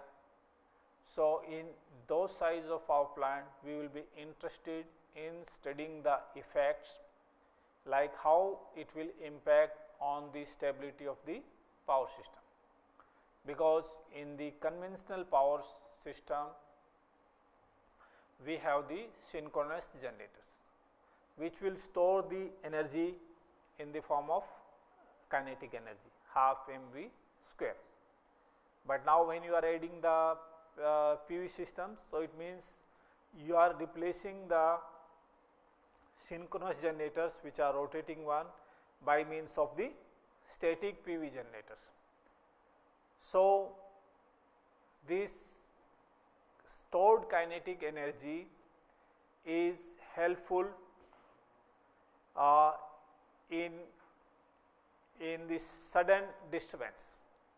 For example, on the power system, if sudden load change is there, okay, on the power system, if there is sudden increase in 500 megawatt load, okay, and then how this sudden increased capacity for generation will be there. You have to increase the coal input, it will produce the more steam, but it is a mechanical process, it is time delay. Okay. But electrical system is not going to wait for that.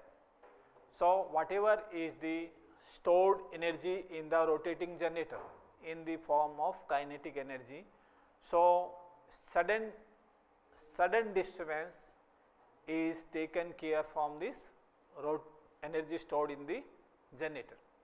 That helps in maintaining the stability of the power system. So, when we are using the significant capacity of the PV system, so in that case we would be interested in studying that how the stability of the power system will be affected if we have the large size power plant. Another question will always come to the mind. For example, we have the large size PV system, whether we should have connected to the grid, whether we should have any storage system or not. If storage system is there, which way it can be beneficial. So, this is an example of University of Queensland. Here you can see that this is like the what you call say load demand curve, how the load is changing throughout the day. So, managing the peak demand is challenging task for the utility. If you have the storage system for the PV, so that stored energy can help the utility in managing the peak demand. So, this way storage system can be helpful. Okay. This is another great example from the University of Queensland. In year 2000, the University of Queensland had their own 64 megawatt of solar plant. Having any university such a big size of power plant is really a great task. So, this 64 megawatt, how many panels, PV panels? 2 lakhs PV panels. So, now again one very interesting point it will come when we have this, always we are talking sometimes the questions we have always in the background, whether the solar is really 100% environment friendly, wind is 100%, what will be the battery when its life is over, right? So, what waste it will create, whether they are really sustainable or not. So, this is like very good slide, recent one, and the link is given. So, here if we compare with respect of other wastes, waste coming from the municipal waste, or waste coming from the coal ash, plastic waste, etc. So, this you see here 16, and if you project say until 2050, so I say after next 25 years. So, you can see, compare the waste coming from the municipal waste, waste coming from the coal, and you can see the waste coming from the PV module, right. So, it is comparatively can see very less. Okay. So, basically because you know nothing can be perfect. Okay. You will not see that the system will be perfect. Okay. So, you have to just compare in the situation. Okay, like our country situation in terms of power, basically by May last year, we had the installed capacity for 17 gigawatt, around 60% roughly you can say coming from the fossil fuel, 41% coming from the renewables. Even you see the figure I am taking 2023, so solar was 67, but when I try to show you the latest figure, it goes to 95. How fast is solar increasing? So, and then of course, this when we are saying 41%, it includes obviously the large hydro as well. Okay.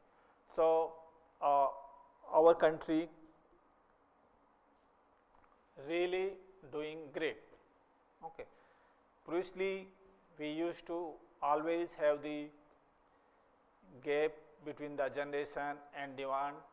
We always used to have the shortage 10%, 20%, gap.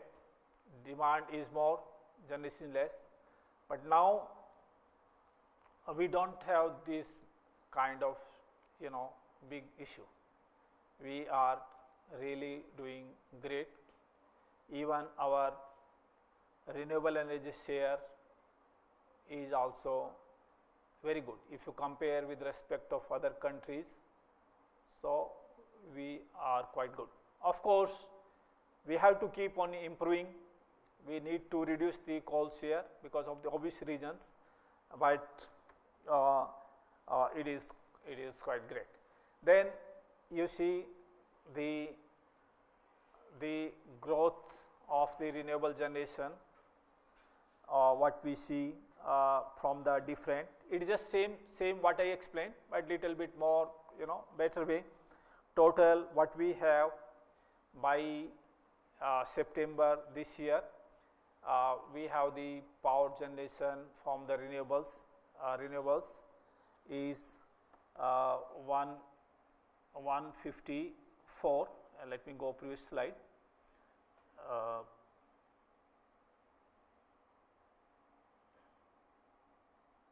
So, here we are including the large hydro, but in the here we have not included the large hydro. Okay. So, this we are talking about the small scale renewable generation. Then I examine one another PhD thesis from the Tamil Nadu state Gandhigram. Have you heard anyone Gandhigram? Another university. This slide shows the how much potential we have got for the renewables in our country.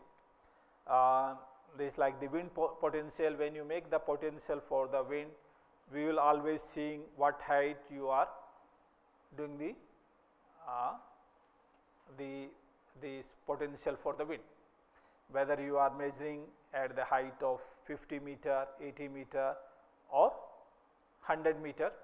So basically you can see that if you see at 100 meter, it has got the potential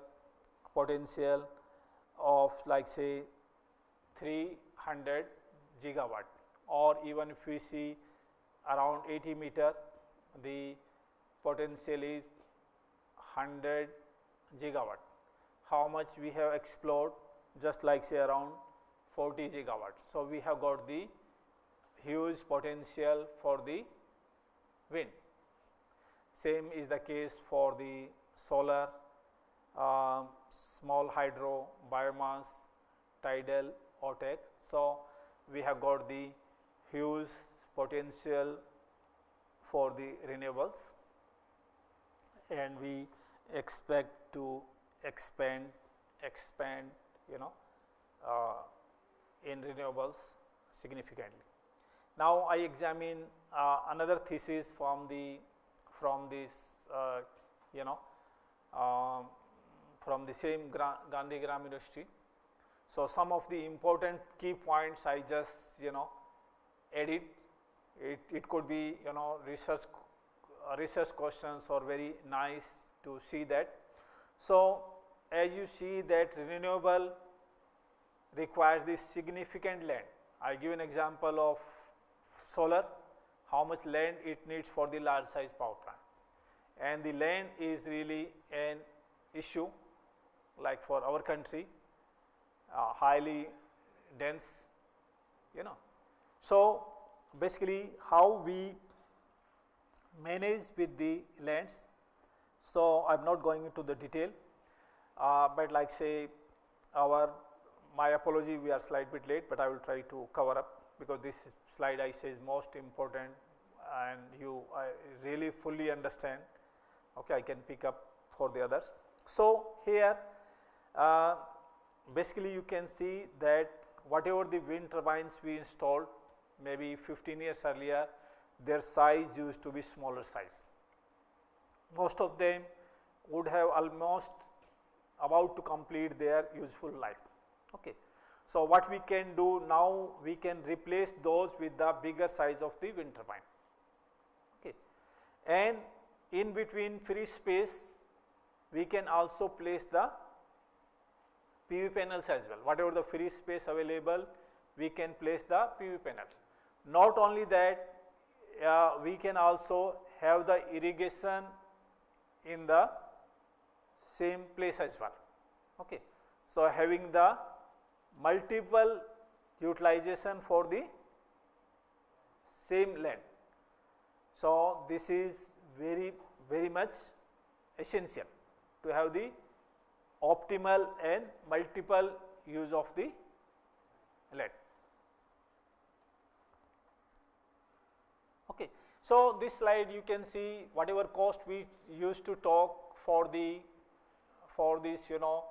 wind and PV.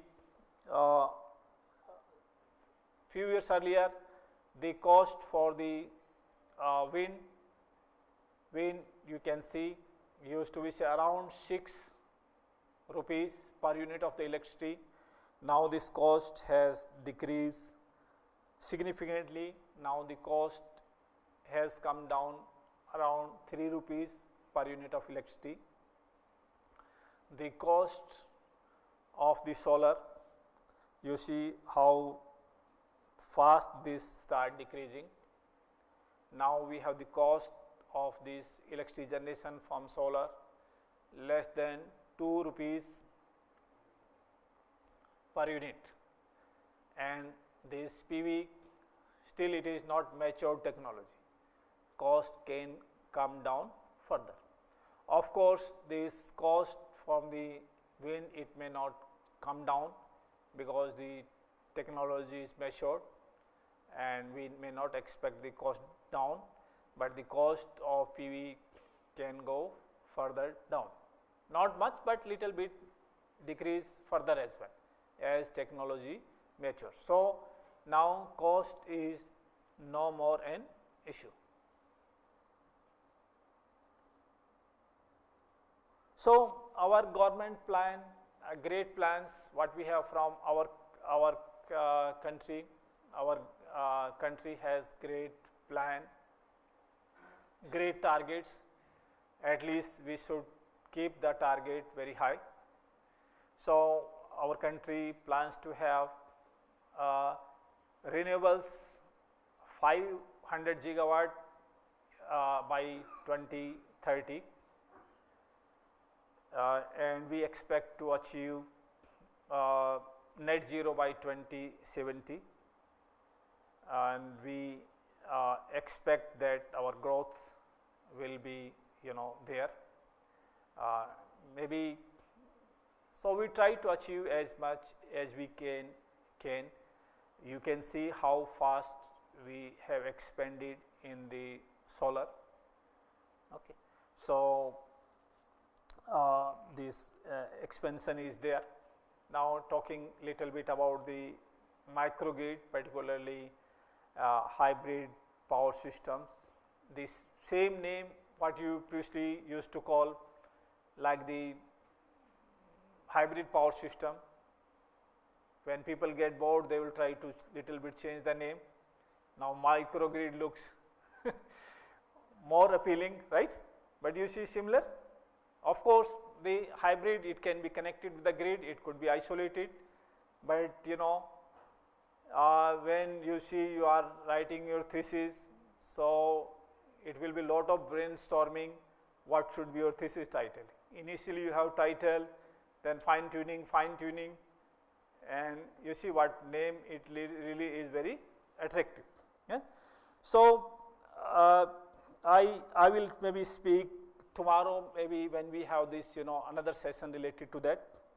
I will maybe probably discuss more about that little bit later stage. Basically here we have already talked about the wind onshore, offshore, and then we have talked about the photovoltaic.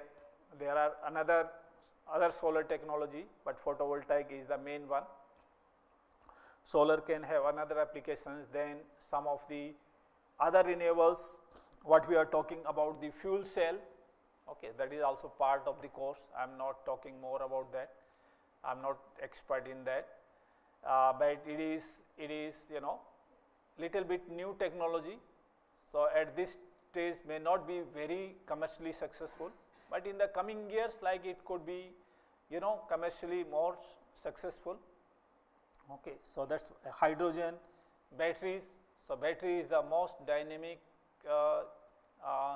technology what we have being used in the renewables, being used in the electric vehicles.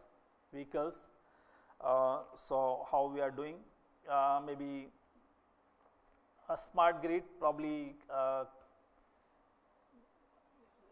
we little bit, let me quickly cover up. So, this smart grid has the three key aspects. One is the infrastructure. When we have conventional power plant, we have the generation, transmission and distribution, but with the renewables, then additional you can have this electric vehicles, vehicle to the grid, grid to the vehicles. Then here in the smart grid, there is more emphasis on the information and communication system. So, how this smart grid will be managed, what will be the management objective, minimization of emissions, minimization of losses, there will be multiple objectives. How this smart grid will be managed using the conventional programming, intelligent programming, PSO, machine learning, game theory. AI, but not ChatGPT, right? So there are so many tools, technique coming up. Then the protection of the smart grid is another great topic. And then of course, you know, maintaining the security and privacy of the data is extremely important, because through the use of smart meter, lot of data will be used, how these the security and privacy of the data is maintained. So here how we are moving from the conventional grid to the smart grid. Basically we have got the you know, centralized generation. Then what we need the centralized generation plus distributed renewable generations. Electric vehicles are likely to come. How it will impact the grid, you know, power flow becomes bidirectional, and there is two-way communication through smart meters. The customers can utilize their energy bills through the smart meters, and the smart grid expected to have the self monitoring and self healing properties. At the end, which way customers get benefited? I ask you one question: can you recognize this electricity whether it is coming from the conventional power plant or renewable? I think we cannot recognize, right? So for the common person, it doesn't bother much whether the power is coming from the coal or power is coming from renewables. They will be interested in the cost and of course the service. Okay. So they want to see the quality of service and the cost. Okay. So what we expect at the end, the customers expect to have some choice. There should not be only one utility in the same area. If their service is not good, at least we have 2 or 3 utilities. There is healthy competition, so that customer can get the electricity at the competitive price, and customer have choice. Okay. So I work previously in Australia. So if you are unhappy with the one utility, on phone you can switch over to the another company. They will give you some rebate as well. Okay. So basically this is what it is expected in the smart grid. So here you see in smart grid different components what you have, how we are generating electricity through conventional power plants, they are there, then renewables, wind, PV, storage, electric vehicles, buildings. So this all forms the smart grid. Then in smart grid, as you see that there is emphasis how the power flows, how the communication system is there, how information flows. I give you an example. For example, we have the electric vehicles. If you want to feed power from electric vehicle to the battery, then you should then system should know what is the status of your battery. Okay. So all these, the communication system is extremely important here in the smart grid environment. So I supervise large number of PhDs, postdocs. The researchers contribute significantly in publications, contributing in terms of books, different areas close to the power system, protections, distributed generation, renewable technology. Even one researcher worked on the how to improve the efficiency of coal-based power plant, power electronics drives and applications, renewable technologies. So this reference I was mentioning, this is very good book talking about the renewable and efficient electric power system. Really very nice book. First edition came in 2004, and then second edition it come in 2013.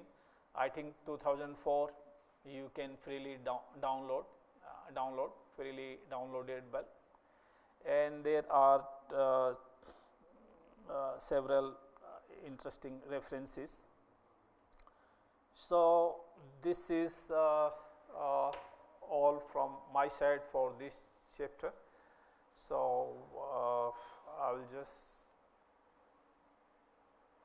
stop here for few minutes, and then we will continue for the next session.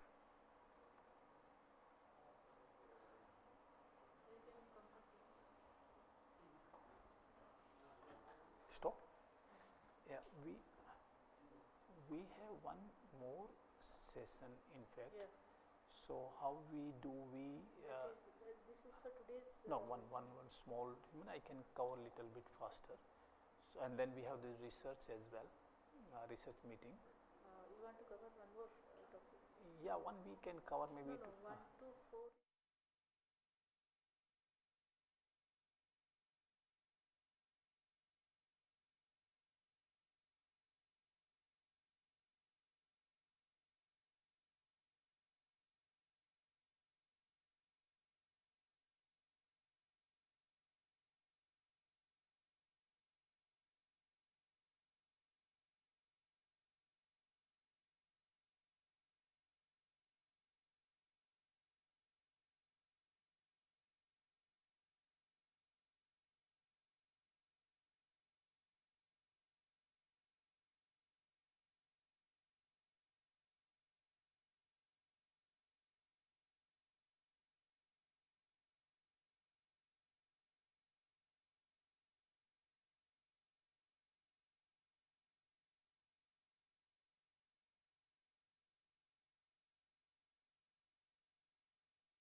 electronic converters. Basically, converters are mainly used for control purpose, and of course I said I will be little bit faster, but this doesn't mean that I want to just do it for the sake. Basically, anyone who has done this power system control power system course, they can understand well. But first of all, like we have to understand the main operation of power system control, what we are controlling, how the control is being done in the conventional power system. So, what are the power system control, what is being controlled, what is the objective. So, as I mentioned that in power systems, two parameters to be maintained and controlled are voltage and frequency. So, these two parameters extremely important, that in power system they have to be maintained and controlled. In the previous slide I showed the case for the Denmark and China, that graph I showed you, voltage and control. Even in a simple way you can compare like the human system. When we are not feeling well, we go to the doctor. Doctor will just mainly see these two parameters. One is the temperature, another is the pressure. So, body temperature, pressure mean BP. So, if generally these two parameters fine, temperature normal, pressure BP normal, generally things normal, not something very problematic. So, here in the power system, if we have this voltage and frequency within the limits, system is considered to be an healthy system. So, maintaining the frequency and voltage in the power system is extremely important. Okay. So, we will understand little bit how this voltage and frequency control is done when we are maintaining the frequency of the system. So, we have the governor which will basically control the fuel input to the system, whether we have this coal based power plant, gas based or nuclear or large hydro. We have the control valve, governor action is there which will control the fuel input and accordingly maintain the frequency as well. Then of course, like say as I mentioned, the inertia of the generators, kinetic energy stored in the generator, it maintains the disturbance and it try to maintain the system frequency as well.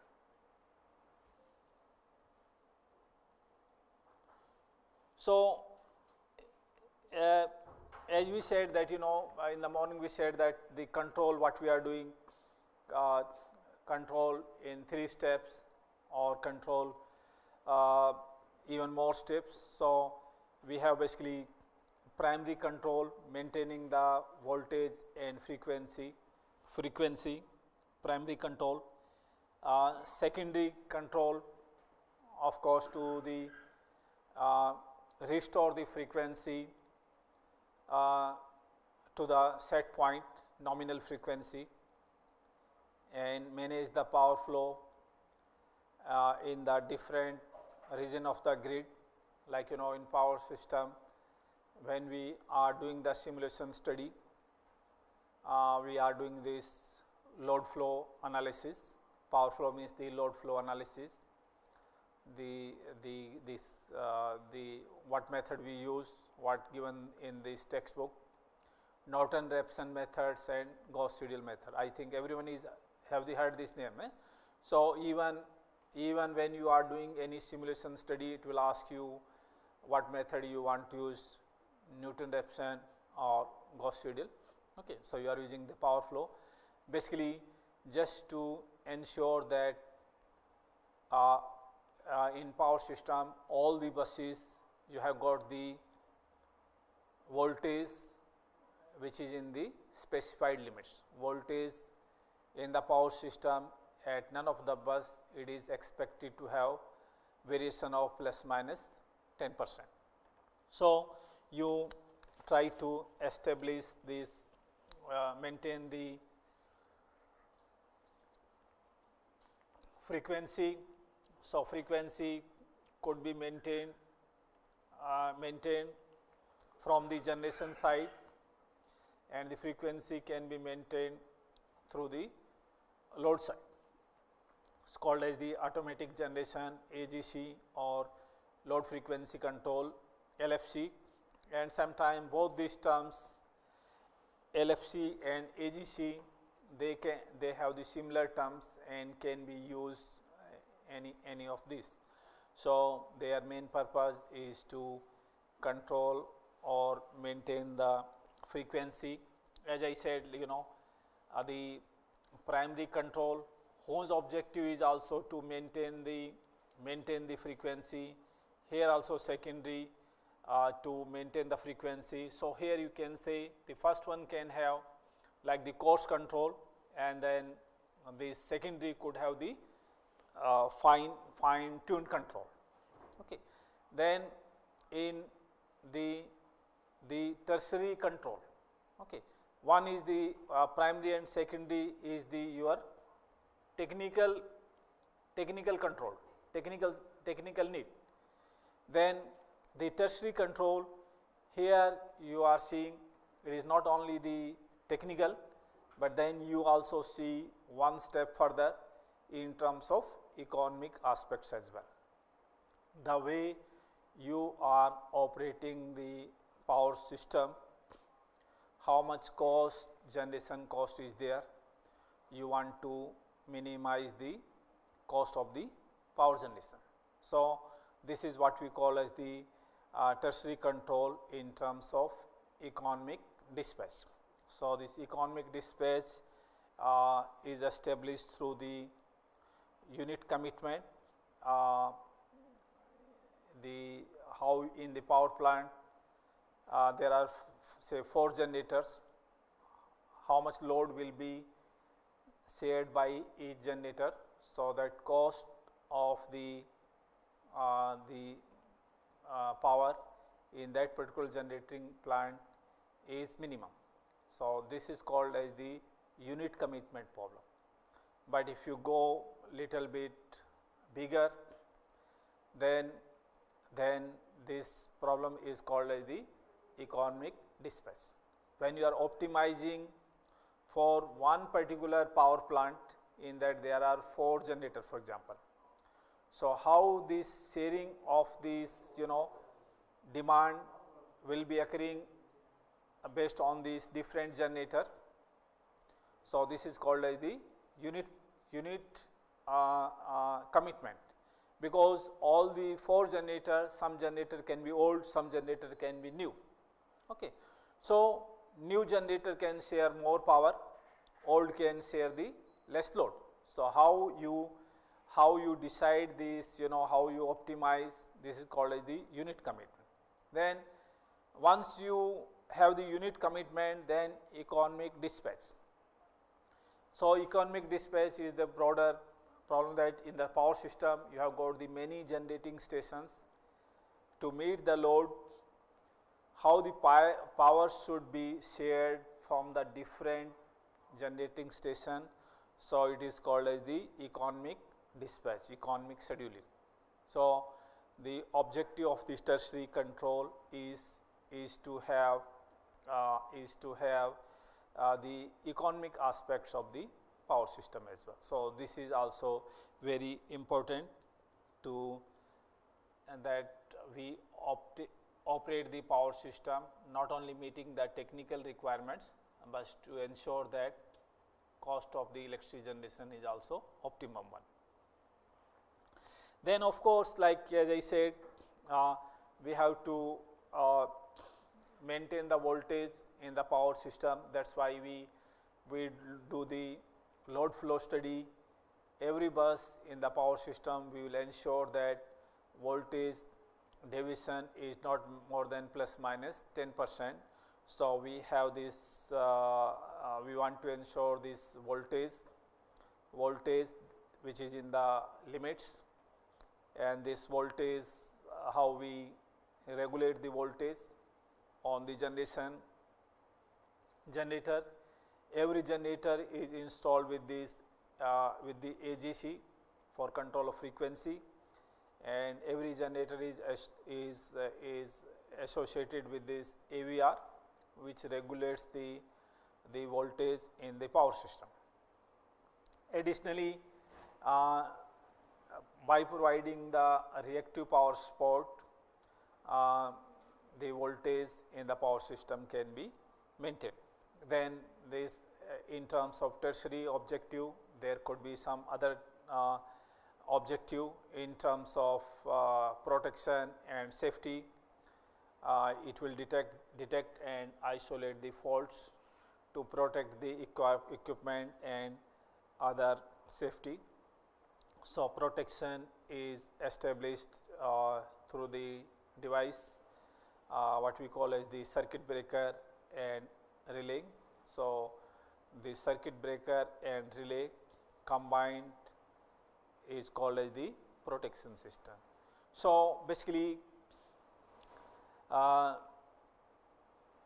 relay will detect the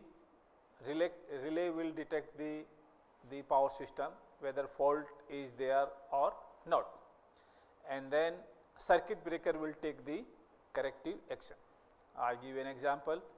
For example, when we go to the doctor not feeling well, then doctor will diagnose us and then will recommend the medicine. So diagnose by means of doctor is just like the relay, will detect the problem, and then corrective action, like when we have the fault is there or fault not there, accordingly circuit breaker will take the corrective action. Whether if the fault is there, we have to open the circuit breaker. Okay. If the fault is there, then relay will send the signal to the circuit breaker that circuit breaker is to be opened. If the circuit breaker sees that there is no fault, and then the circuit will be maintained as such. Okay. So relay will send the signal to the circuit breaker, and accordingly circuit breaker will take the corrective action, either to be isolate the circuit or keep the circuit in the healthy state. So here this all coming from the basics of any power system. You will see that we want to maintain the generation and voltage control. So here this is the block diagram of this basic generator control loop. So here you will see that there are basically two loops. So below loop you see is the what we call as the load frequency control. The upper one loop you see is for the AVR voltage control loop. So this below loop will maintain the frequency of the power system. Here it will measure the small deviation of the real power. That signal will be fed to the sensors, and this we are talking about the one generator in the power system. This way there are several other generators. There will be disturbance from the other generators. That disturbance will also coming by means of these tie lines power. So that small signal is also mixed, and then we have accordingly a command signal generated based on that, and that signal will take the corrective action, that how much power we are generating, how much is the demand. Okay, we want to match the generation, active power generation with respect of demand very closely. So we see how much is the deviation. Accordingly, based on these signals, it will send a signal to the control valve. It will send the signal to the control valve whether you should open the valve more to allow the more steam input, or we should reduce the valve position to reduce the flow of steam. Accordingly, the steam input to the this generator can be controlled. So this way it will match the real power generation with the real power demand. It will, and there is a close link between the real power generation and demand. If they are quite perfectly matching, so frequency will be close to the nominal. If there is deviation, then deviation in this generation and demand, then there will be deviation in the frequency as well. And then of course there is the another loop which talks about the voltage control. So here we have got this synchronous generator. We have this field winding which is placed on the rotor, and the armature winding which is placed on the generator. Armature winding will carry the main power that is to be generated by the generator. So here the role of this field winding, the current in the field winding basically controls the reactive power, and controlling of the reactive power basically maintains the voltage in the power system. So here by changing the field current, you can control the voltage in the power system. So here again signal will be sensed, it will be sent to the AVR, and that will give the signal to the excitation control to control the field current and thereby maintaining the voltage. Now you can see this block diagram in most of the textbook conventional power system. I think most of you would have seen this. Is like, and then you may also see that in one of the old textbook by O.I. Elgert. Anyone heard about the name Elgert? So this is quite old textbook, but quite original. So you can see that same control loop. It is a little bit more expanded. Here you can see that this is your AVR voltage control loop, which controls the voltage, shown by more detail. Here you can see that this all the frequency control loop shown with this, like the primary control for the frequency doing the coarse control, then secondary control doing the fine control. So I am not going into too much of detail, but here it's quite self-explanatory as well. So here these few slides quite generalized. So when we are analyzing these two loops, why these two loops are analyzed separately, is there any links in these two loops? So it will depend upon the amount of disturbance. If the amount of disturbance is small, then these two loops can be analyzed separately. If there is major disturbance, then of course one loop will be affecting other one as well. So here if there is small disturbance, so both these loops have got the different time constant. Like here in this LFC loop, you have got the different like these devices like the speed governor, turbine, electric generator, which have got the higher time constant as compared to the devices in this loop. So, because of these different because of the different time constants, the disturbance in one of the loop, AVR loop, the disturbance will occur and the disturbance will disappear faster. Another loop, because of the larger time constant, so these two loops will not interact much because they have got the different time constants and how these two loops interact. So the both loops do not disturb each other.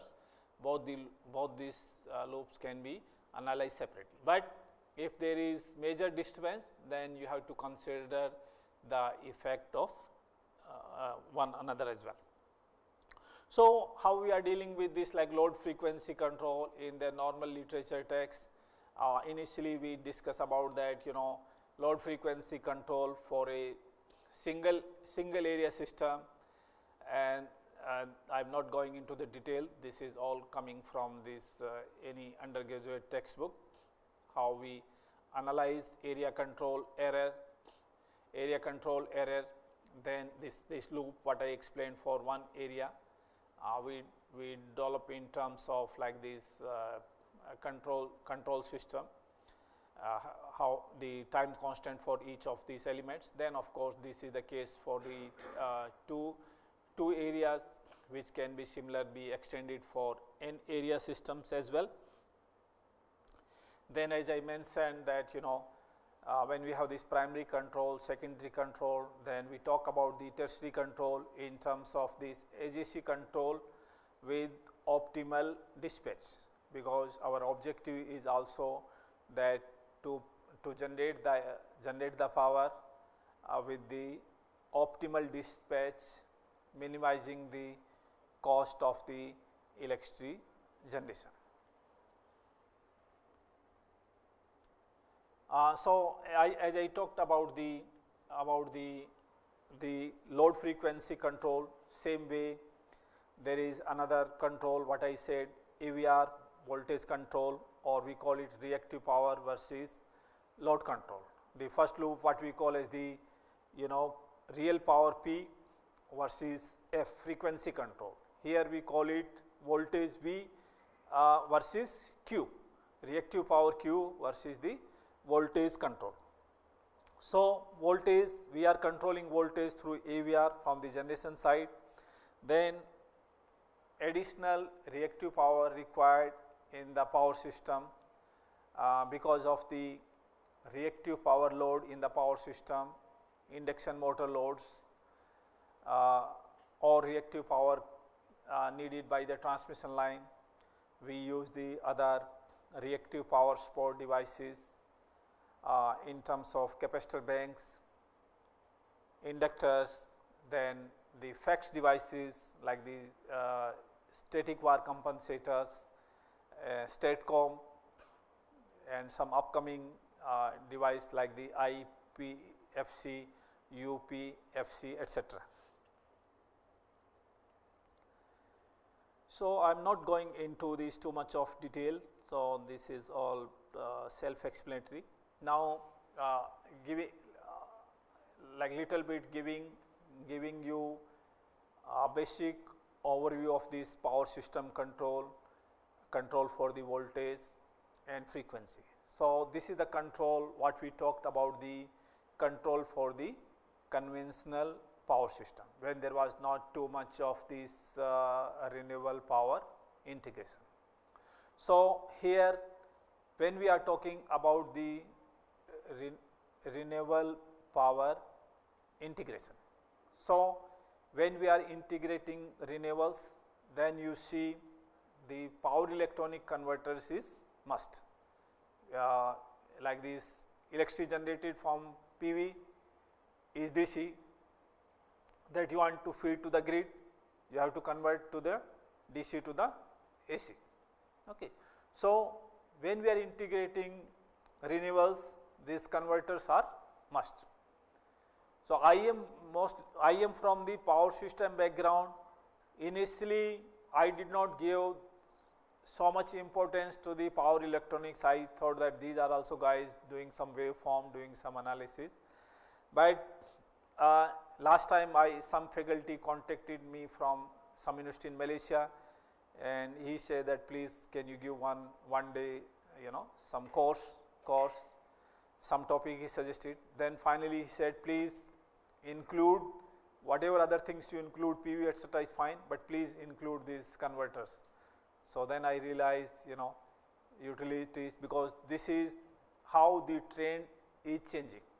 So the role of converters becomes extremely important. I will not go into the details, but you will see that some of these key features, that inverters play a pivotal role in the modern power system. When we say modern power system, mainly integration of the renewables. So in that case, what are the role of the this power electronics or converters? That it facilitates for the integrations, because without converters we cannot integrate the renewables. Okay. So this convert for integration, the role of converters, whether you call it rectifier or, you know, this rectifier, and then another is inverter. In general you call it converter. Okay. So that's one role. Then when you have to control the power system, initially you were controlling the voltage and frequency. You had these two loops, AGC and AVR, I explained you. But now because of the renewables, you have got your converters. So through these converters you can have your control, what you had, like the whatever you call it, for control of voltage, frequency, primary control, secondary control, tertiary control. You can establish this control through these converters. So it says that in traditional power system, primary control is managed by the automatic response of the generators to frequency deviation. In this contrast, inverter can be designed to contribute to the primary control by adjusting their output almost instantaneously in response to the frequency changes. So basically the converters can do frequency control very quickly. Moving forward, talking about the secondary control, inverters can be programmed to help restore the system frequency and voltage to their normal values with the following disturbance. By adjusting the output power based on the control signals, inverters support the AGC control of the mechanism. Talking about the tertiary control, inverters can be utilized to optimize the generation mix. How you want to optimize the generation mix, how much generation from the different plants, what sort of generation mix, renewable, conventional, all these tertiary control to optimize, to have the economic dispatch. So inverters can do this tertiary control. For example, inverter based energy storage system can be dispatched to supply energy during peak demand periods, thereby reducing the needs for the additional generation from the less efficient or more expensive generator, if you have got the converters.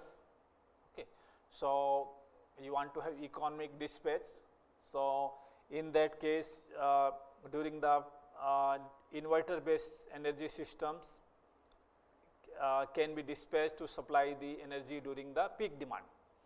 In the traditional one, for supplying of the energy during the peak demand, you have to see which type of generator it will be run. Sometime you say I have to run the gas based power plant which can quickly take the load, but that generator will be comparatively more costly.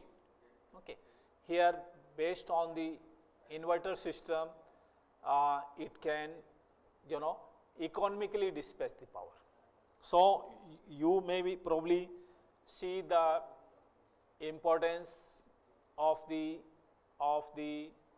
converters.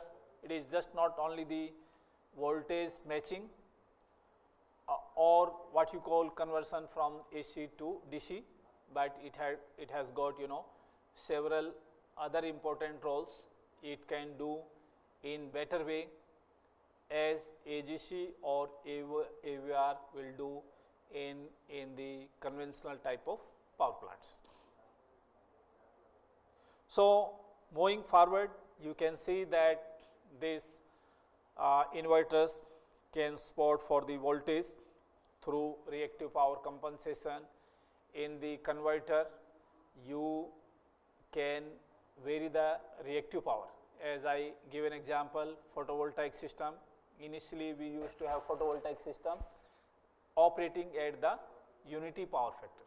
Now, these PV systems along with these inverters, converters, they can operate in the leading and lagging mode of operation. This is getting one of the requirement. It means that they can supply the reactive power, supply or absorb, so they can support for the voltage. Additional functions, they can manage the power quality. Modern inverters come with the sophisticated filters and control algorithm that can mitigate harmonics and improve the power quality. So additional functions like the ancillary service provision. Inverters are capable of providing a range of ancillary services like in this electricity market environment for critical operations such as frequency regulation, voltage control, spinning reserve, black start capabilities. So after talking you in general control of the power system, conventional control, AGC, AVR, giving some background. Then in modern power system with the renewable power integrations, converter's role is very important. In general, we understood that converter is needed, but here giving you little bit background, you can see that it doesn't do just like the basic functions of AC to DC, but it has got several other very important functions: control of voltage, control of frequency, economic dispatch, voltage support, quality management, ancillary functions. So based on the two main types of inverters, I was explaining that this one course I offered for one of the university in Malaysia. So they specifically said, please include these converters. The term they said grid following,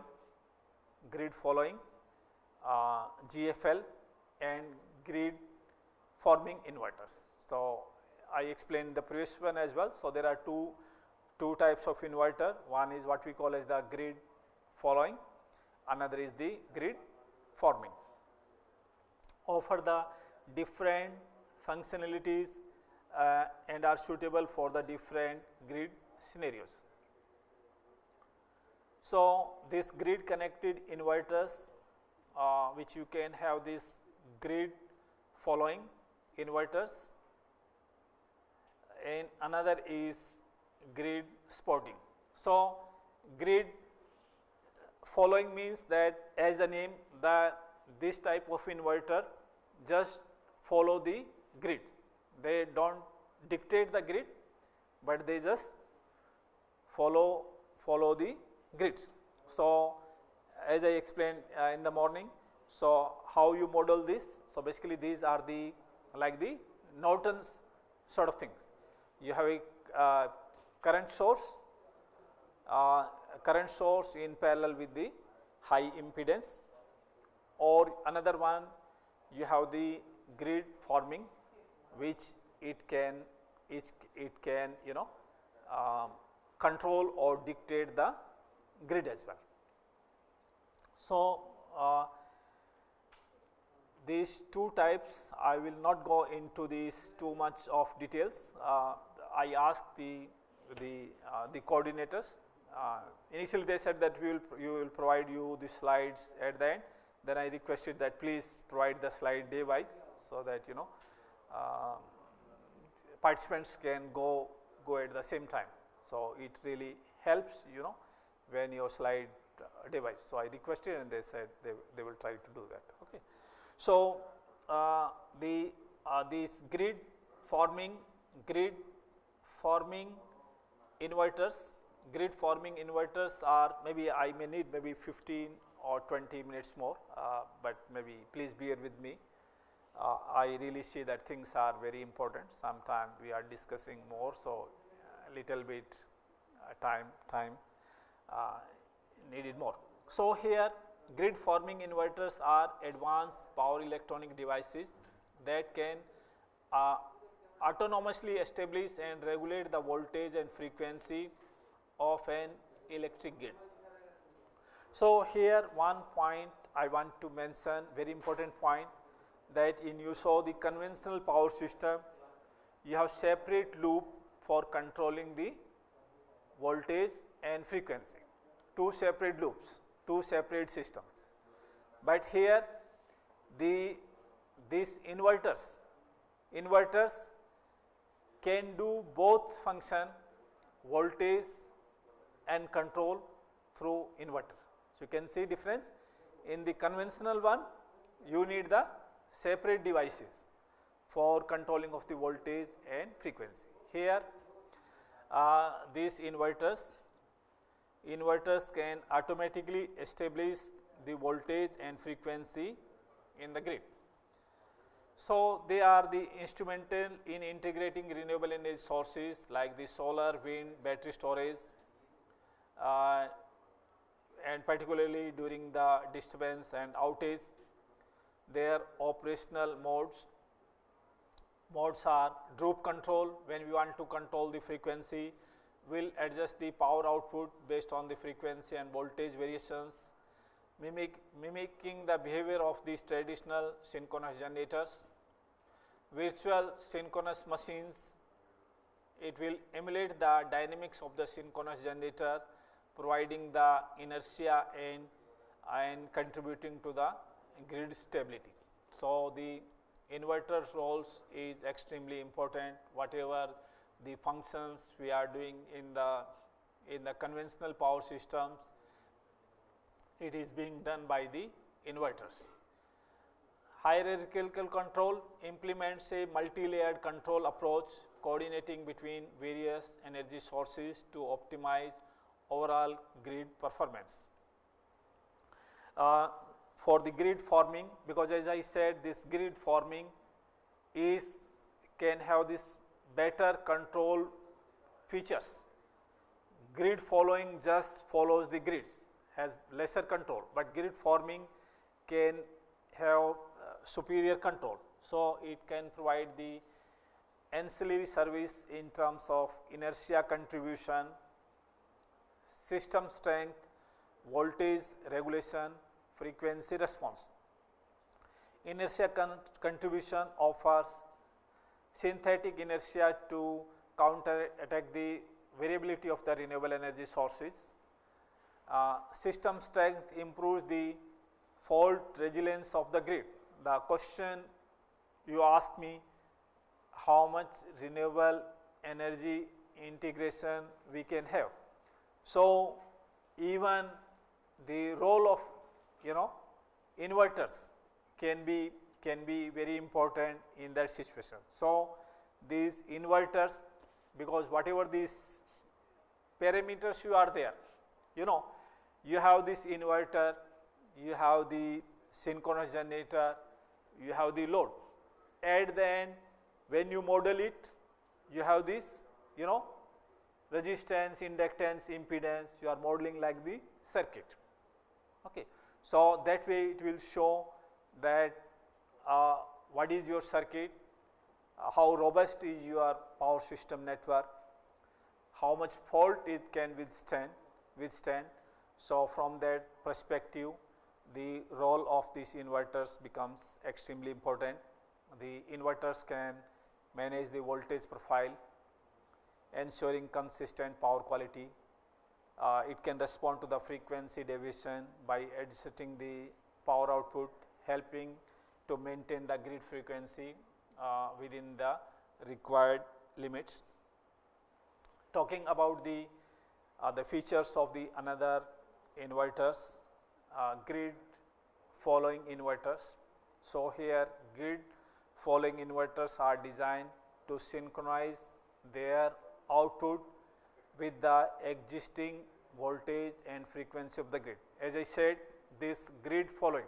So, basically they just try to follow the grid, they cannot fully dictate the grid.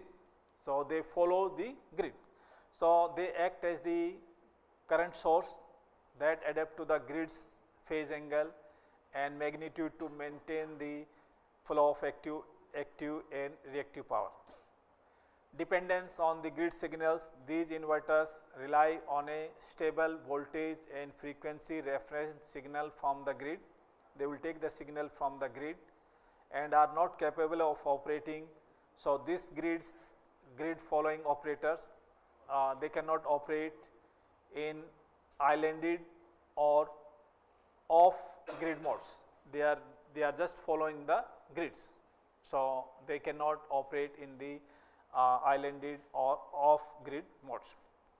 A common use, these grid following inverters are prevalent in the grid connected applications such as renewable energy generation, energy storage systems, electric vehicle charging infrastructure. So, some of these advantages of the grid following inverters: it has simplicity, they are comparatively less complex and cheaper to implement than grid forming. Speed of response, they can adjust power output rapidly, providing fast control and response time. Fewer barriers, these grid following inverters generally face fewer technical and regulatory challenges as compared to grid forming, making them easier to integrate into the existing power system. Some of the disadvantages with the grid following inverters: they have limited flexibility, their inability to operate in the absence of the grids limits their use in the scenario requiring grid independence. Lack of support services, they do not provide voltage and frequency support during the grid disturbance and outage, because they heavily depend upon the grids, stability grid system. So, when the grid is unstabilized, their role becomes limited.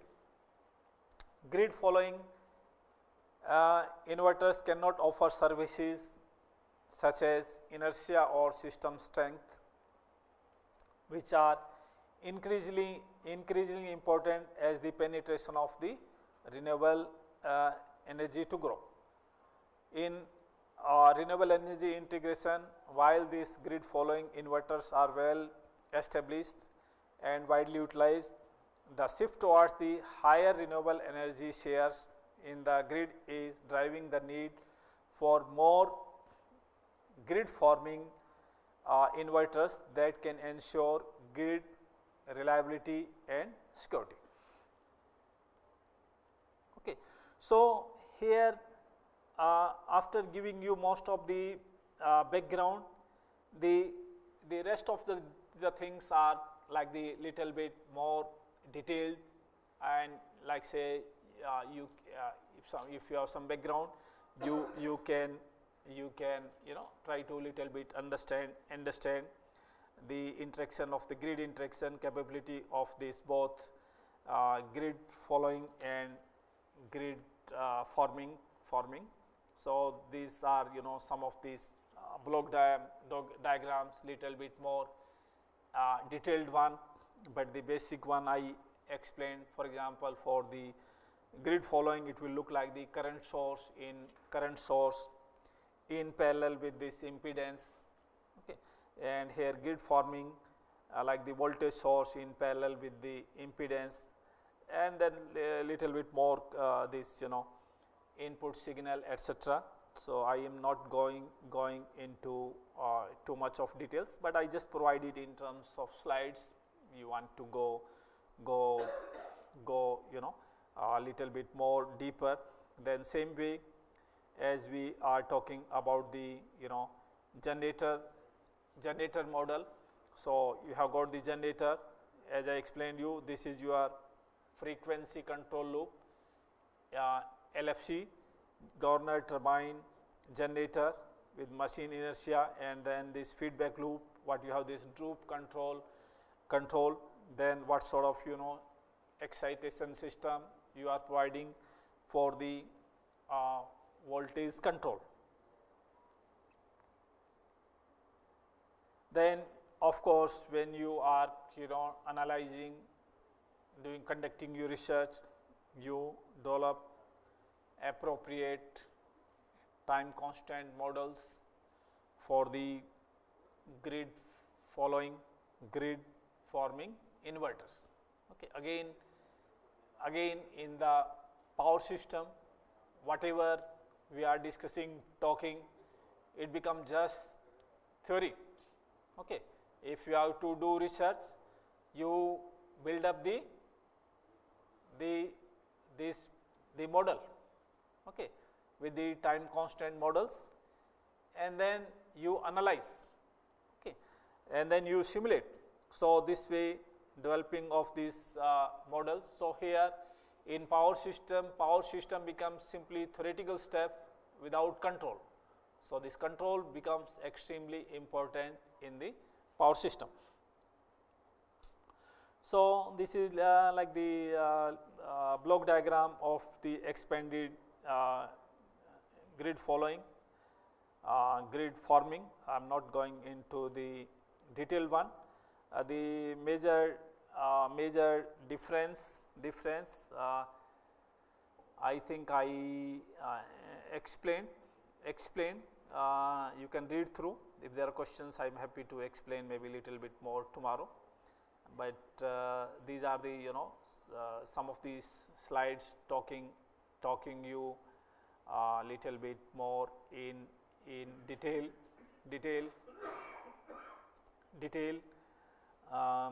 Some of these like this power utility,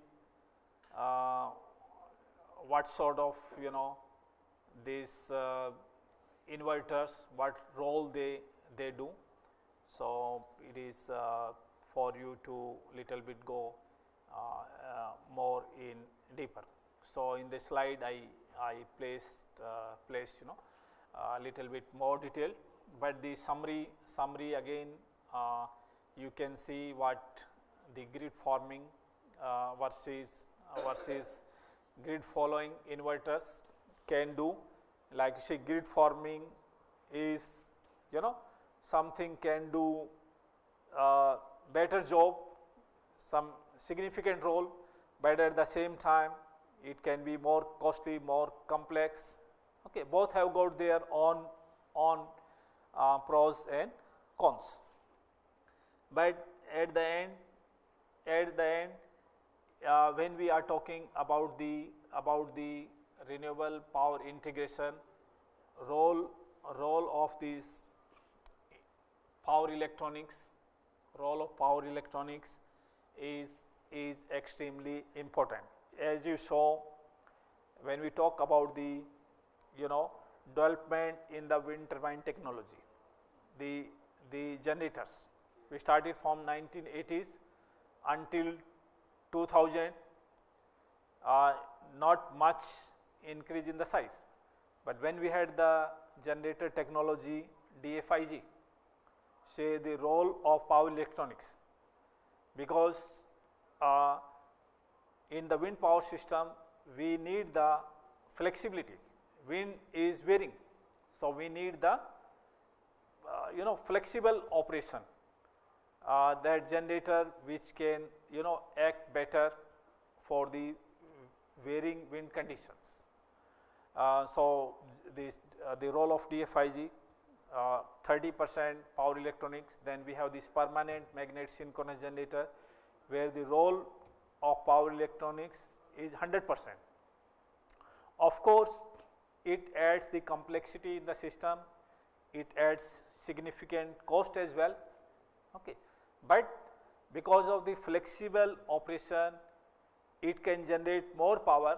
Whatever additional cost you incur, that cost can be recovered quickly.